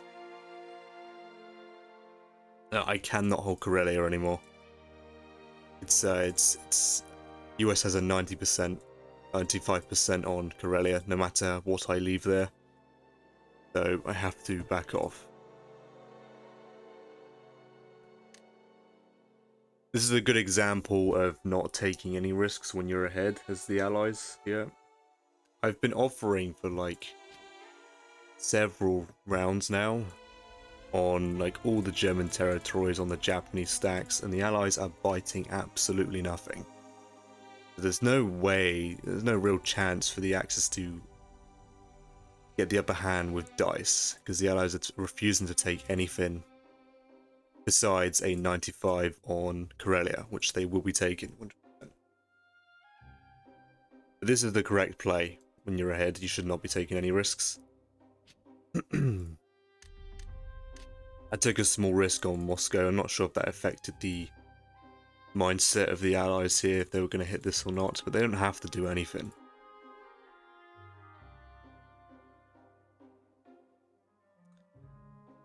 Yeah, pretty dire. I'm just going to stack France and maintain Germany's income and reduce the amount of trades I need to do for Germany for the rest of the game. Yeah, I mean, Germany is very strong, but they're not going to fall anytime soon. It's just, how am I going to win the game as Japan? I'm going to have to try look to stack Kazakh and then try and stack Burma and go for an India take. Slow build up. Doesn't matter how many fighters the Allies have. Eventually I will get it. Yeah, that's the problem when the Allies are this... Well, yeah. They're quite far ahead, I would say. Because look at how strong Russia is. The Allies are very far ahead. They're buying multiple planes each round.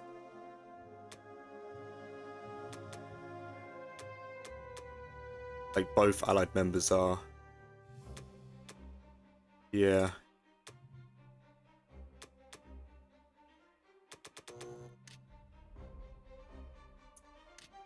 "12 infantry for the Germans."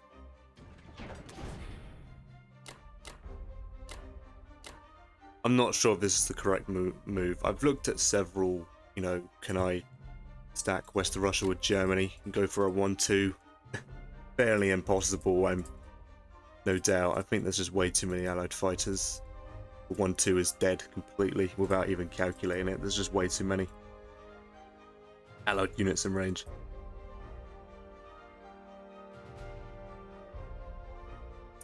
So yeah, I don't know if this is the correct move or not. I'm just gonna stack France, Berlin, and Baltic states. I'm going to try and protect these Japanese planes. The only way of doing it really is offering the UK an 82% at a -6 attacker profit, and on average, UK loses 4 infantry, 4 fighters, which I'll have to take. Not really much I can do about it. Alright, I've done some serious changes to my configuration here. I'm actually just gonna trade France. Take Northwestern and Ukraine for free with Archangel. Send an infantry artillery at West Russia and hope I get lucky and take it. And I'm going to stack Bello and Baltic states as hard as I can. Allies will have like a 10% on Berlin, which they won't be taking anytime soon, so that's fine. And France will still be dead zoned. I have a 90% on France, if allies really want to go for it. Karelia, dead zone, I have no idea what my odds are. I've not bothered calculating it because the allies have so many units. I think the allies can easily get, 80% odds at the very least, but the reason I'm stacking both of these is to try and pin as many allied units here as possible. And what I mean by that is the allied fighters. Need to try and pin them there for at least one round, I think.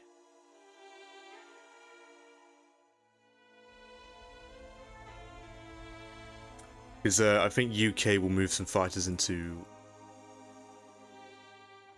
Moscow, and then US will move their fighters in range of Karelia, which is what I want, because then these fighters are not going towards India or landing in Africa and harassing my ground. I think. I don't really know what I'm doing here. I could stack France very easily, but I think it's just progressing backwards for the Axis. Yeah, I'm going to meet France because I should not be failing this conquer. So it's that simple. I need to start being quite efficient with my Germany trades now. So this has to work. I'm sending all my planes to this, so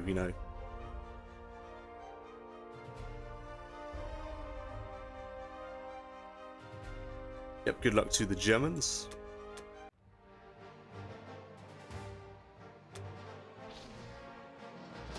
Yep, that's exactly what you expect when you throw 9 dice. Okay. That's more like it. There we are, much better.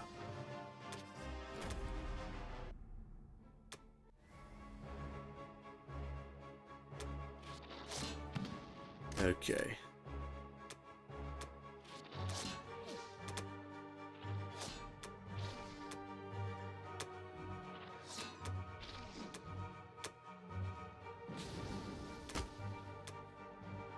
Wow, okay. I'll definitely take that, of course.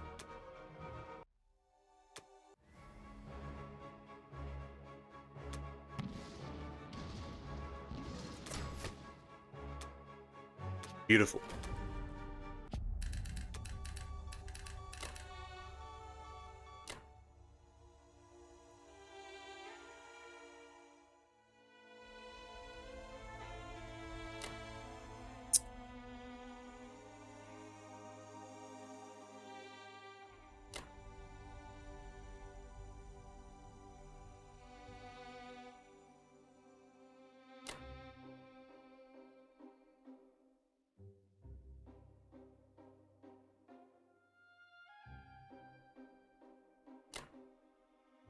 Do I want to do that? I mean, UK could just send tank in their planes.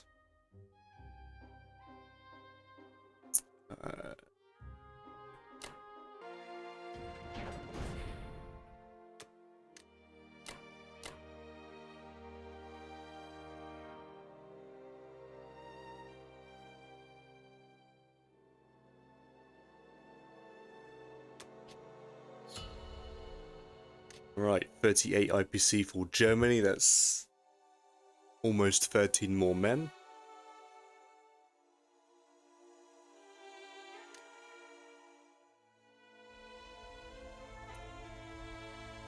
Roughly 15 AP lead.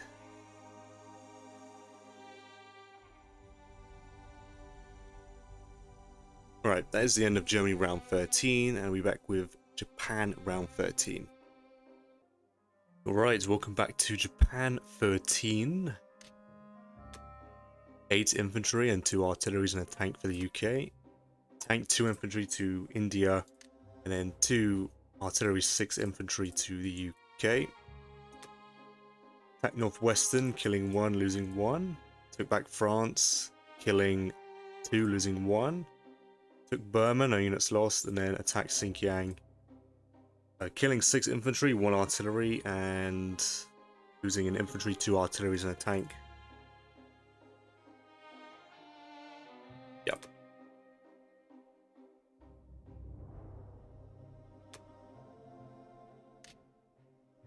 Okay, so with Japan here, I'm just going to buy 11 and 1 with a fighter. And just stack Kazakh. It doesn't matter what the odds are, I don't see Russia ever hitting me.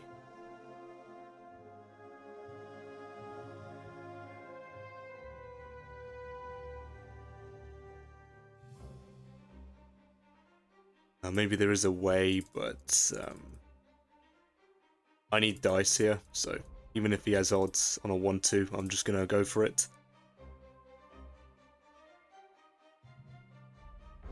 I've been denied Kazakh for too long, so I'm just gonna go all in. Yeah.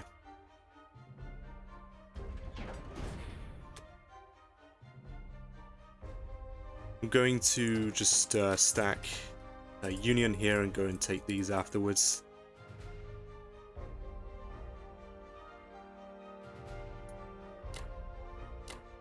Take Burma. Try and take that.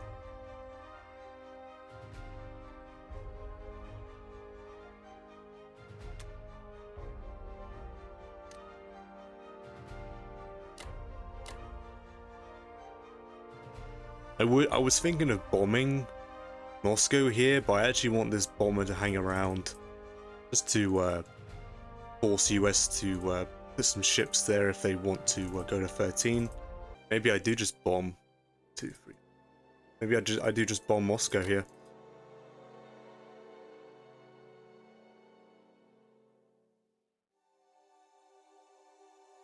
Okay. Yeah, these planes zone me out of this area completely.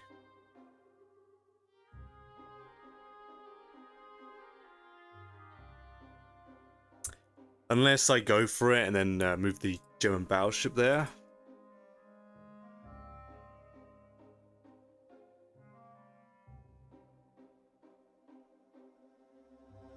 That's an interesting play. That's definitely an interesting play.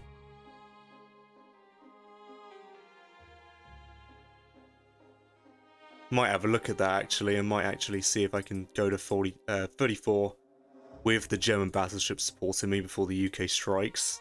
Nah, it's not there. UK still has an 80% on 34. Alright, good luck to Japan.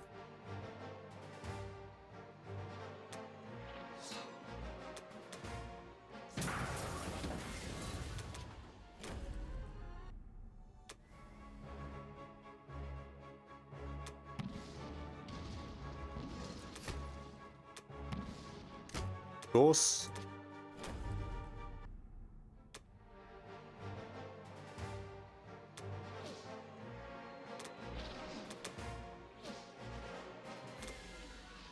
Man, this bomber's on fire.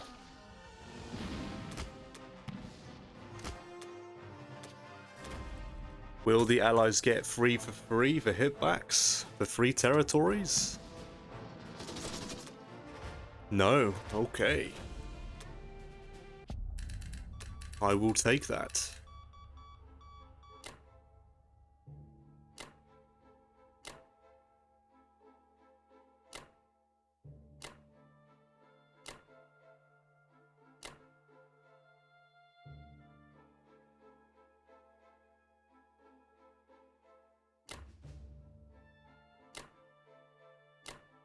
Move my fleet in here. Move the 2 fighters. One them there, I think.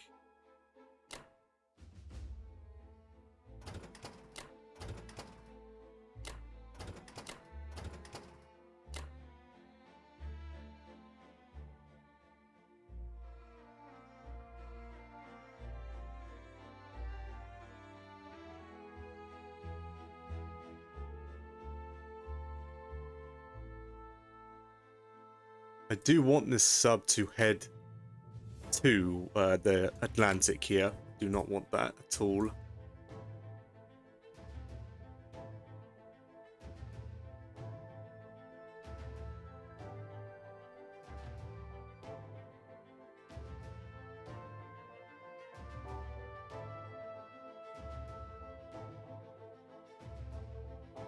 Yeah, there is 8 men there.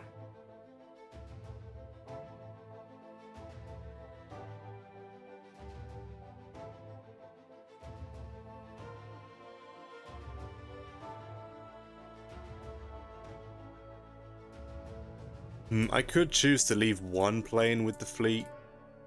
It's always nice because it does outreach an extra tile with my fleet. So maybe I will do that. Yeah, that's all 4 transports there, no problem.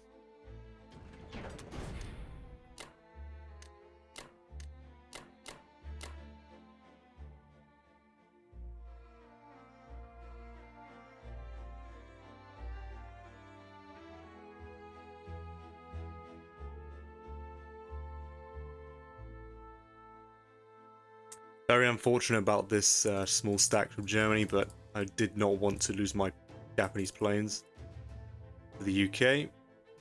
It's just a lose-lose situation for the Axis there. There's not really much I could do about it.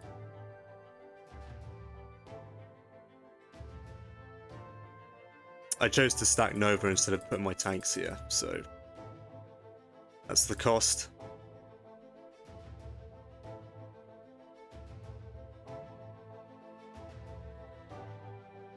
That is the cost. I mean, I could go there and go back.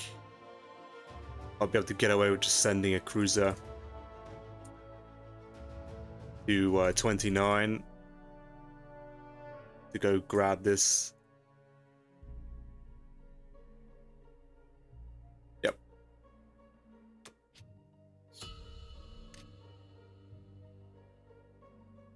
Alright, that is the end of Japan round 13, and I'll be back with Germany round 14. Alright, welcome back to Japan 14. Now, I did check the recording of the Germany 14 round, and it recorded with no audio. I don't know what's going on with my software, but that's twice now. But I do apologize for that. And that round was very important. I'll show you. I'll go over it right now. Very frustrating round, and of course the fact it didn't record, even more frustrating. So 10 infantry, 2 artilleries for Germany, of course, 2 and 8 to Berlin, and 2 infantry to Italy, making sure that France is dead zoned. I backed off of Baltic because it was impossible to hold against the 1-2 from both UK and US. I had to back off.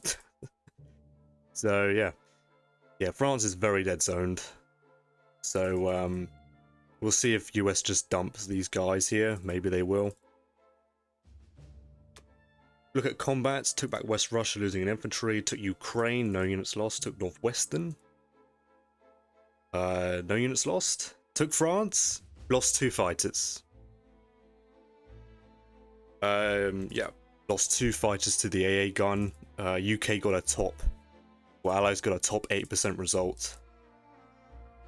AA gun got Snake Eyes. That's a crushing result. No doubt that's progressed Allies' progression on Berlin by at least a round or 2, 100%.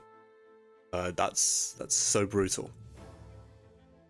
I have no words for it.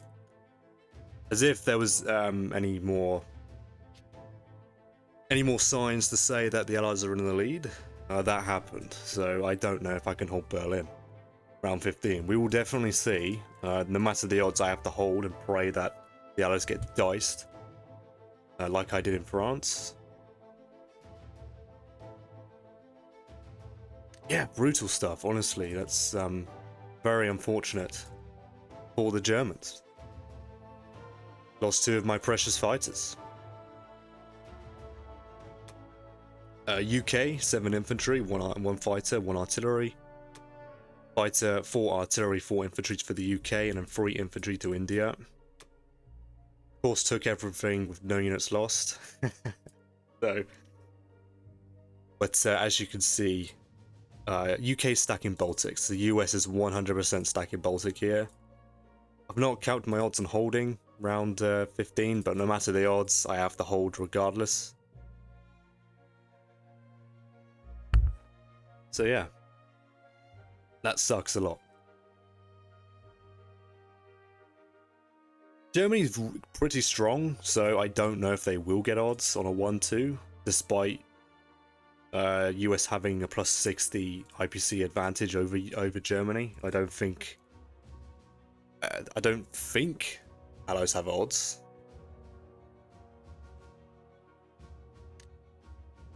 And yeah, sent a couple tanks to Transjordan, I guess, to clamp down on any progress Japan's making on Africa.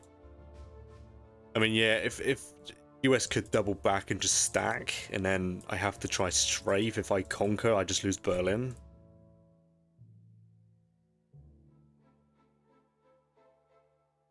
I don't know. I don't know if US would do that or not.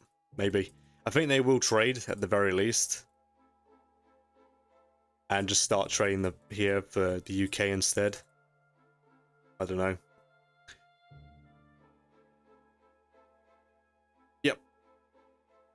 Well, with Japan, 11 infantry, 1 tank and a bomber. I'm going to stack Caucasus. I was going to try stack Kazakh at the same time, but Russia has a very good... Well, Russia has 100% odds on Kazakh 1, but that means that Russia can strafe, and then UK can wipe it out with 4-5 tanks, 10 fighters and a bomber. Kill my air force, which the air force is desperately needed for Berlin, so that is not on the table.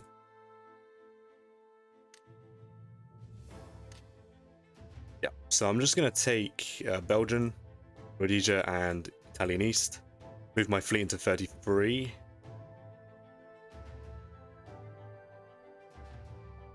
Because it's safe. And then decide if I'm going to trade back Union turn after.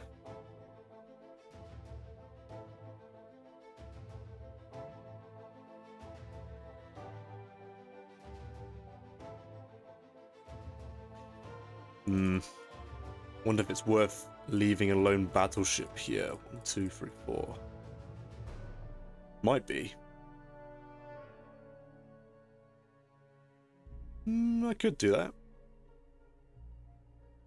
Leave a destroyer carrier cruiser in 33. Leave the battleship here.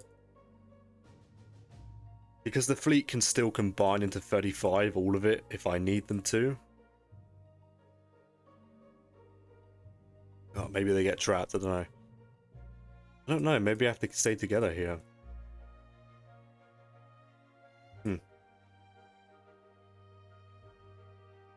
1, 2, 4. I don't know, maybe a fighter purchase is better?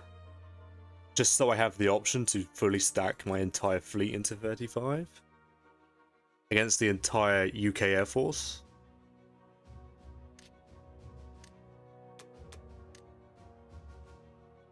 Maybe.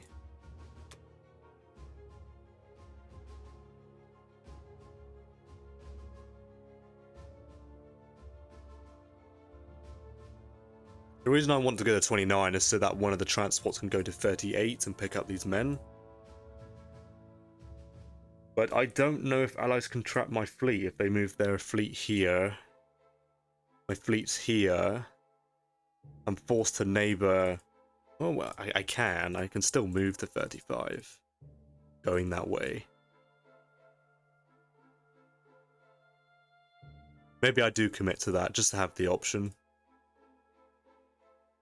I still have a full transport here to go trade back Union if I need. Yeah, I'll go for a fighter instead, because it can go 1, 2, 3, 4. Land on one of the carriers. And then I still have these 4 planes to land on the carrier if I keep them in range. Yeah. Yeah, I'll get the fighter.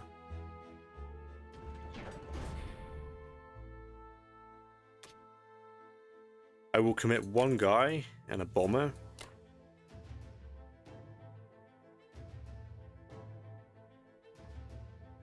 I'm going to commit one infantry and 6 fighters.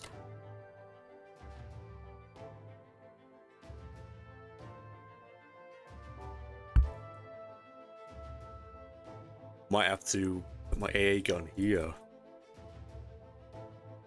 Just to defend myself against the Allied Air Forces. They have a 1-2-3 punch on my Air Force.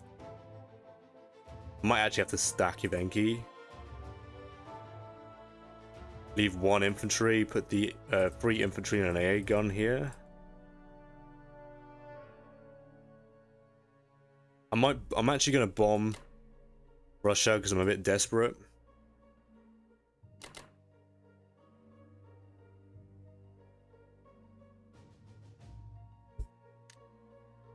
So they have 19. They're already forced to get 6, but they can repair it anyway. I will bomb. I definitely will bomb. Okay.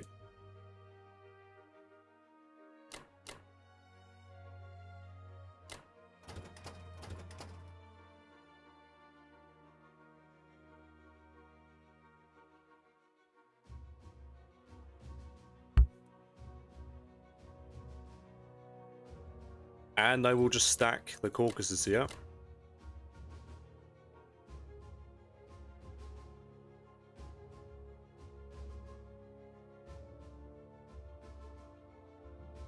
I don't mind committing an extra dude there. I think that's fine. I have calced a 1-2 punch from US and UK on my Air Force. It's a 67 for the Allies at a minus 55.3 attacker profit. So I'm actually completely fine with that. And depending on the results, I can send German planes if they're not needed back in Berlin. Like if I send all 3 German fighters, it's an 80% for the Axis. Yeah, I don't see Allies hitting them. I don't. Why would Allies? They've refused to take any risks. Why would they take the risk here now?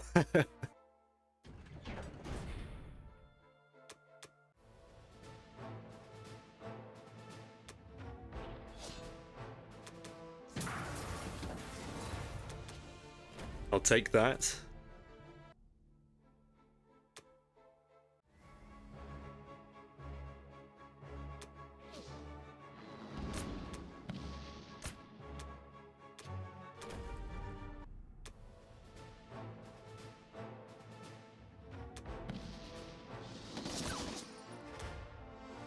Oh, excellent.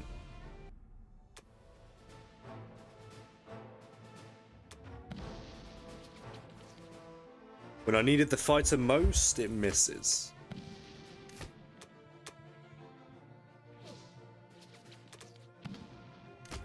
Really? Okay. I was gonna say, you know, I did overcommit for that reason, to conquer. I think I can get away with this.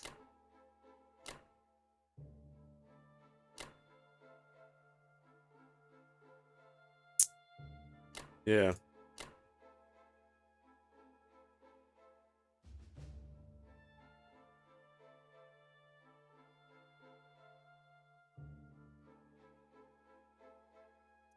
Unless I just stack my entire Air Force here.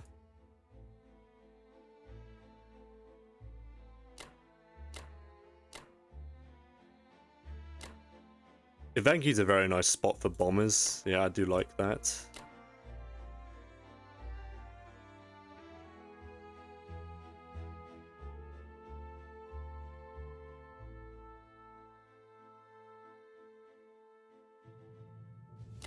I'm gonna do 2, because UK can just commit a tank to it anyway.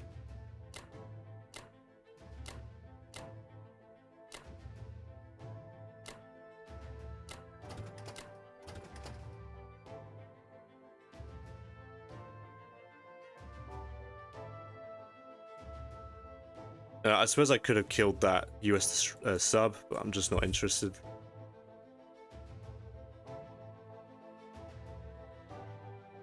Maybe a sub destroyer would have been fine. I would have had a destroyer over here. I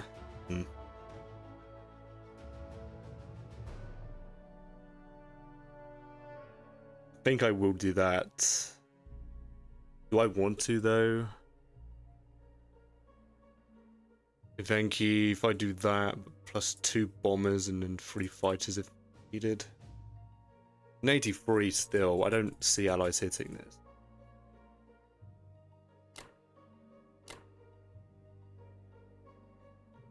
And then 1, 2, 3, 4. Yeah, so I still have 4 planes for 35 if the UK does send all their planes down to try trap my fleet. Yeah, I think this is a good position for Japan. That is 58 IPC, so Japan is making a lot of money now. Probably a little too late. But I'm stacking Caucasus, so it's up to the Allies if they want to take a risk. But as I've previously stated many times, they don't have to. They're very far ahead. With the AP, position-wise, I'm not sure. It depends if they have odds on Berlin next turn. Don't think I'm messing up. Yeah.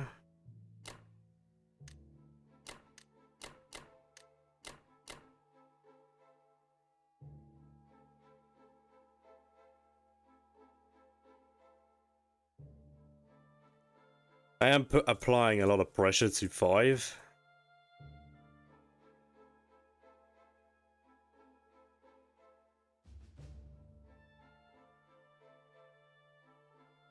Yeah. Okay. I think I'm happy with that.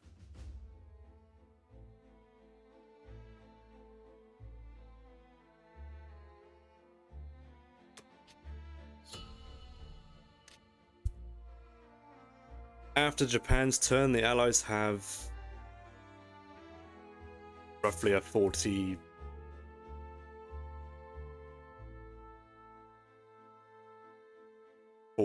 IPC advantage. Yeah. Alright, that is the end of Japan round 14, and I'll be back with Germany round 15. Alright, welcome back to Germany 15. Go back to USA 14. 7 infantry, a bomber with 3 artilleries for the US. Infantry artillery to Norway. Of course, the rest into Eastern here. Took France, losing 3 infantry. Killing 3, losing 2. Took Northwestern, losing 3, killing 1. Took Belgian Congo. No units lost. Failed West Russia, killing an infantry, losing 1. And then also failed Bello, killing an infantry, losing 1. I'll definitely take that. That's a lot of hitbacks for Germany. Much needed after that sacrifice the German air the previous round. There's no comparison between the rounds. Germany losing 2 of their precious planes equates. This is nowhere near on the same level, but I'll definitely take it. I'll take what I can get. It buys Germany a little bit more time. I was pretty confident the US was just going to dump everything here anyway.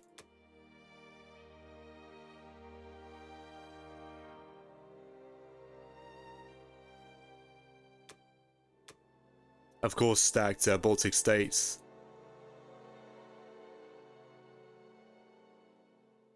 Sent their planes to Sudan. I have to imagine that these tanks are going to go here. No way they leave that exposed. 3 infantry, 1 fighter. I would take that.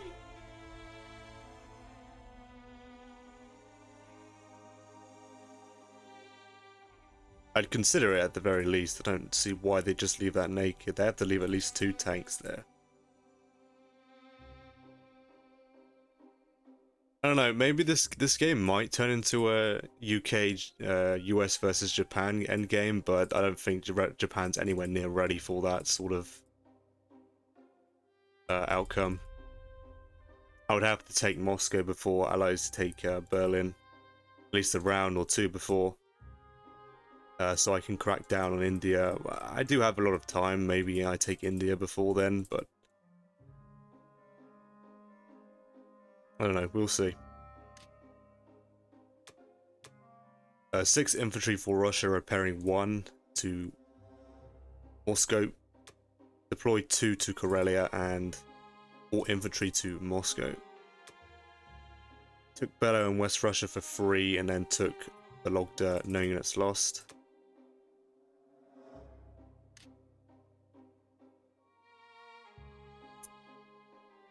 Course stack Moscow. I'll check my odds with Japan. I doubt I have odds, anywhere near odds. So, Germany's going to get 10 infantry and an AA gun.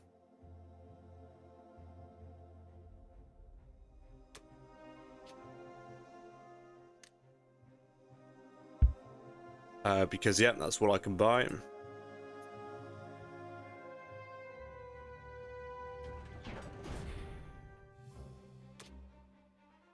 The plan will be to disengage from this. 2 here. I'm going to do artillery, infantry, fighter 2 each. I should have enough units to send the fighter to Caucasus. It's relatively safe. And then a fighter, 2 infantry, 2 artilleries. I might send an extra infantry because France is pretty important to flip. I need the money for it. I'm going to ignore Northwestern for now. But if UK takes France, I might consider leaving France and just killing the US units. To force more of a 1-2 punch than just a solid 1 punch from the US, because the US has been preserved pretty well here. I don't know about that. Leaving France, that's important IPC that I do need, so maybe not. But I might try strafe next round.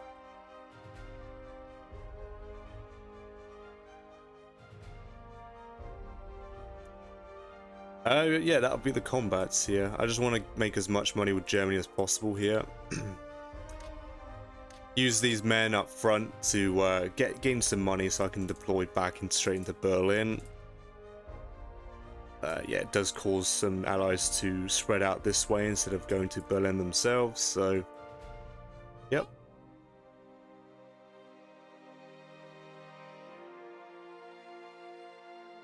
Alright, good luck to the Germans, I would say.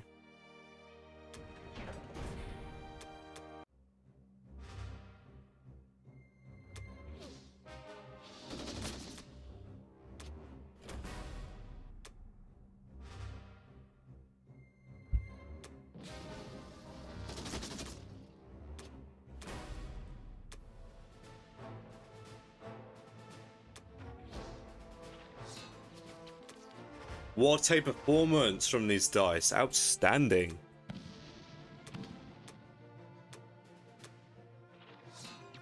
Yeah, dude, that's just the game, I think. Unbelievable.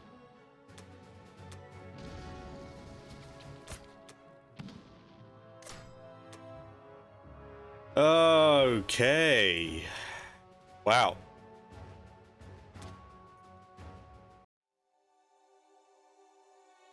What a lucky break. That's really bad.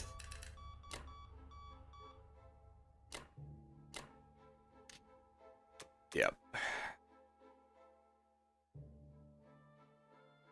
Yep, that's definitely what you expect.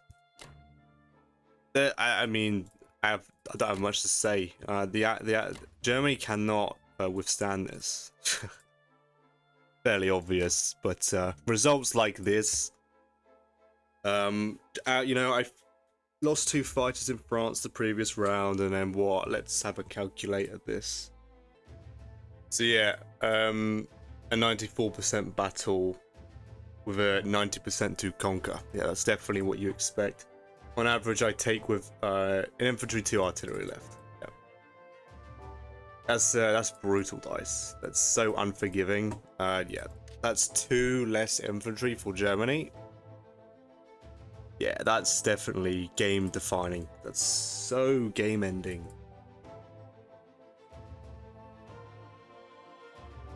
Wow.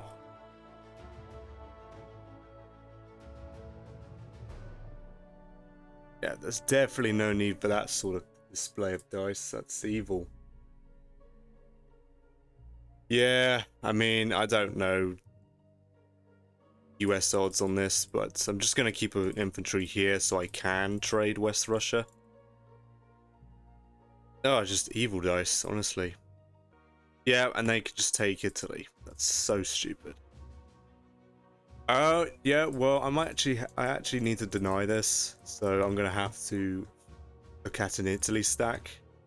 Right, it is not possible to hold Berlin and Italy. It just isn't. I can't spare enough to send to Italy to defend that. So I'll do the next best thing and just leave 3 infantry and an AA gun and pray that the dice show me some more love here.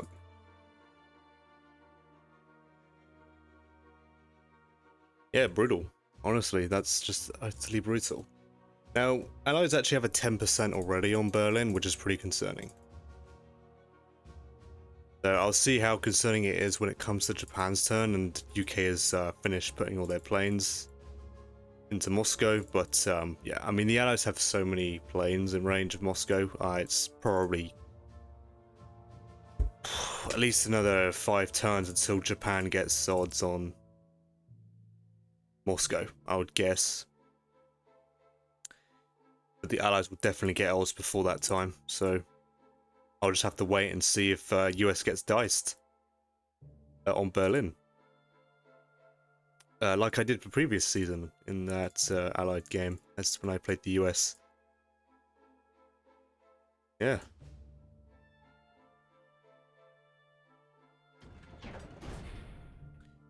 We shall see.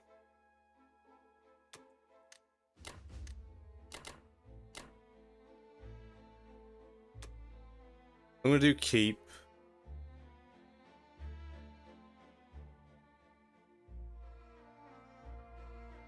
Just in case UK just throws a plane at it to try and kill it before the US attack.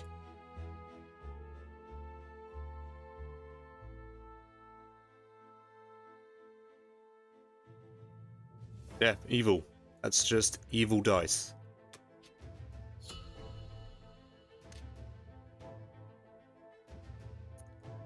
Yep, unacceptable losses there. Alright, that is the end of Germany round 15, and we'll be back with Japan round 15. Right. Japan round 15. 9 infantry for the UK, 3 to India, and of course the rest into UK. Took Burma, Bello, no units lost. Took Poland,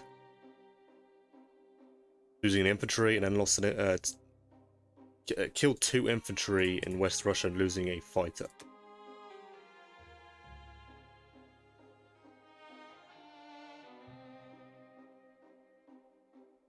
Okay. Stacked France because Germany got diced at the previous round. Yeah, that's really bad. US owning France. We'll see what happens here. Right, so this buy isn't going to be what I would normally buy in this situation. 8 infantry, 1 artillery, 3 tanks, and a bomber. Normally I'd buy as many units as I can. But I'm going to hit Moscow here.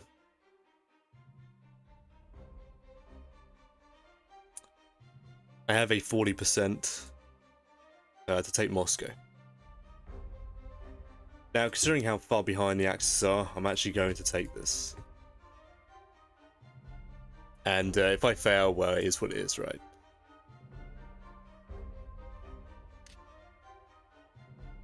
Yeah, I can't afford to be passive anymore, I don't think, so I think I will have to take it.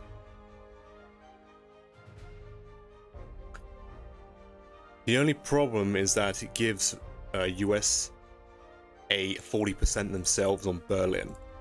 If I hit this and win, US will have to hit Berlin, most likely. If I hit this and fail, and obviously if US takes Berlin, then it's just GG. So, yeah, both battles are IBC negative for either side. But I think it's time to take the initiative and go for this. Yeah, I do think this is the right decision. Yeah, with the AP difference. And I think Stewart is definitely a better player than me. This is probably one of the hardest Axis games I've played. Because yeah, he played the perfect allies with stacking Kazakh and pinning Germany to Karelia. That's exactly what you should be doing as the allies. Yeah, yeah. Let's launch it. I think, yeah, this is the battle now. This will decide the game. My record of winning, well, close to 50-50s is pretty poor, so we'll see what happens here.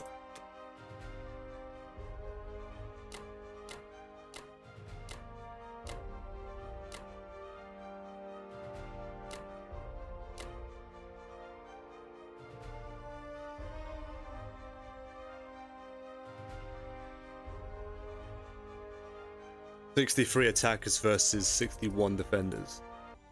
I'll send 3 guys at this to kill it. The US can't just air raid and then take it back with Russia. No, I don't know that they'll be able to really pull that off. I still have so many units in range.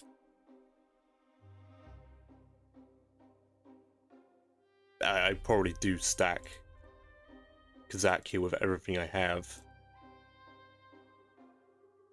Oh yeah, should probably take this as well. I don't know how I'm gonna do that though.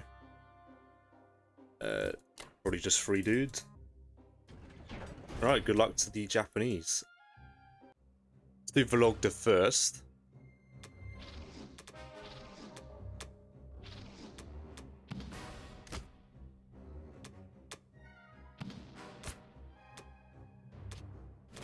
Right, success.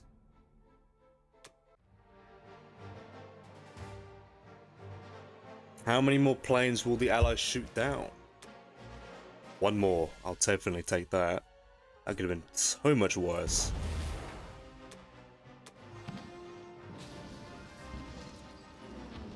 Very good from the 1s, but abysmal from the 3s. That is not going to win the 40% at all. Yeah, that's a catastrophic round 1 from Japan there. Yeah, these 3s, very, very disappointing.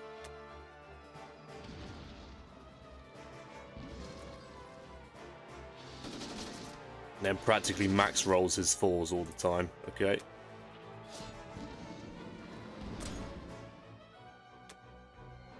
Yeah, this is definitely GG, I think. Yeah, this is he's just getting way above average hits. Yep, okay. The end of the game. Yeah, just might as well just see how much damage I actually did do.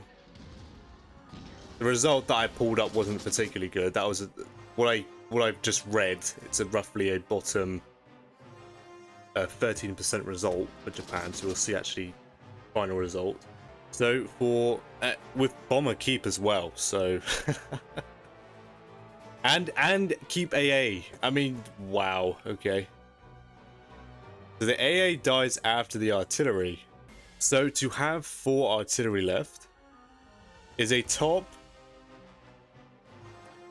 6, 8, 10. Top 14% result for the Allies there. Okay.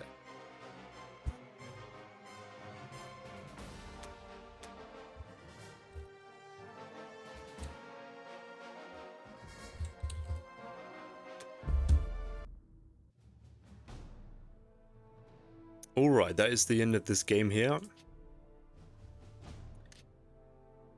I threw in the towel after that disastrous result on Moscow. Yeah, Allies got a top 14% on Moscow in the end. First of all, honestly, very, very well played to Stewart here. This was definitely one of the hardest Axis games I've played so far. Yeah, that was some... Yeah, very well played. Very well played with the Allies in the center of the board here, with the Kazakh stack. Pretty much did exactly what the Allies should be doing. Yeah, the Kazakh stack, baiting India, you know, trading everything they can for Russia. As soon as Germany gave up west of Russia, Russia instantly stacked Kazakh. And as soon as the Allies got strong enough here, it pretty much pinned Germany in Karelia, which gave Russia the freedom to just stack Kazakh and shut out the Japanese for the vast majority of the game. As soon as I stepped off of West Russia, that was it. I was shut out. Yes.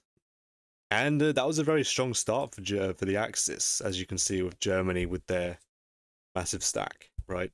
So I have a couple notes. They're not too much. I will keep this relatively short because this was a very long game. I'll start at J11, so I've pretty much skipped the vast majority of the game because most of it was just stack shifting, me trying to work out how to break or get past the Kazakh stack, Germany trading, failing quite a few actually. But besides that, yeah, J11 here.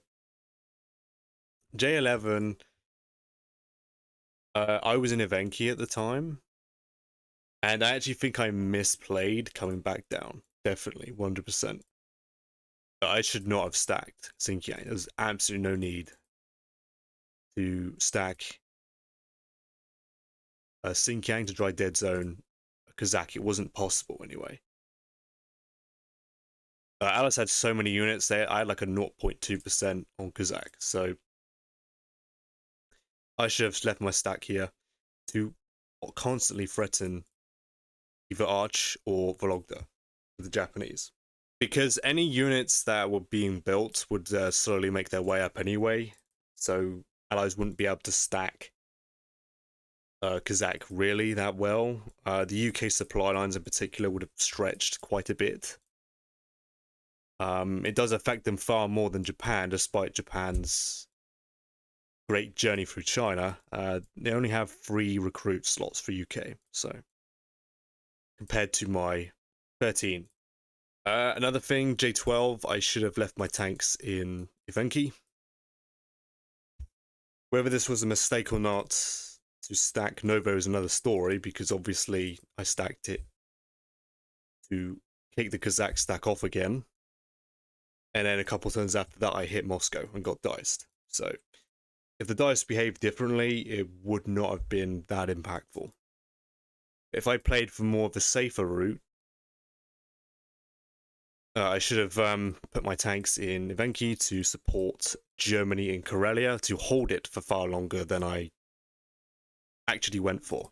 Yeah, because obviously I had to give it up because US had a 90%, and obviously I've been refusing to take any risk that I offered, like 50%, 60%, and they just were outright refusing to take any risks. They took a risk early on in a 50-50 for France and got a very, very good result with UK. But besides that, they kind of just traded Germany down and played standard. I don't know, I was in a tough spot for Axis. I was kind of getting impatient of playing passively. So I was willing to take a risk. And I did, and it did not work, unfortunately. Yep, so G14, Allies got a top 8% result, killing 2 German fighters, pretty brutal. G15 failed front again. And yeah, of course, as I've just mentioned, J15 Japan got diced in Moscow. Yeah, those are the main events, but mainly. Besides that, it's just been a very tough game for me here with Axis. It's a very well played destroyer. It really was a pleasure playing. So with this loss, that does unfortunately mean that Panzers East do lose match 2 here. Eagle Squadron do win it with 13-8. It required Panzers East winning. Yeah, it required. There was only 2 games going on. It was my Axis 1 versus Stewart 1, and then Circus Drama Allies 2 versus Tycho. It required both of us winning our matches. Circus won his, I lost mine, unfortunately. So, very close game. Honestly, the competition is so tight in this lineup. Alright, so that'll be the end of this game here. As always, thank you so much for watching. I appreciate your time, and I'll catch you in the next one.